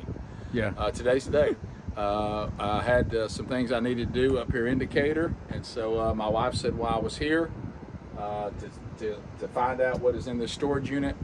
and today's the day. I'm about to go in. So, are you jealous of my hair? I mean, it's somewhere in here. All right, so now we're walking down the long hall. Yeah, now see, it's a real long hall. I don't know where I'm going. Looking for the I've got a new lock. Indoor ones, you ain't got a lot of turn room, do you? No, you don't. And so I'm trying to find it. We're gonna have to get them to cut it though, because I don't have the key, but I've got a new lock put on it. See there? Told you, Greg. I bet they hit you hard. I didn't realize I still limp that bad. Hey, I bet they hit you hard. You are for a limping. lot. Here we go. End of a long day. That lock wasn't that expensive, Here Speedy. we go. Here we go. I don't have the key to that, so we're waiting on the person here to open this up, and then we'll look. Oh, 82. You wish they would have hurried. Here she comes. Here she comes, Oh, Greg. wow, Hey, quick. now. She's just be quiet. Be quiet. Wow, she means business. Look, she's going to open this up. done that I'm too before. close. Look, I'm too close. Oh, my God. It's all over you.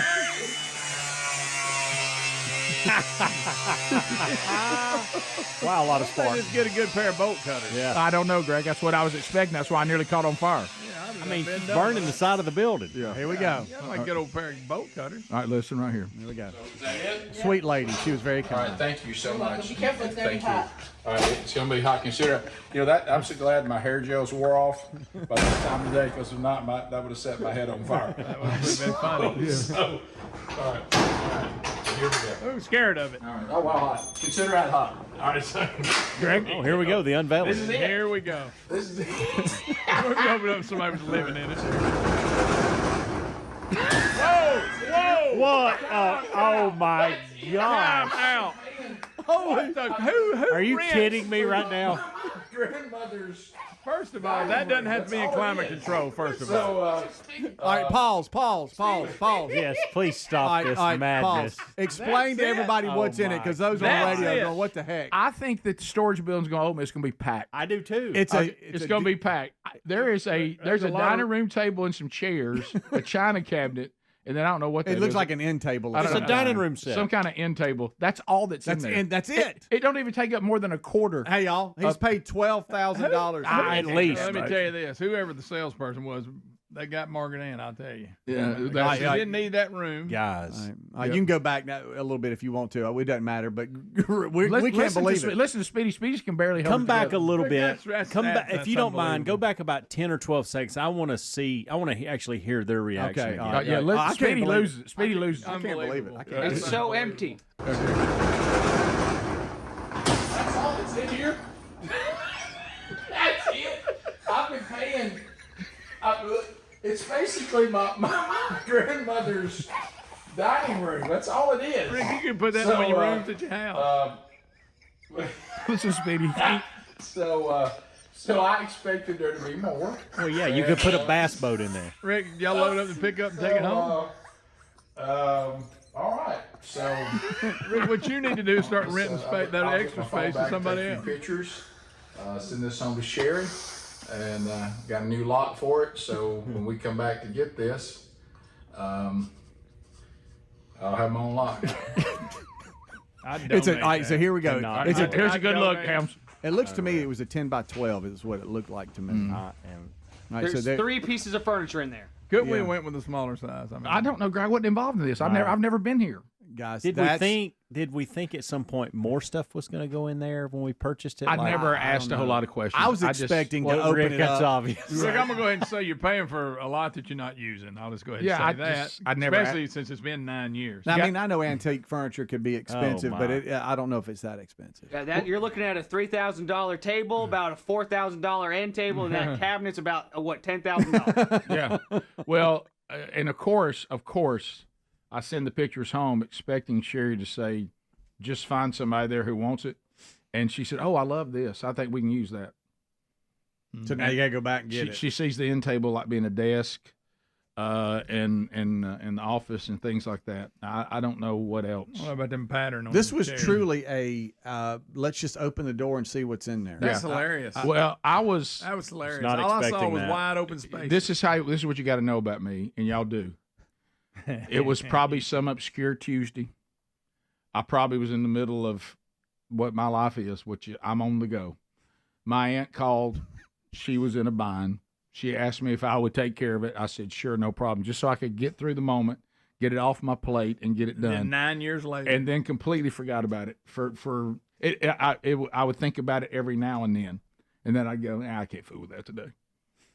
And a climate control unit. No, it's a good one. For It's a nice about one. 5 years. Well, I think we're selling. That's a safe bet. I'll actually, if you have something there in that area you want to put in there beside this, and there's plenty of room, you could put a boat in there. Yeah, you could. I'll cut you a deal. I'll store it for you for $12,000. I was alarmed when that opened up.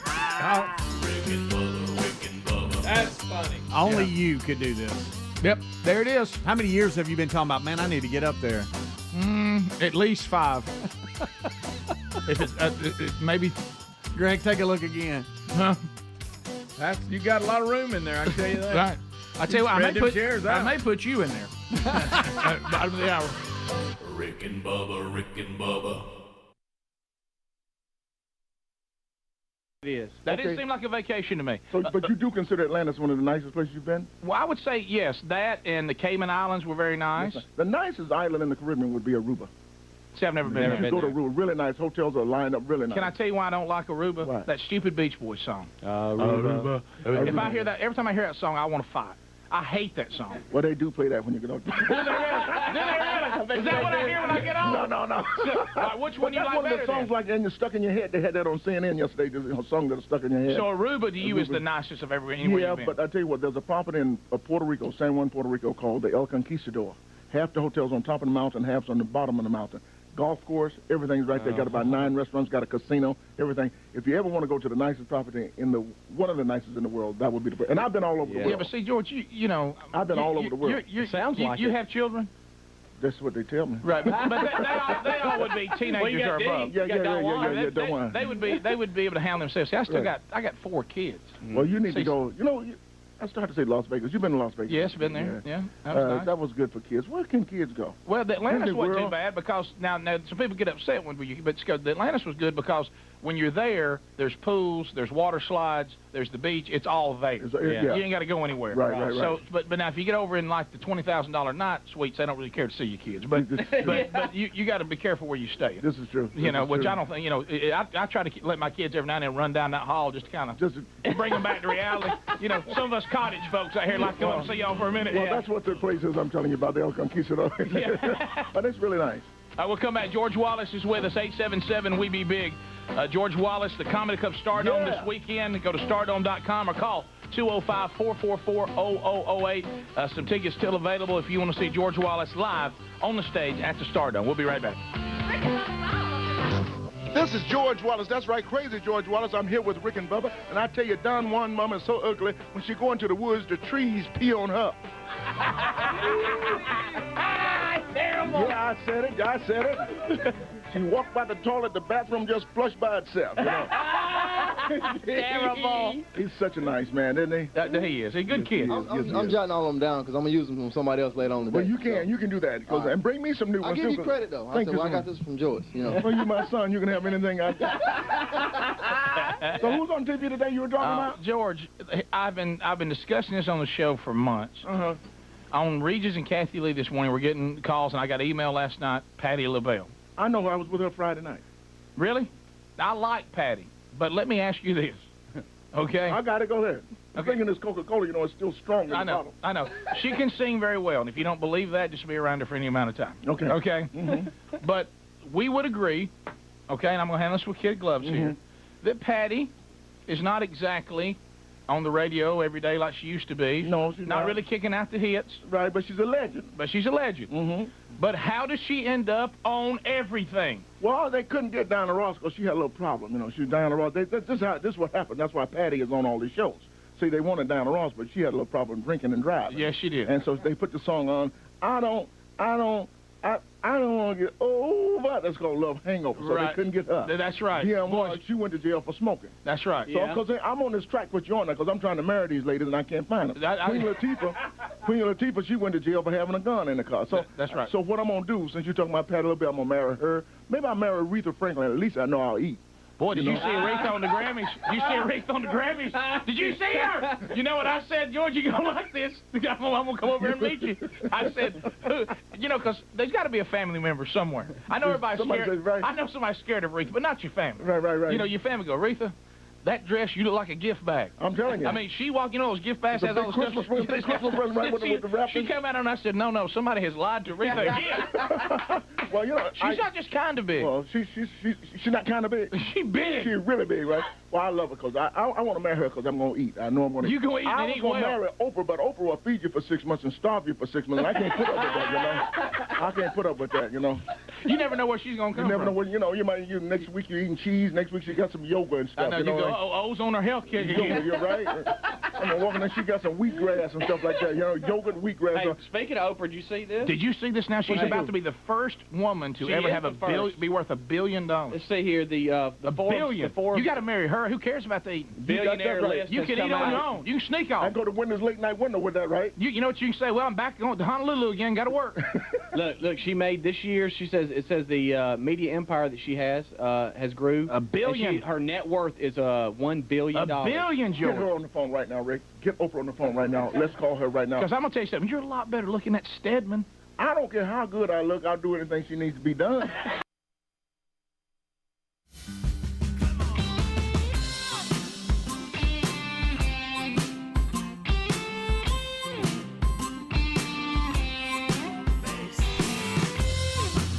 Yeah, Speedy's on the phones. If you want to join us, dial us up now, 866-WE-BE-BIG, and we will chat with you. And love to hear what is on your mind today. Any topic up for grabs, or you can comment on the things we've already discussed. So, Greg, good news. The mystery of the storage building in North Alabama resolved. I believe while you were there, y'all could have downsized and just moved it into another. Well, I almost put it in the back of the truck, but it was actually raining. All right, so fieldofgreens.com. Absolutely love this product. Love it, love it, love it. You know, have you ever gone to, say, the dentist, and you realize the appointment's gotten here, you're sitting there in the dental chair, and you're listening, and you're thinking, I really wish I had done what the dentist told me 6 months ago. I should have brushed. I should have flossed better. But now today the bell tolls for me. Well, a big health regret that a lot of people may also have is listening to your doctor, your medical doctor, and doing nothing about your nutrition, and then coming back and expecting a different result. Field of Greens can really help. They go as far as to guarantee that your doctor is going to notice the difference in your health, because Field of Greens is an organic superfood that is, been researched with scientists and doctors about the fruits and vegetables that our body needs, for, our heart, our liver, our kidneys, our immune system. Not just grab a bunch of fruit and grab a bunch of vegetables. No, it's more than that. To take all the guesswork out, and even if you tried to get all that into your diet, if you're like me, you probably can't. But with Field of Greens, you can. And boy, the results, I'm going to tell you, I feel better right now approaching 60, as I said earlier, than I did when I was in my 40s. And a lot of it has to do with making life changes, but adding the nutrition of Field of Greens. It has made a huge difference, and it has for a lot of you too. Get 15% off right now and free rush shipping by going to fieldofgreens.com using the code BIGVOX, B-I-G, V as in voice, O-X, or just find the link at rickandbubba.com under the sponsors button. To the phones we go. Let's start, by the way, looking up, and you're right about this. This is somebody who knows the show from the text option. What I just heard is the most Rick Burgess thing I've ever seen and heard. Yeah, I agree. And I've also seen another one up there we ought to do. Yeah. Call the company on air and ask them when they put it in your name, and we'll know. You know that we call them live. I don't think Rick wants to do that. Right? Yeah, somebody. I'm telling you, he's trying to make himself feel better. It's at least 9 years. Somebody said, "Who's better at mystery reveals, Rick or Geraldo?" That's good. Very good. Penny Montgomery, welcome to Rick and Bubba. Go ahead. Hey guys. So yes, I have had a storage unit in Auburn, Alabama. I live in Montgomery for 10 years. It is a FIMU. My daughter was rush chairman in 2014 for FIMU sorority, and I still have it there and have never gotten anything out for 10 years and still paying on it. So Rick, don't feel so bad. Thank you, Penny. I feel better. I needed that. Thank you. It's like you go, I need to get around to this stuff. I wonder if we need it. it has, obviously, with it being our grandmother's stuff, it's got an emotional family pull to it. We shouldn't just abandon it. We need to get there. How many of you have said, I need to get to something, and you just haven't gotten to it yet? Oh, Rick, that's the story of my life. You realize it's just not often you find yourself in that part of the country. I mean, there's always something I need to get to. Now, I'll admit there's been times I went up there and forgot about it. Tommy in Pensacola. Tommy, go ahead.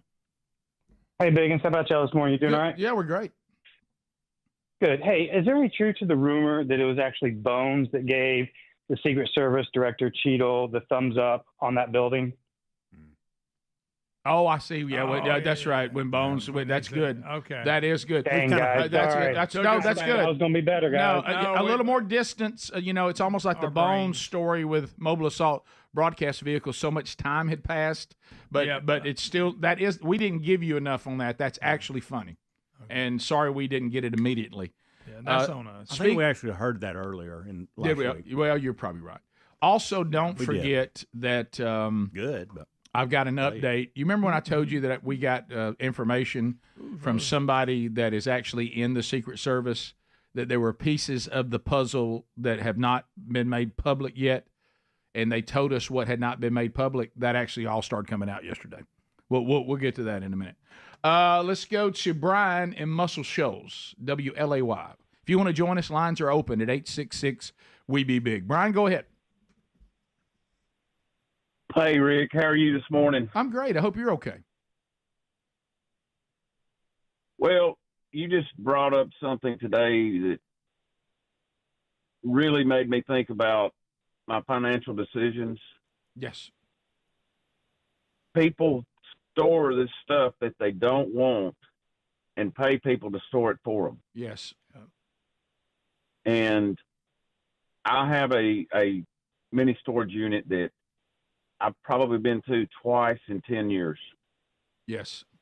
And your story this morning, I was just like, gosh, dang, I'm just like him. I know. I'm not alone. But all of us as Americans have so much stuff. So we have no concept of what is true poverty around the world. We have so much stuff that people are now starting businesses with these storage unit places, and it's one of the fastest growing businesses in our country. All because of people like, you and me and others that just keep these things in these storage units. We haven't really decided if we want to do anything with them. We don't know why we still have them, but yet we can't quite give them up, so we keep paying for someone to store them for us, though we'll never, ever do anything with them. And I'm sure I'm not alone. No, I'm right there with you. But this one, in all fairness, even though it's still funny and I am an idiot and we all know that, but I did feel an obligation because I'm actually the opposite of a hoarder. I would have gotten rid of, like our house right now would have nothing in the garage, nothing. It would have nothing in the attic except Christmas decorations. That'd be it. But then it's not my decision. We have spouses, we have family. And in this case, I was kind of like, this is my grandmama's stuff. Somebody might use it. It's in a family heirloom world. Somebody's got to handle this until we decide what to do with it. I didn't think about it that much. Decided I was close to it. Thought I'd check on it. Yeah. And but it's this is, as the person put on the text option. If you know me, this is not outside me at all. No. The weird part is that I'm hanging on to anything. I don't hang on to anything. People make me hang on to things because I'll throw everything away. I cannot stand clutter, but I keep things around because it's not my decision and others want to keep things. Yeah. And so, we continue. Let's go to Jimmy in Alabama. Jimmy, go ahead. Yes, sir. I'm a 76-year-old Vietnam veteran. Thank you for your Served service. in the Marines. Long-time listener, first-time caller. Thank you, buddy. One of the things that irks me as much as anything I've seen in the last 50 years is these clowns burning American flags. How'd you feel about that yesterday? No. Oh. If I'm wheelchair bound, and if I'd have got in the middle of them, I'd have swatted a few of them if I could have. I bet you would have. I bet you would. You know what? Think about it, though, Jimmy. You and others made the sacrifice to give these idiots the freedom to be this dumb. So, you know, they don't know and respect what you did for them, and they have no idea, but you did, and we're thankful for it. By the way, good idea. There's enough room in there, and they would have a place to eat. I should let some people rent it as a home. Yeah, they got a table. It's climate controlled, live in it, and pay me rent. Yeah, they got a table and chairs already. And if I did rent, say $500, I'm making money. Doing good. Airbnb. Take me a while to get it back, but yeah. All right, so let's go to Brandon in Tupelo, Mississippi. Brandon, go ahead. Hey, Rick. Hey, buddy. I wish I own a storage unit business, and I wish you guys to shut up. You're ruining my business, man. About you or COVID or something. Hey, you got it just like you like it. You're a lot like a gym membership. Yep. You know, all these gyms tell everybody they make their money on people that pay for a gym membership they never use. I've even heard somebody tell me that if everybody who had a membership showed up, they wouldn't have room for them. Yeah, but they know they just know they're not going to. Brooke in Muscle Shoals as well. WLAY, go. Hey, I can't remember which one of you was talking about how like you don't hoard anything, you get rid of everything. My husband jokes like I constantly sell stuff, and he said if I could sell him, I would. But I'm constantly I posted his truck for sale the other day, and he didn't know it. That's funny. That's kind of like selling. That's really good. Somebody said for the first time in history, when that unit opened, Rick Burgess was a loss for words. That is a historic moment. Yeah, thank you. Wow. And he says he's getting a good laugh out of it. I really expected a lot to be in there. Let's go to. It was like Let's Make a Deal. I know. Yeah, all that was missing was a donkey. Lynn in Wetumpka. Lynn, go ahead. Good morning, y'all. Hey, buddy. Rick, buddy, I'm a woman. Well, hey, listen. A woman can't be a buddy? You can't be somebody's buddy? Well, not nowadays. You know, you can be whatever. Well, that's true. Listen, that's true. Where did common sense go? Here's what I want to know about voting. It's gone. All right. I don't have a degree. I said, you know, if I didn't cheat, I'd still be in the second grade, and I'm 60 years old. But I know how to vote. If I didn't cheat. So you can figure that one out, That's can't pretty you? good. I know how to vote. All right, we'll come back. Yesterday, new developments on the assassination attempt, and these were things that we had been alerted to that would eventually come out, and you know what? It came out yesterday. They're starting to talk about that. Still shows incredible incompetence, but some of the things we were told were verified yesterday. We'll talk about that when we come back. Rick and Bubba, Rick and Bubba.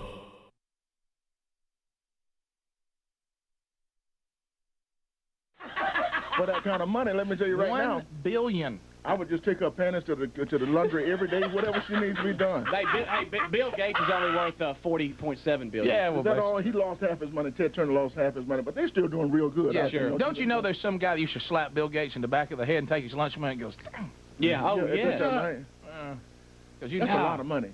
Warren Buffett remains second place, 30.5 That's billion. that financial advisor that's Warren to Jimmy Buffett. You should buy, he's the cousin of Jimmy Buffett? Something like that. Well, you have to buy everything that he's buying. Now, You'll be happy to know the owner of Black Entertainment Television, Robert Johnson. I was with him Friday night. He's a billionaire. Yeah, of course he is. I was with the two black billionaires on Friday night with Patti LaBelle. That's what we were in New York. But have you noticed, it don't matter what show it is, if there's multiple acts, they'll be going tonight to Justin Timberlake, Britney Spears, Patti LaBelle. And you go, how did she get in there?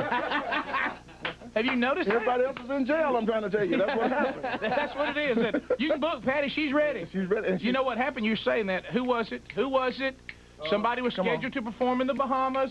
A friend of mine was there. Huh? It was going to be Natalie Cole or somebody was supposed to perform. She couldn't make it, got sick, had a death in the family or something. You guess who was there? Patti LaBelle. Well, Natalie Cole was with me 2 weeks ago. That's what happened. I was Man of the Year in Los Angeles for comedy. And Natalie Cole surprised me in saying that. Hey, how about that? You doing pretty good yourself. Well, it was for I got a big church out there. As a matter of fact, I'm going to start my own church. I'm looking for some property here in Birmingham, by the way. Well, we can get you set up. I need 4 corners. You know, anybody in real estate, I want 4 corners because I want a chicken shack on one corner, I want a church on one corner, I want a funeral home on one corner, and a liquor store on another. You gonna have it made. Same people, I'm going to get you going or coming, Josh. You can believe that. How about this? You'll have yourself an empire, sir. I'm telling you, I get you come around, you got to get your chicken. Sunday you go to church, then you got to go to the liquor store, and then I'm going to drop you in the funeral home, That's what I want to do. Brilliant I'm a idea. marketing genius here. Inside that head. Yeah, that's from drinking Coca-Cola. Have you noticed, too, we done got spoiled because Coca-Cola gives us those all the time. Every time we have a guest, they just freak out when you say, we got those little Cokes in the bottle. They do? People can't believe it. They can't find. Yeah, but I freaked out, didn't I? Yes, you did. Because you cannot find this anywhere. If you work, they're out there again, but they're hard to What's find. good about drinking Coke in a bottle like this real bottle? You don't need a gun in your house.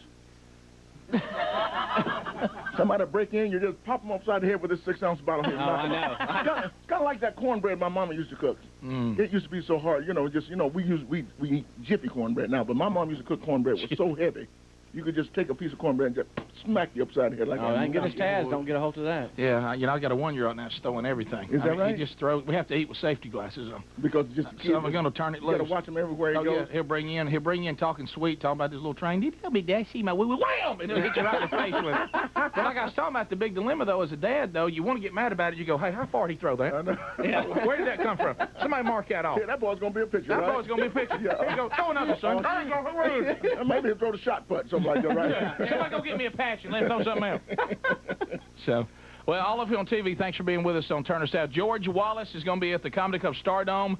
You can go to stardome.com to find out how to get tickets. You can call him at 205-444-0008. Always a pleasure to have George Wallace with us. I want to thank you so much. A pleasure to be with you. Bubba, I hope you get well out there. God bless. Bubba ain't sick, y'all.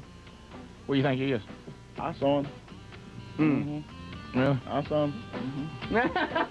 Worked for Ford. I saw him in Las Vegas. Worked for Ford. I don't know whether he worked for Ford or not, but it had something to do with the Mustang.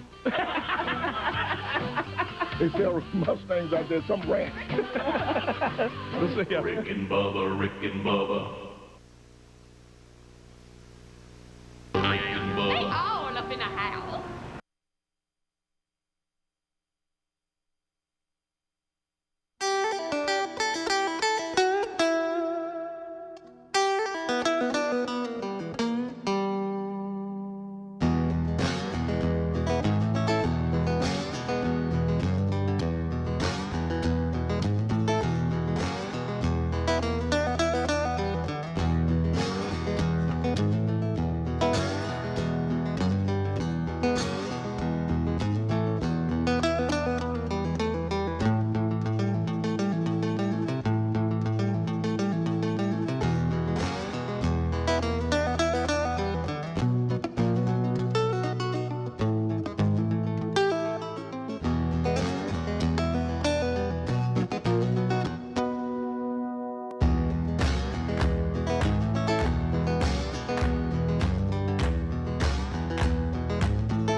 Thanks for being with us today. We're back. We'll get to some more of your phone calls, and we're watching your texts coming in. We'll do that some more of that coming up next hour. Some of you are making me feel better. I just saw one on the text comments. My mom has had 3 storage units since 1994, has never taken anything out of any of them. All this has done for me is said I need to go build some storage houses. No, you're right. Greg's storage building's coming soon. I wonder if Lisa might put some beside the house. There you go. You got the problem. You could do it, Greg. Yeah, Millie could be the guard dog. Or the greeter. Yeah, a couple of things, and Speedy is my witness because he helps with these now. Helmsy has helped with these over the years too, and he knows. Guys, I don't even know what to tell you about the manchurch.com, how many gatherings there are starting Sunday through August. It's, 21, 22 of them now. So there's no way that we could list all of them, but if you ever wanted to plug in to our discipleship strategy, August is the time. There's so many, and just find one near you. I'm just going to hit some over the next few days. Sunday night, Scott Dawson, Boone's Chapel Baptist Church, Prattville, Alabama. August 1, next Thursday, I'll be in Hendersonville, Tennessee at First Baptist Church, Hendersonville. We'll be kicking it off there with the shrimp boil. Yummy. So if in the Hendersonville, Tennessee area, I'll be there next Thursday night, Lord willing. And then on August 3rd, Blake Prime, First Baptist Church, West Point, Mississippi. Also on the 3rd, Scott Dawson again, Flint River Baptist Church, Hazel Green, Alabama. And then on August the 8th, there's a standalone event. I will be in Pensacola at the Bay Center with Hank Parker. It's a big sportsman's event for men, women, and children. Anybody can come to that on August the 8th. Find those details at burgessministries.com, and you can find all the details there for that one, since it doesn't have anything to do with the man church, but it is a men's event.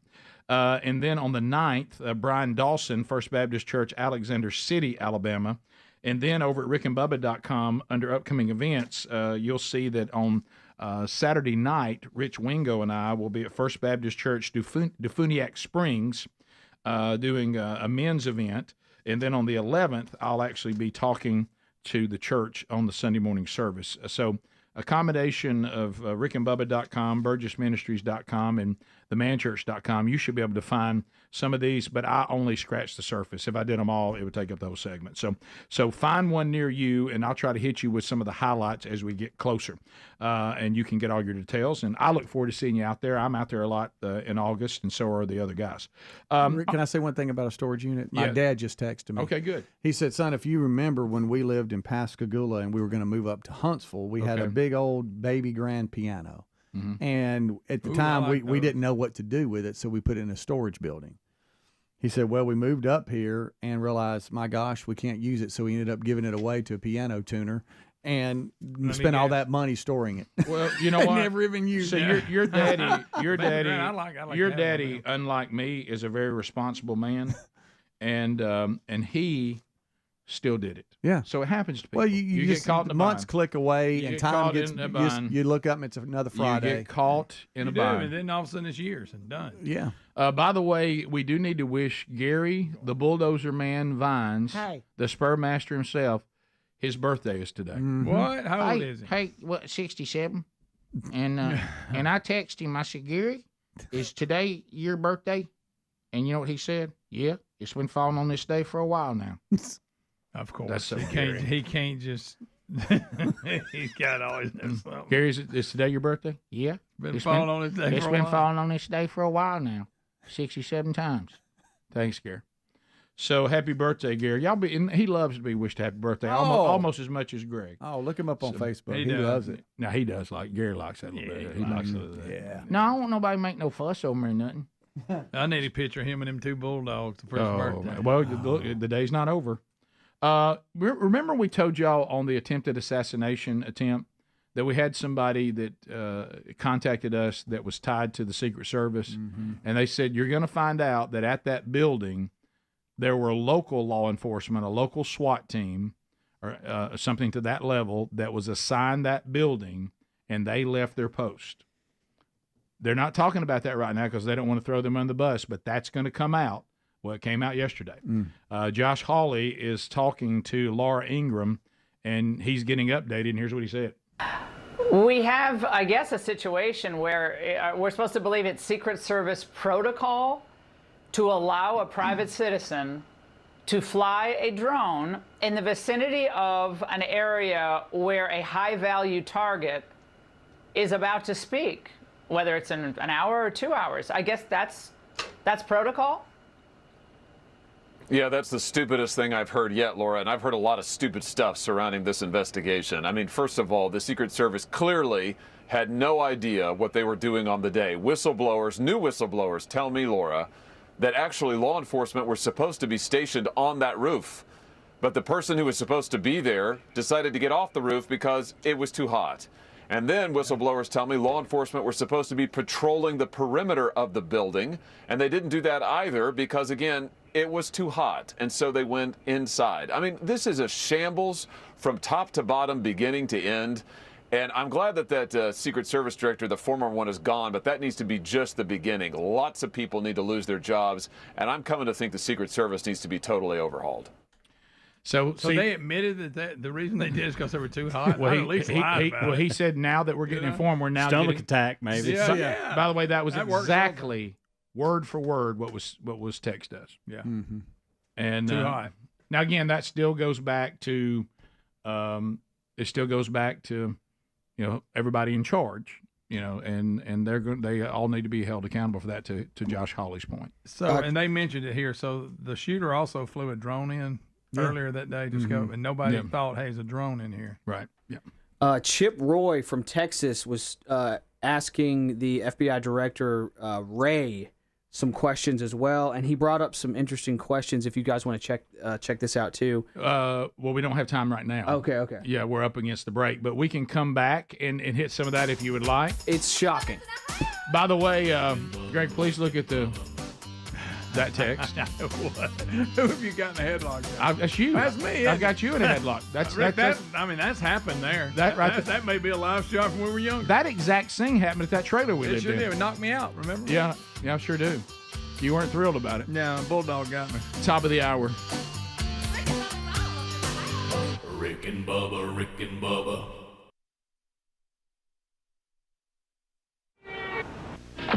We're back. It is top of the hour, the Rick and Bubba Show.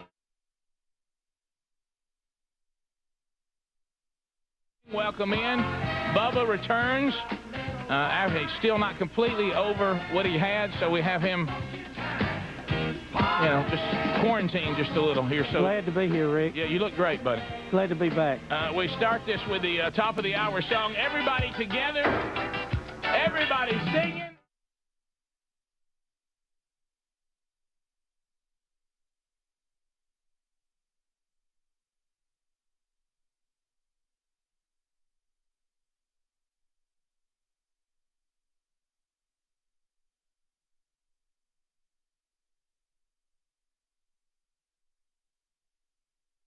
Over 300 different schools participating this morning, either listening by radio or be watching us do Green Eggs and Ham on TV. If you, enough already, I've heard my school, I don't want to hear the rest. So we're going to do a lot of them on TV. Unless you specified in your email that you could only hear on radio, we're assuming you can see it on TV. So that your name will come up if you send it, like we said, to Don Juan DeMarco. So if it falls through the cracks, one of two things: you didn't send it to Don Juan, or you didn't specify which one you were going to be listening or watching on. So hopefully we'll cover you. We do the best we can, and we'll have some fun with that coming up in about an hour from now. Bubba, welcome back. Love you, man. Feeling good? Oh, Rick, what a week. Woo! I'd like to just thank whoever gave me this. Let me just personally thank you. It could be a number of people. Oh, man. Sometimes I'm the culprit because I'm Typhoid Rick, where it won't kick in on me, but I'll carry. Well, I had fought it off so well. Right. And then for it just to jump on me, and, there was a lot going on. We had Cassio and Megan over to the house. Everybody wants to know how that went. Look, by the way, 1 hour before that, I'm calling. I'm going down. Okay, I'm sick. I called it. I tried to get Betty to call it off. She said, I've cooked lasagna all day. You're eating it, and you'll do it with a smile on your face. So you know what I did? I sat there and ate it with a smile on my face. So were you too sick to provide for me what I'm going to need today, and that is an analysis on how it went? I tried. I knew, and I hate to jump way back, but we do need to take care of this old business first. I knew that Megan was expecting me to quiz her. Yes. So, naturally, I did the right opposite. I did not quiz her. I let her ask questions. And I just hung back, and we talked about other things. Well, I wanted you to observe and basically tell me, in your opinion, how you think it's going. I thought they had some chemistry together. Of course, Cassio a little late getting there. Again? But is this chronic with him? I've tried my best. I'm sure I think I'm gonna have to give it up. I'm sure give it up trying to help him. But I've tried my best to help him get on time. Well, now here's the thing though that I noticed Cassio. We really worked the appetizer dish over pretty good together. Mm-hmm. Which, by the way, are any of them sick by now? I just haven't heard. To know. But coughing a little bit on Friday. Well, that's a bad sign. Let me just tell you. Yes. If you feel like you have syrup in your lungs, that's bad. Yes. Rick, something came to light that I had no idea. Megan had never seen Cassio do his imitation of Down by the River. Okay, Chris Farley. Never? No, he did that on a date with one of the other young ladies. She saw it on TV. She'd never seen it live. She'd also had no idea about the dinosaurs. No idea. You didn't pull that out. That could hurt, And though. I told them right there in my living room, I said, this is going to come to a halt right now. I need a motivational speech, but more important, I need for Megan to see the dinosaurs. No, you and didn't. I'm going to watch No, it. you didn't. Now, let me tell you this. The kids love the dinosaurs. Well, yeah. Okay? I've had to do them since then. Well, you can't do it. Oh, well, I mean, you know. You do your version of it. Yeah, you know, it's nowhere close to Cassio's, okay? But when he came in as a Tyrannosaurus Rex or whatever he is, yes, Megan lit up like a lightning bug. Rick, I saw love in her eyes. She loved that it. was, yes. She was ecstatic, laughing. I mean, belly laughing. She gave him big laughs. Loved it. Hey, a little Loved chubby guy who thinks he's funny getting a big laugh from his girl, is he getting any better than that? Hey. Now, I did detect that there might be some issues with their time together, geographically where they live, some things like that. And I think Megan's looking for Cassio to step up and say, be a little more aggressive. I'm going to be the man. I'm there for you. But I'm going to tell you, the way she lit up when that dinosaur came out and that tail started, I mean, it was... Well, he knows that's his go-to. Oh, he can sure go to it that is. anytime. If he's on the stage and he's bombing, go to the dinosaur. And it owned her, and I just feel like that, you know, that you'll see a lot more of that from Cassio. And if you're hurting in your back or your neck or your joints or your muscles, in 3...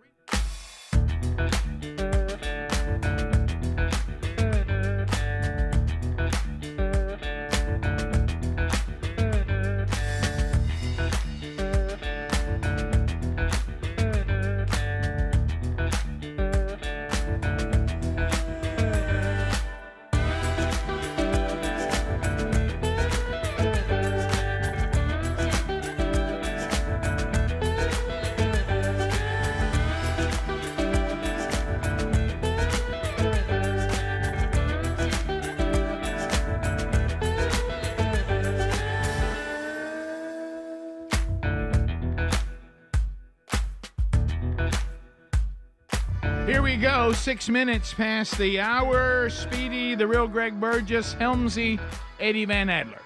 All here. Bubba is out today. It is nothing serious. It's just scheduling. You know, sometimes when you can get people who keep canceling appointments, and I don't know if I can do this, or maybe I can do it. Once you got them, you got to do it. As Bubba is moving to the lake and is moving from his house he's been in for a long time. So he had some people that he needed to be part of that. They kept telling him they could come, and finally at the last minute they said they could come today. So he needed to be there, so nothing serious. He'll be back with us, Lord willing, tomorrow. So we've been marching on.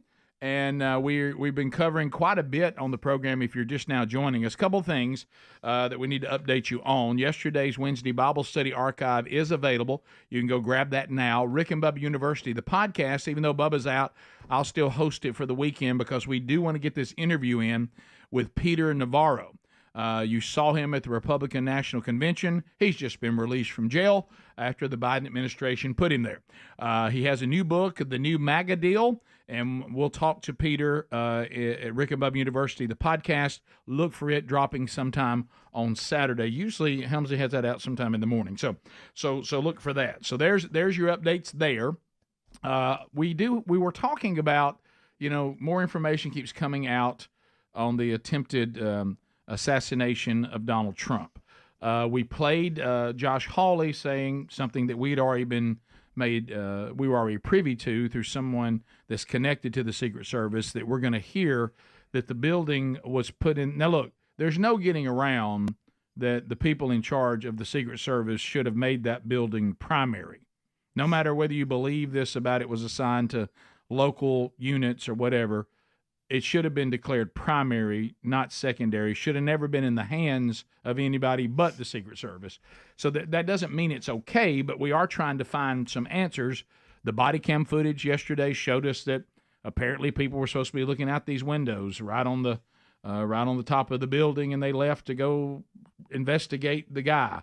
The drone being allowed to fly, the range finder being allowed to be no big deal, and all those things are total incompetence. So don't think we're going another way, but it may, at least we're hearing now that there was something attempted with that building. It just wasn't a very good plan, apparently. But now we have the FBI trying to investigate this, and Adler has found a couple of clips from the FBI, and they're updating us on things they're finding out. And what we've been talking about so much is this is gross incompetence or purposeful negligence, perhaps some malice involved. That one, yeah, that was the one that is the one you don't want to think about. Yes, and Chip Roy from out of Texas is talking to Christopher Wray, the director of the FBI, and Chip Roy gets at some potential malice within the FBI. We've seen it in the past. He references that as well. Here, check it out. In 2016 and 2015, top FBI officials infamously texted about, quote, their insurance policy to make sure Trump was never elected or inaugurated as president. Have any FBI agents texted, emailed, or expressed disappointment that Trump survived the assassination attempt or otherwise editorialized about the assassination attempt?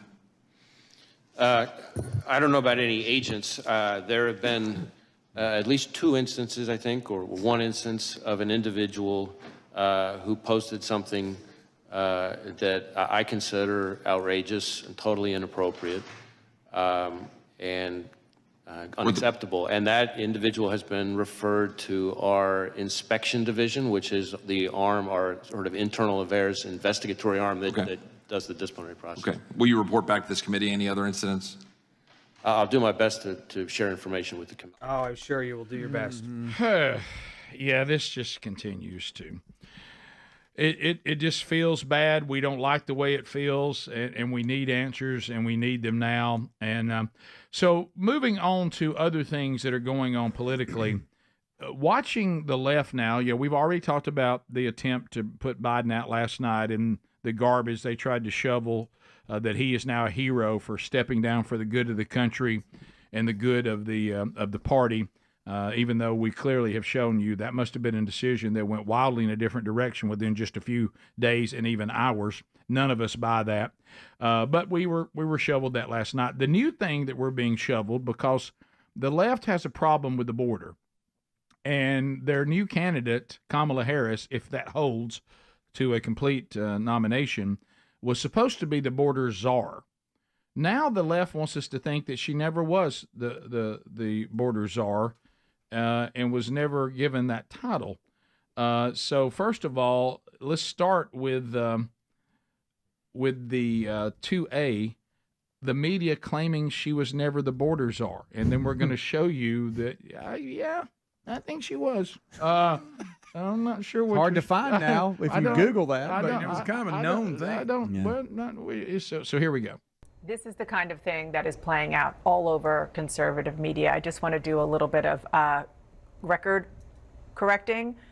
There's not record crime right now. Number one, Harris was put in charge, as you said earlier, of combating the roots of immigration. She was not and is not the border czar. And the Biden administration did task Vice President Kamala Harris with the issue of migrant crossings, naming her the so-called border czar. I've asked her, the VP, today, because she's the most qualified person to do it, to lead our efforts with Mexico and the Northern Triangle and the countries that help. We're going to need help in stemming the movement of so many folks stemming the migration to our southern border. We've been to the border.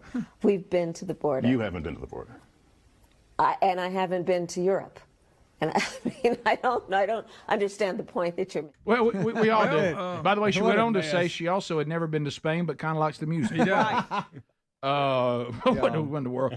So y'all heard her. She was named Yeah. borders are. Look, video archive is. Well, he is put in something charge, else. Rick. She's the most qualified. Yeah. Really pull it off. I got a mask on while I'm saying it. So Yeah. so is that what you just played out, or 2B is there Yeah, more? it's all you put together. Okay, it's all That was put- it. okay. That was it. Yeah, and so but it is kind of funny because that's the narrative the media was trying to push yesterday. Is well, hold on now. She wasn't well, involved. this is the new thing, and I know we've used this analogy.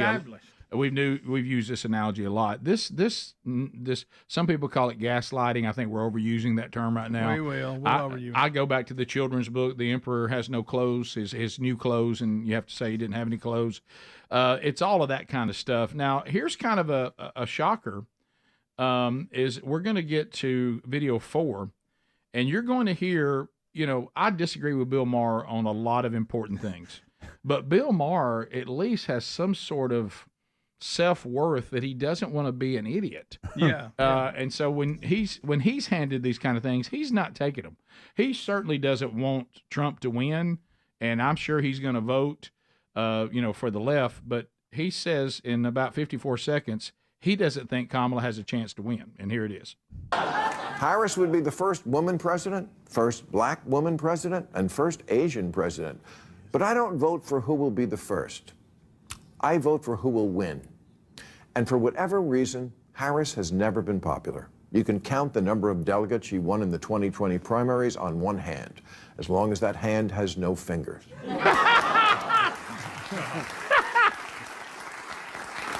In 3 years as vice president, she's been quieter than an electric car.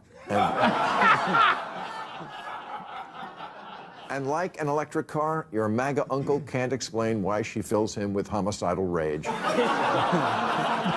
She just does. Sometimes life isn't fair. It's not fair that she's not popular. She's intelligent and accomplished, and in fact was put in charge of the border. And look at how...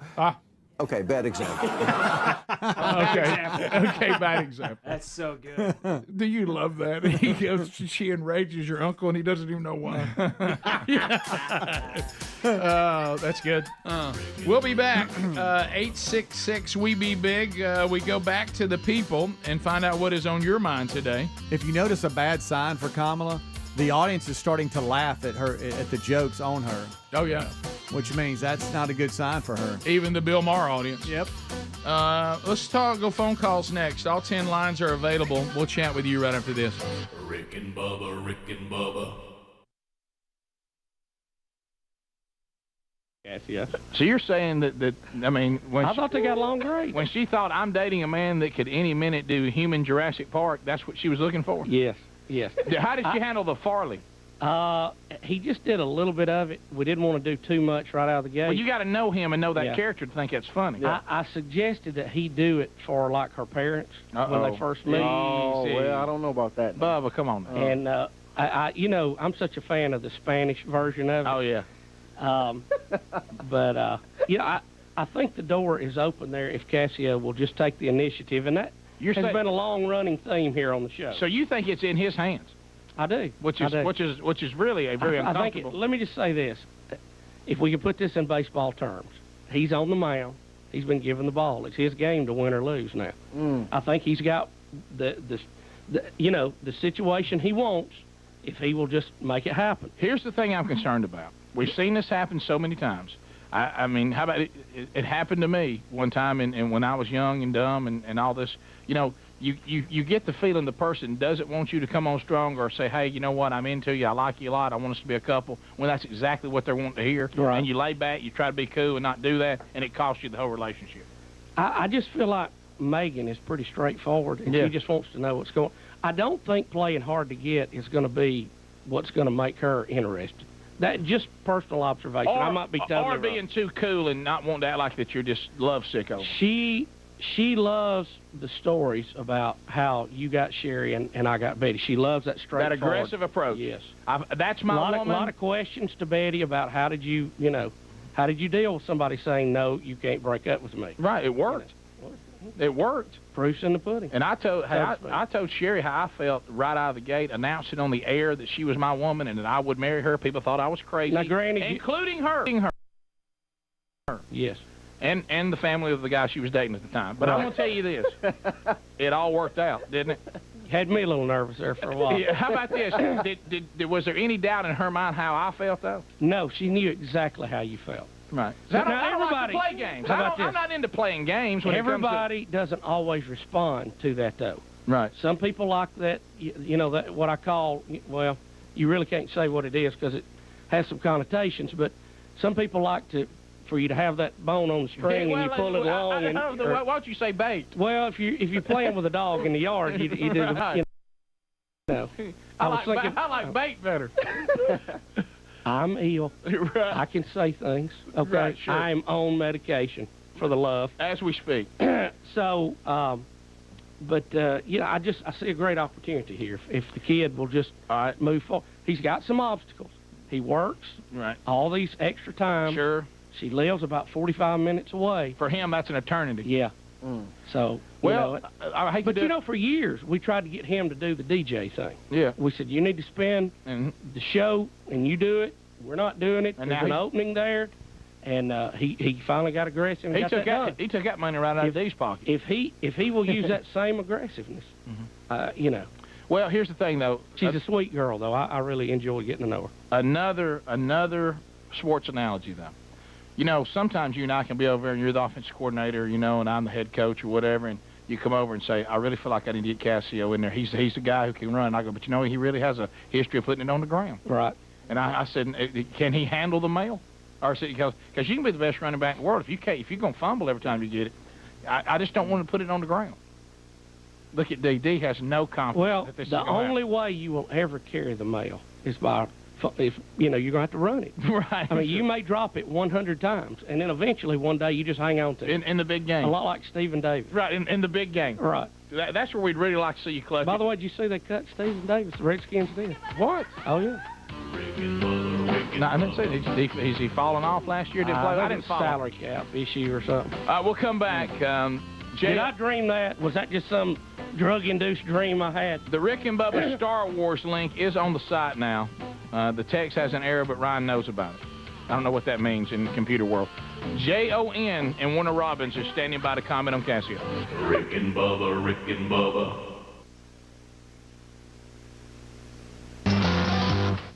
We're back 18 minutes past the hour at the Rick and Bubba Show. Casio.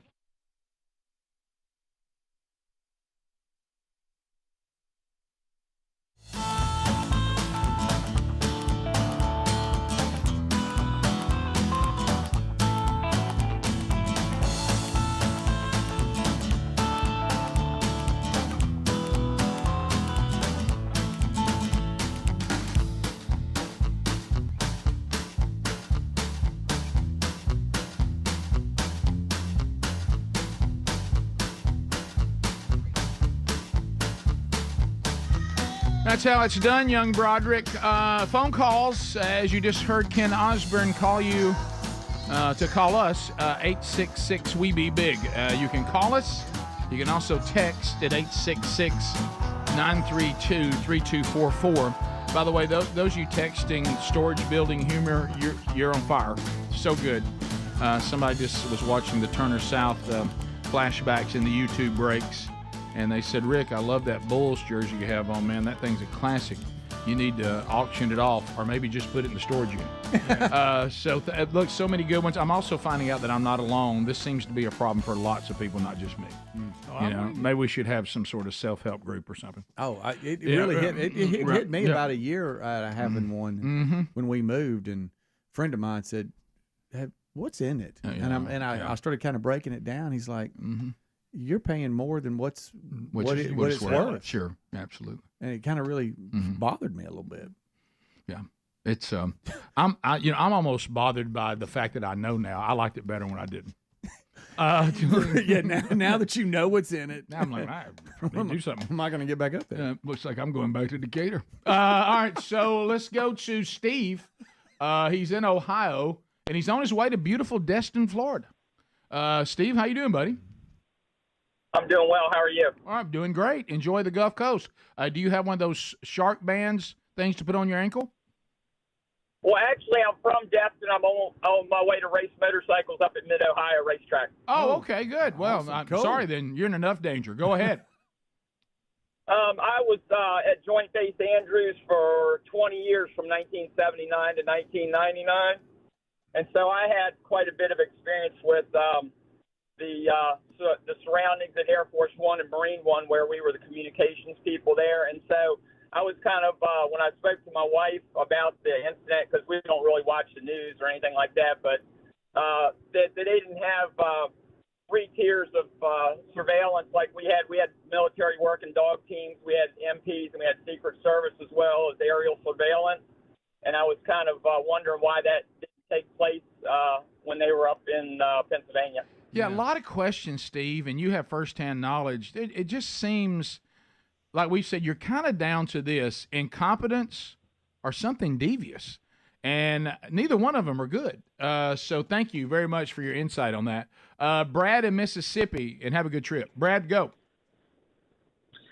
I just want to know what the point of these congressional hearings are for. They're supposed to be so that the American people can keep our government officials in check. But, I mean, you can just lie in them. You just don't have to answer questions. All you got to do is say, hey, well, I'm just not going to answer that right now. And you used to, if you lied in a congressional hearing, there were consequences for it. Now you can just lie, do anything. Fauci can just lie. You can just refuse to answer the question.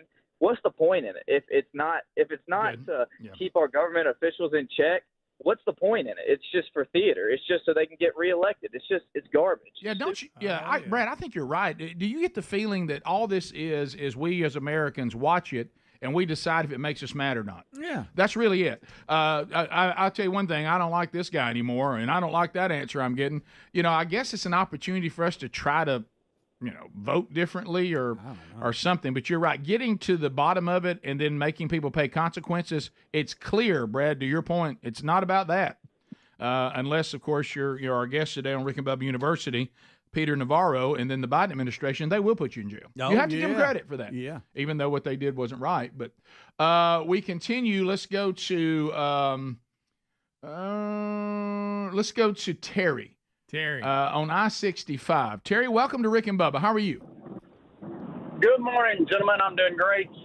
So you guys were talking some of the old school stuff, and it reminded me of my time at UAB when you guys tried to make me fail my biology class because you were extending the show from 3 hours up until you just wouldn't get off the radio. Right. And Speedy, I believe, was the one that almost caused me to fail a midterm.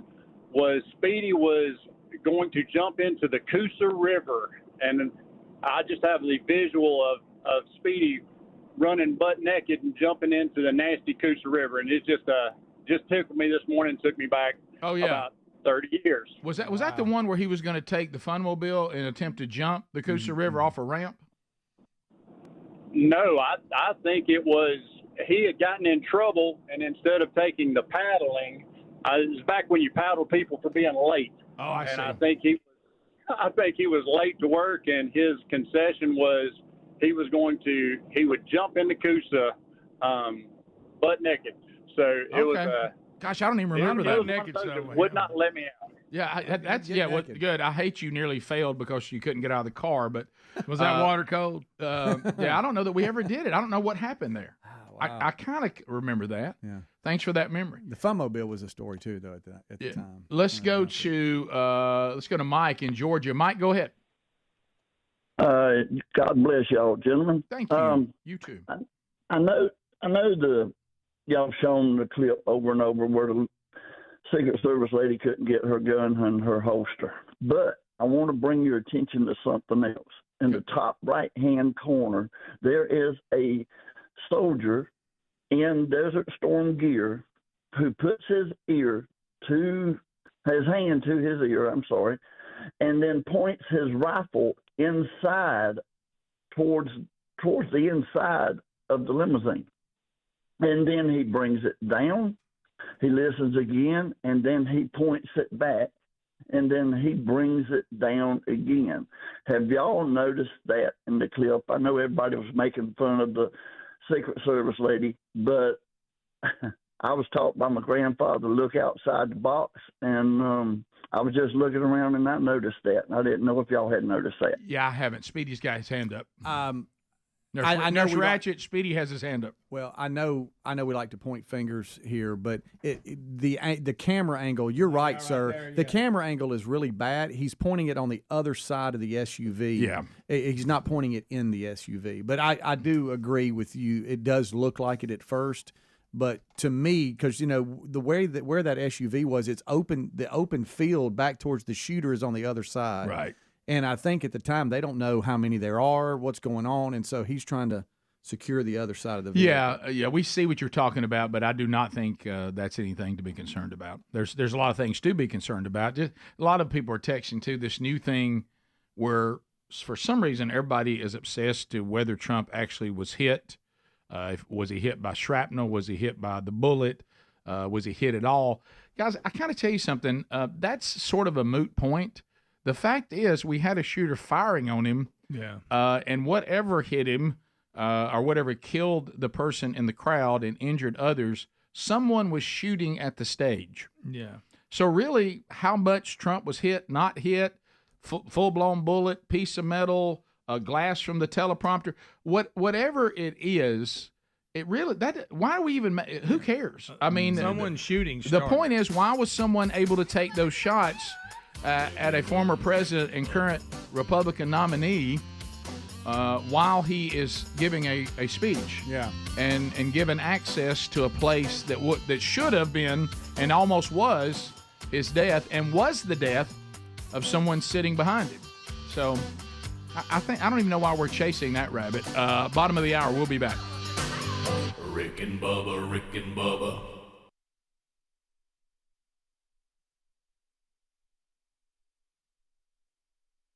Updates. Bubba had them over for dinner to have a look. He feels like it's Cassio's game to win or lose. I do. He's got the ball and he's driving. J-O-N and Warner Robbins would like to come. J-O-N. Cassio's got the ball. It's like giving it to Thurman Thomas in the Super Bowl against the Cowboys. Fumble, fumble, fumble. Somebody get on that loose ball. We got a mess on our hands. We got a mess on our hands. Cassio, stay out of the hot tub. Stay away from the hot tub, Cassio, no matter what. You don't think they're going to stay together? I don't know. If it's his to win or lose, I'm afraid we're going to lose.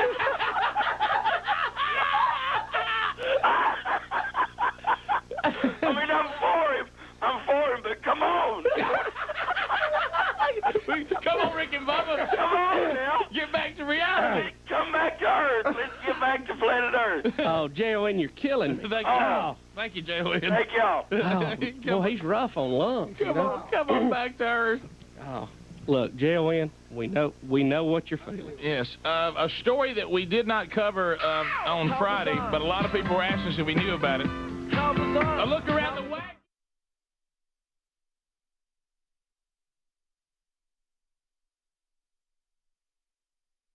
I feel good. Rick, this is from the WKRG news page. An elderly man apparently is dead after being attacked by his pet deer. Oh my gosh, it's an animal whack.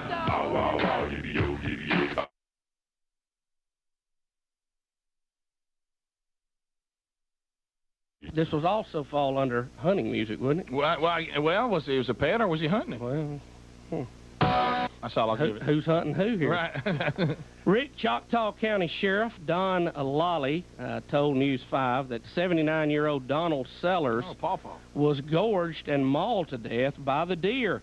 Sellers raised the deer from a fawn to a 9-point buck at his home in the Chapel Hill community.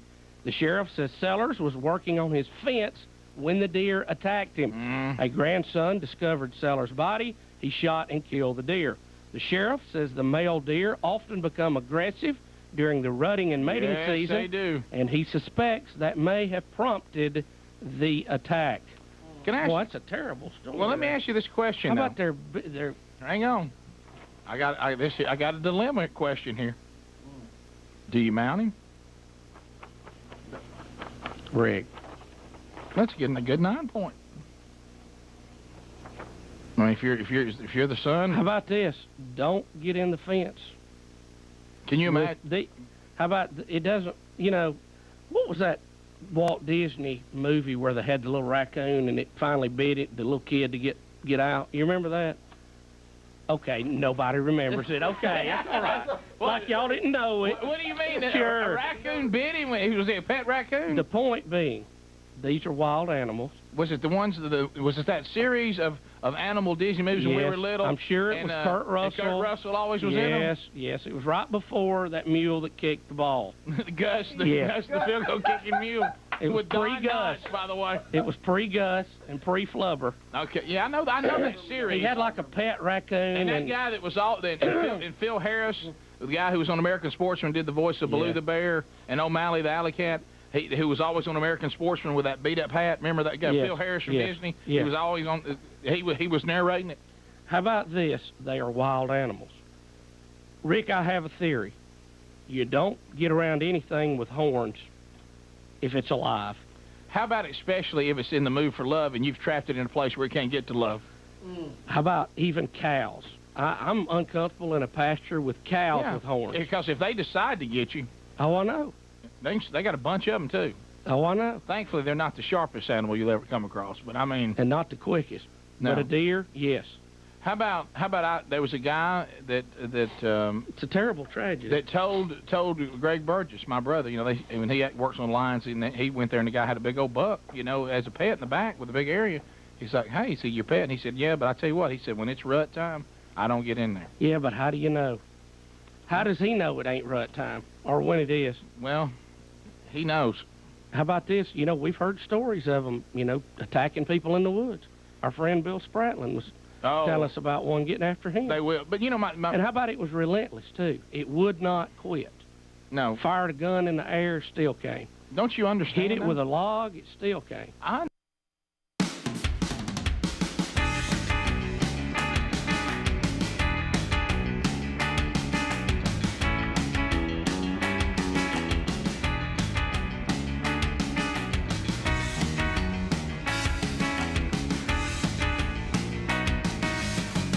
We're back 35 minutes past the hour from the text option at 866-932-3244. Guys, on your last show, you have got to bring the jerseys back. You know what? I think I still, as you know this, probably in a storage unit somewhere. I still have most of the jerseys. I don't give jerseys up. For some reason, I'm clinging to jerseys. I like those jerseys. I haven't worn them in a long time, so maybe we could do that on the last one. How about you just next week, Monday, every day have a different jersey? That would you too, Speedy. Stay with I want you to tuck them. I bet I could. You still have your jerseys? I have a lot of the Titans jerseys, but because my closet is my son's thrift store, yes, I've lost some of those to them. Yeah. They'll wear them in a second. Oh my gosh, look at this, Dad. When was this? That's Javon Curse's jersey. Oh, can I wear it? Yeah. Well, your kids sound weird now. I don't know. Why do they talk like that? I don't know.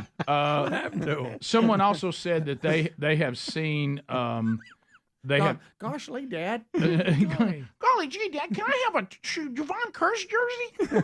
But anyway, no, they talk like Who that. gave you this, Ty Jones? Golly gee, Dad, can we have a Ty Jones jersey? But anyway, and someone said they saw a depiction of the assassination, and the person was actually shot that was in between Trump and Correct. whatever. Yeah, well, okay. We showed that. Yeah, right. No, I mean, just a diagram. Yeah, I was just making the point that we're not debating whether someone was firing on the stage area and trying to kill Trump. Whether it nicked his ear and all that. Yeah. It was all caused because someone was shooting at him. Yeah, but thanks for that clarification. You're right. We could put the jerseys on the wheel of meat. Ooh, that's a good idea. Greg, you know how you love right. that. Yeah. So that's it. You gonna wear your glasses when you play drums Friday? No. Yeah. I just do them so I can read that thing. Right. And so that's one. That's the thing that's finally got you wearing glasses. Yeah, so is this board? That's funny. Someone's I take asking. them off, though. Someone's asking, is this the correct number for Rick and Bubba text? Yes, we see that. So you're correct. So the answer Good is job. If your last four digits are what, 4252? Correct. Somebody want to know if Adler could read the text. Nope. Kind of if he leans forward. No, he can't read. Can you Not see them at allowed. all, Adler? It's tough for me to see. Are you Not standing? You're standing up though. Right. I'm yeah. sitting right now. Oh, okay. Yeah, friend. Okay, thank Stand you. up. Oh, Is Andrew standing or not, Dad? Yes. This is one of those I'm things. locking into that, by the way. This is one of those things that confirms I do need, because I used to be able to read that with no issue at all. Oh, really? Go get them now, women's glasses. They're in the car, Greg. I wear them all the time. Do you really? They stretch out across his head. Yeah, I'll go get them in the break. I'll be your glasses buddy for the last segment. Yeah, out of Florida, somebody said, "Where's Bubba?" We've mentioned that a few times. Yeah. He is part of him moving right now. He had an opportunity for people he's been trying to get an appointment with, and they could do it today. And so he's doing that today. I'm going to guess, by the way, I'm going to guess that cut he, that up. and I know he couldn't help it either way, but I am going to guess he completely forgot about RBU. I think he did. That's okay. Look, I'm going to handle it. I'm going to interview Peter. Which is funny. I mean, I think it's funny. People want to hear from Peter Navarro. They don't want to hear from us. Is that right? As long as I ask him sure. questions. Yeah. The other thing I saw. I heard Greg was going to do it with you. Yeah. Yeah. Well, imagine that. And you know what else? And the storage unit's going to go away too. The people I've seen a couple times a day. People asking about the spiral The doll wall hanger. Yeah. Thank you, Greg. Hey, Greg. Thank you, buddy. What's wrong with you? Rethinking the text thing. It's a spiral dog, Greg. No, that ain't. You need to cut that up. Okay. Get your knife out and cut it up. I kind of want to do that. So I don't think I can. How do you Just roll it. How do you do it? Just roll it. How do you do it? Somebody's going through a cleanse. Hey, roll it. That's good. You talking about over here? Grab this right here. Just roll it. Roll it. Roll it. Well, show me. All right. When you say roll it, I mean, what are you talking about? I'm sorry he's talking down to you. Get right. Put your little. Oh, index wow. finger right. Really touching his hand. Now roll it. Oh, I see. I never Okay. did. Supposed to go on and get a password and all that. It's kind of backwards. There you go. There you go. Oh, so how's it go backwards? Which so one? Like this way. You ain't got to hold his hand. Yeah, I mean, you're really caressing his hand. Wow. Hey, can I fight your brother real quick? No, I have to get finished first. All right, so look, go like this to get to the very bottom, and then up here. Oh, I see. Okay. Hey, quick thing. We can't really see or follow or click links. If you text us a link to like, hey, check this Facebook video out, we're not really doing that. Pictures do work, like the guys were just talking about a gigantic sausage on a grill. Thanks for that. Just to clarify Did what you say all this just because you wanted to say That's that? exactly brilliant, by the way. So pictures work, videos work, but links don't work. Yeah, I've noticed somebody doing that. Okay. All right. So Links thanks don't for work. saying Come out wasting their own time. Yeah, we don't want you to waste their own time. All right. So the other thing I was going to do was people asking before that picture. Don't go to that if you can.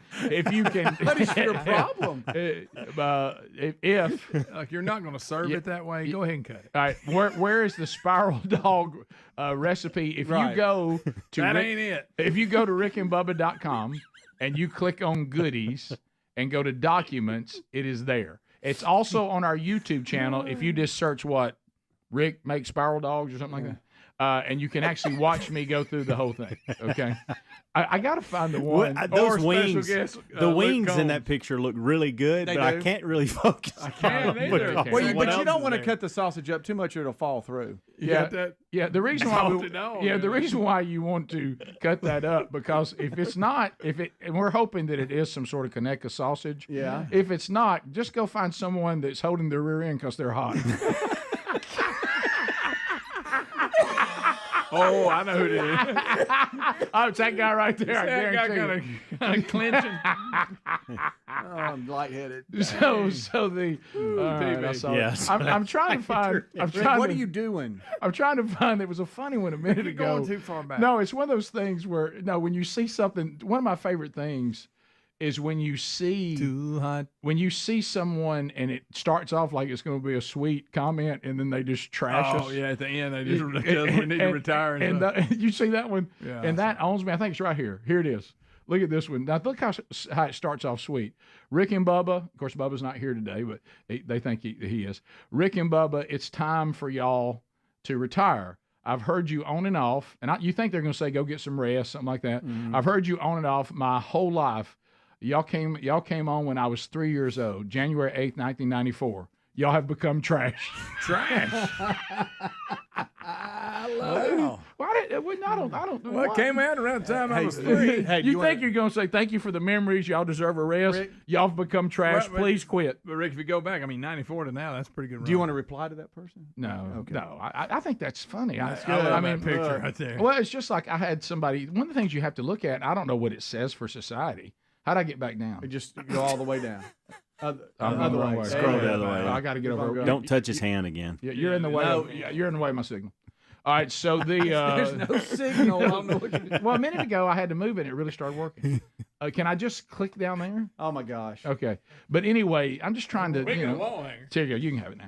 All right, so the it's one of those things I thought I'd be more into. I'm kind of doing. Okay. All right, but but that's good. What but have no, you done? You've but done no, it's just like I had somebody, and this is always funny, and I mean it is funny. There are people that don't like what we do, and then there's people that like kind of what we do, but they don't like certain individuals or whatever. There's people who hate us as a team, and then there's people who hate just us as individuals. Just hate it all. Yeah, and so that's part of it. If you do this, you got to be ready for that. Yeah, that's going on. Well, this guy was when I said that the other day. Oh, look, go back to that. I want to see that thing where. Oh my God! Wow. I want to go back where the person was showing us this. Look at that right there. Is that in somebody's house? Yeah, it looks like a little display. They're showing a display of Rick and Bubba's stuff. And that is a really cool display. And it's got our bobbleheads in there, the ones that were actually the right size. And actually look like it. Has Rick and Bubba mug, and then the We Ain't Never Been Nowhere 25-year DVD or 20-year DVD concert deal. That is a cool setup. Is that an Avengers display below it? Yeah. That's really cool. You guys are up there with Superman. Yeah. Here's Greg. Yeah, but some geeks a fan of the show. That's right.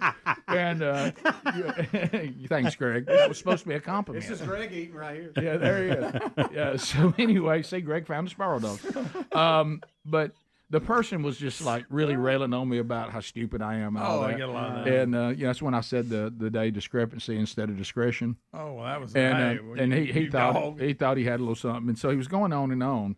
And I didn't. I was like, hey man, thank you for correcting me. I thank you so much for catching that and whatever. And he starts talking about how slow I am and da da da da da. And I said, I know. I said, I've only been doing this about 41 years. I hope that it works out that I can hold this job. Yeah, I hope maybe I'm gonna scrape by. Right. So without your support, I don't know. I said, what does that say for the people that keep letting me do this? Yeah. I mean, it's long time. All right.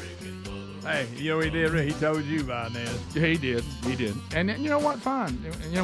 We're not for everybody as a team, and then as a team, there's parts of it you may like all of it, or you might like some of us and dislike some of us. That's all part of it. A little air and opportunity. Like Daddy taught us, Greg. When you're in the entertainment business, the ones who love you and the ones who hate you, they're all exaggerating. Absolutely. We'll be right back. Rick and Bubba.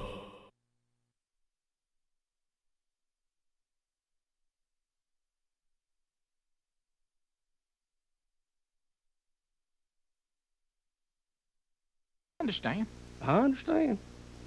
Hey, when I'm in the rut, if somebody was standing between me and satisfaction, I'd fight. How about I don't go to the mailbox without a loaded weapon now? You just never know when one might jump on you. You don't know what they might do to you. Crazy thing. Y'all think that we go out and hunt and that they don't have a chance. These are dangerous animals. Yeah, they got a chance. They put old Papa on the ground, didn't they? Scary, man. That's but that is a terrible. That is a dilemma. It is, but it's a dilemma though. I mean, you look up and go, well, I got this when I was down at so and so, and he came down there to come walk down the creek bank, and then over here's a 9-point. That's the one that killed my daddy. I mean, do you do that? I don't know. How about if he'd raised it from a pet? He had pictures with it. Oh, sure. All growing up, here he is, a little Spike. Oh yeah. Here he is, his little. Yeah. Oh no, I know it's a terrible situation.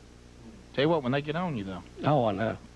Now, and I know dogs attack people sometimes, but, usually they'll bite an ear off or something. No, here's the thing. They don't have horns that can stick through you. That's the key thing. Well, here's the thing, though. See, how about getting bit in the ankle versus gored is not the same thing. No, well, let me say this, too. That's why you have to be careful what kind of dog you get. Oh, I know. Because you people out there, like Greenwood, them's got a Great Dane now, and that's fine and dandy if it ever decides he's done with them. See, that's a hard animal to take. Greenwood has a Great Dane? Yes. Where is it staying? In his bedroom. No, I'm kidding, but it's out in his backyard. That ain't a very big backyard for a horse. Well, when it gets full grown.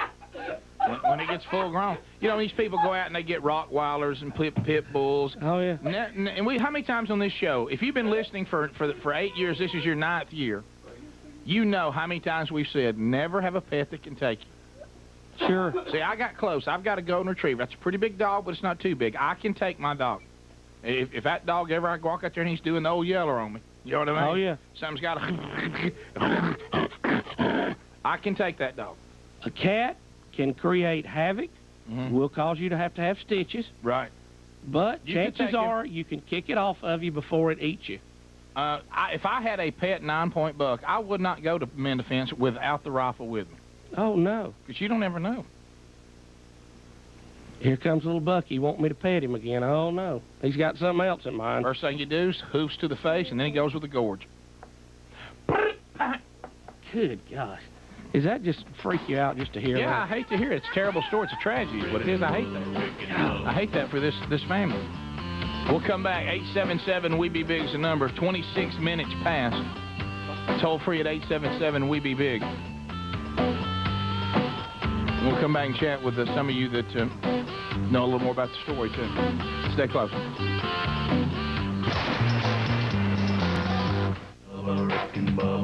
We're back 32 minutes past the hour. Read Across America coming up at the top of this, the next hour.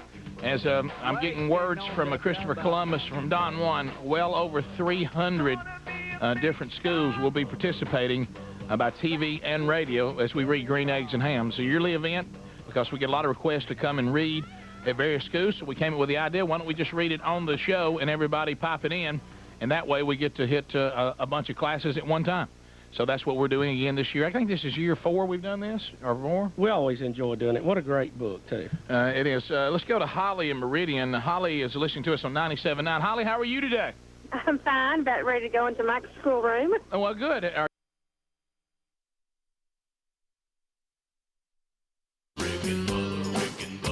This is the Rick and Bubba Show. Watch more at blazetv.com/Rick and Bubba.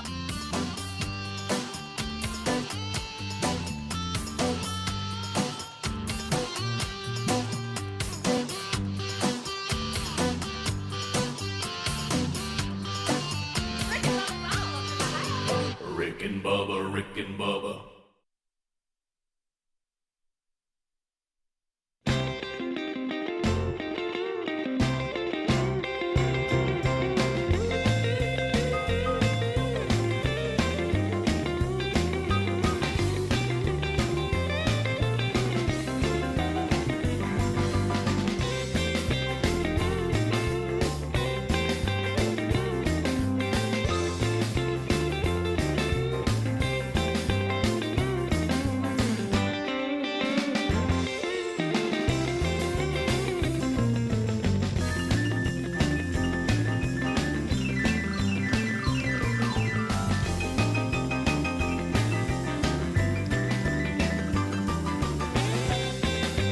Minutes to the top of the hour. Thanks for being with us today. Tomorrow, Bubba should return, so he'll be here if you're coming in for golden ticket seats tomorrow. He'll be here, and we have worked through it today, wrapping up the live option. People continuing to use the text option. I can and see it now. Yeah, can you see it? Yeah, I can see it now. My glasses are.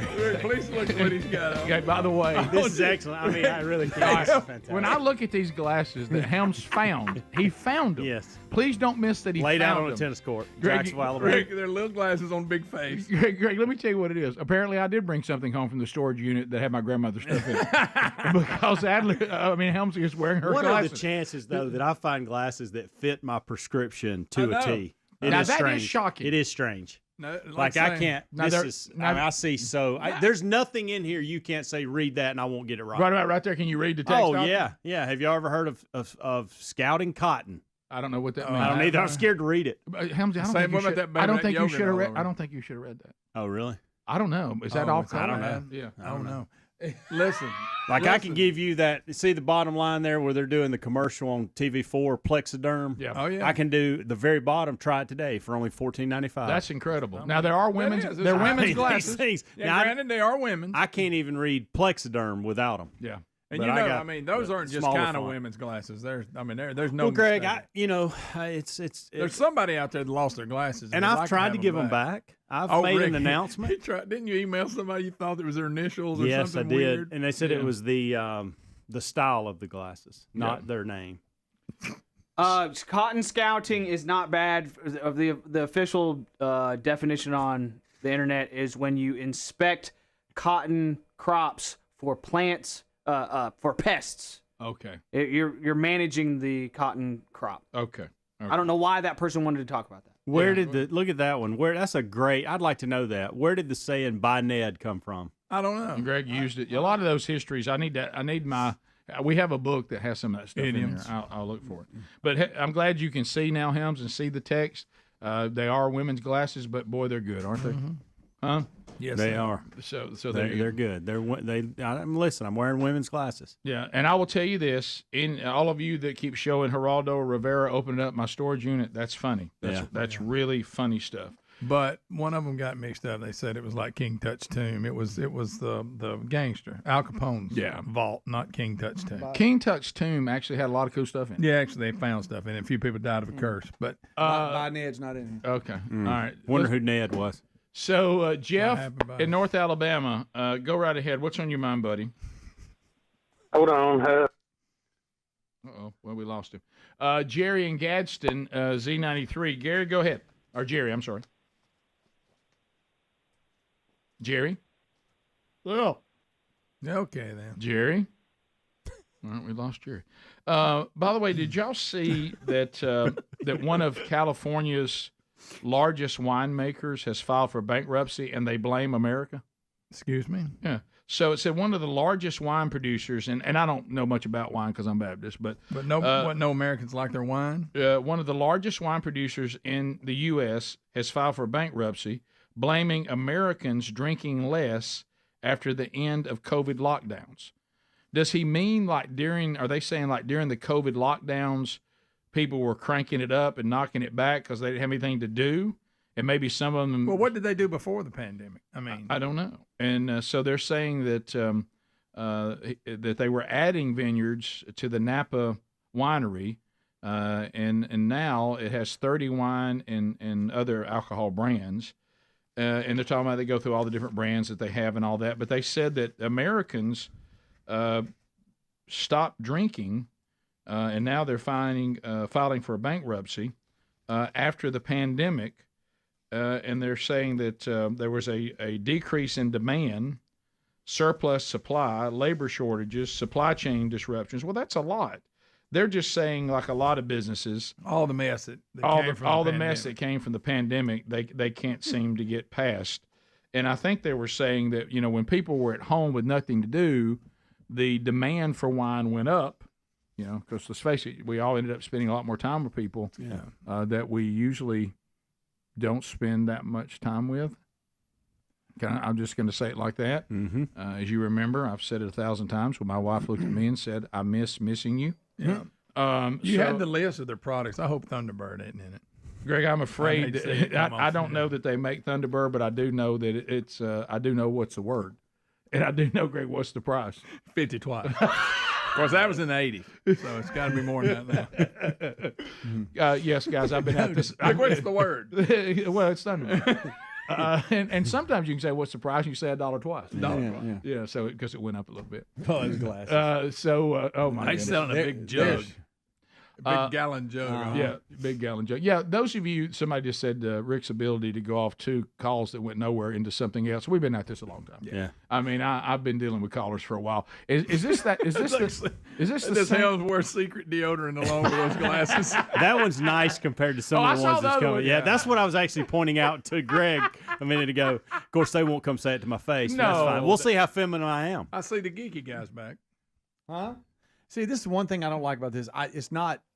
I have to turn. Well, so that's I miss. all right. I miss a Just lot. pretend breakfast is coming. Yeah, I really enjoy it because I've realized there's a large number of people that either don't desire to call, won't call, or can't call. Or scared to call. Yeah, well, would you call the show? No. Our sister told Greg and me she would call the show for anything. No Yeah, way. because all of a sudden we could start doing an impression of you. If there was a family emergency, she wouldn't call it. She said that. She said, no way would I call. She said, I wouldn't be part of this at all. And all the different glasses is owning me right now.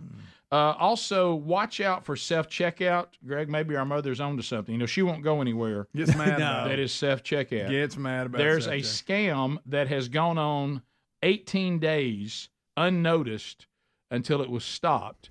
And the crooks have placed a card skimming device. Oh, the skimmer. Like they do on like Speedy one gas time. pumps. It's disguised as a pen pad. You think you're working, the store's pen pad, but it's theirs. In the self-service aisle of several stores. This happened in Connecticut. They're hunting down 2 men they think are responsible. See, that ain't fair. Well, I've noticed this. I'm the same way. I know Speedy's talked about this. Do you ever get out at a gas pump and all of a sudden, for some reason, your card won't work smoothly? You're like, well, they got me. There it is. They got me. They got one of those things in here. That's it. I start pulling on it. Oh yeah, I've tried to see how loose it is. I can't get up in it. Right, and break my card. But all right, let me ask you this. Let's be honest. Have you ever been so concerned that you moved to another pump? But at that point, don't they have it? No, I haven't. Yeah, don't they have it at that point? I should probably. If you can make it work, will you stay there? Just because? If I can make it. Yeah. Right. All right, let me ask you this. Instead of inserting the card, this new thing where you just tap it, is that safer or is that just? I do that all the time. Because I tap. I mean, if I can, I'll tap. But is that option's there. I think it is safer. Is it good, bad? Right. I don't it know. works. Some reason, like with my Have thumb, the I try scanners to. caught up to that yet? Yeah, I don't know. I don't know what's wrong with me because the new American Express card I've gotten has the ability to just do the tap. Yeah, tappity For tap. some reason, I don't know if this is me I don't becoming like tapping it. A cranky old man. I won't use it. I'm the same way. Really? And I'll even have them go, well, sir, you can use that. I said, nah, I don't like that. Rick, so much Rick, faster. I do the same thing. I don't. It's so much I don't know what my faster. pushback I is. feel like something, It is Rick, faster. What I feel is like wrong? it's missing something. So And y'all it's want to go? safer. So y'all want to go around jailboat to get your butt? Well, you know how I am on things. I tried it a couple times and it didn't work immediately, Oh, is and I that backed it? away. Okay. Because you know what I am? You know what an old man does? I know this works. I do. Yeah, I but use sir, it. there's better ways. You know what I say? Going with the one that always works. I become your dad. I use it when I have my wallet. Top of the hour. Thanks for being with us. Rick and Bubba, Rick and Bubba.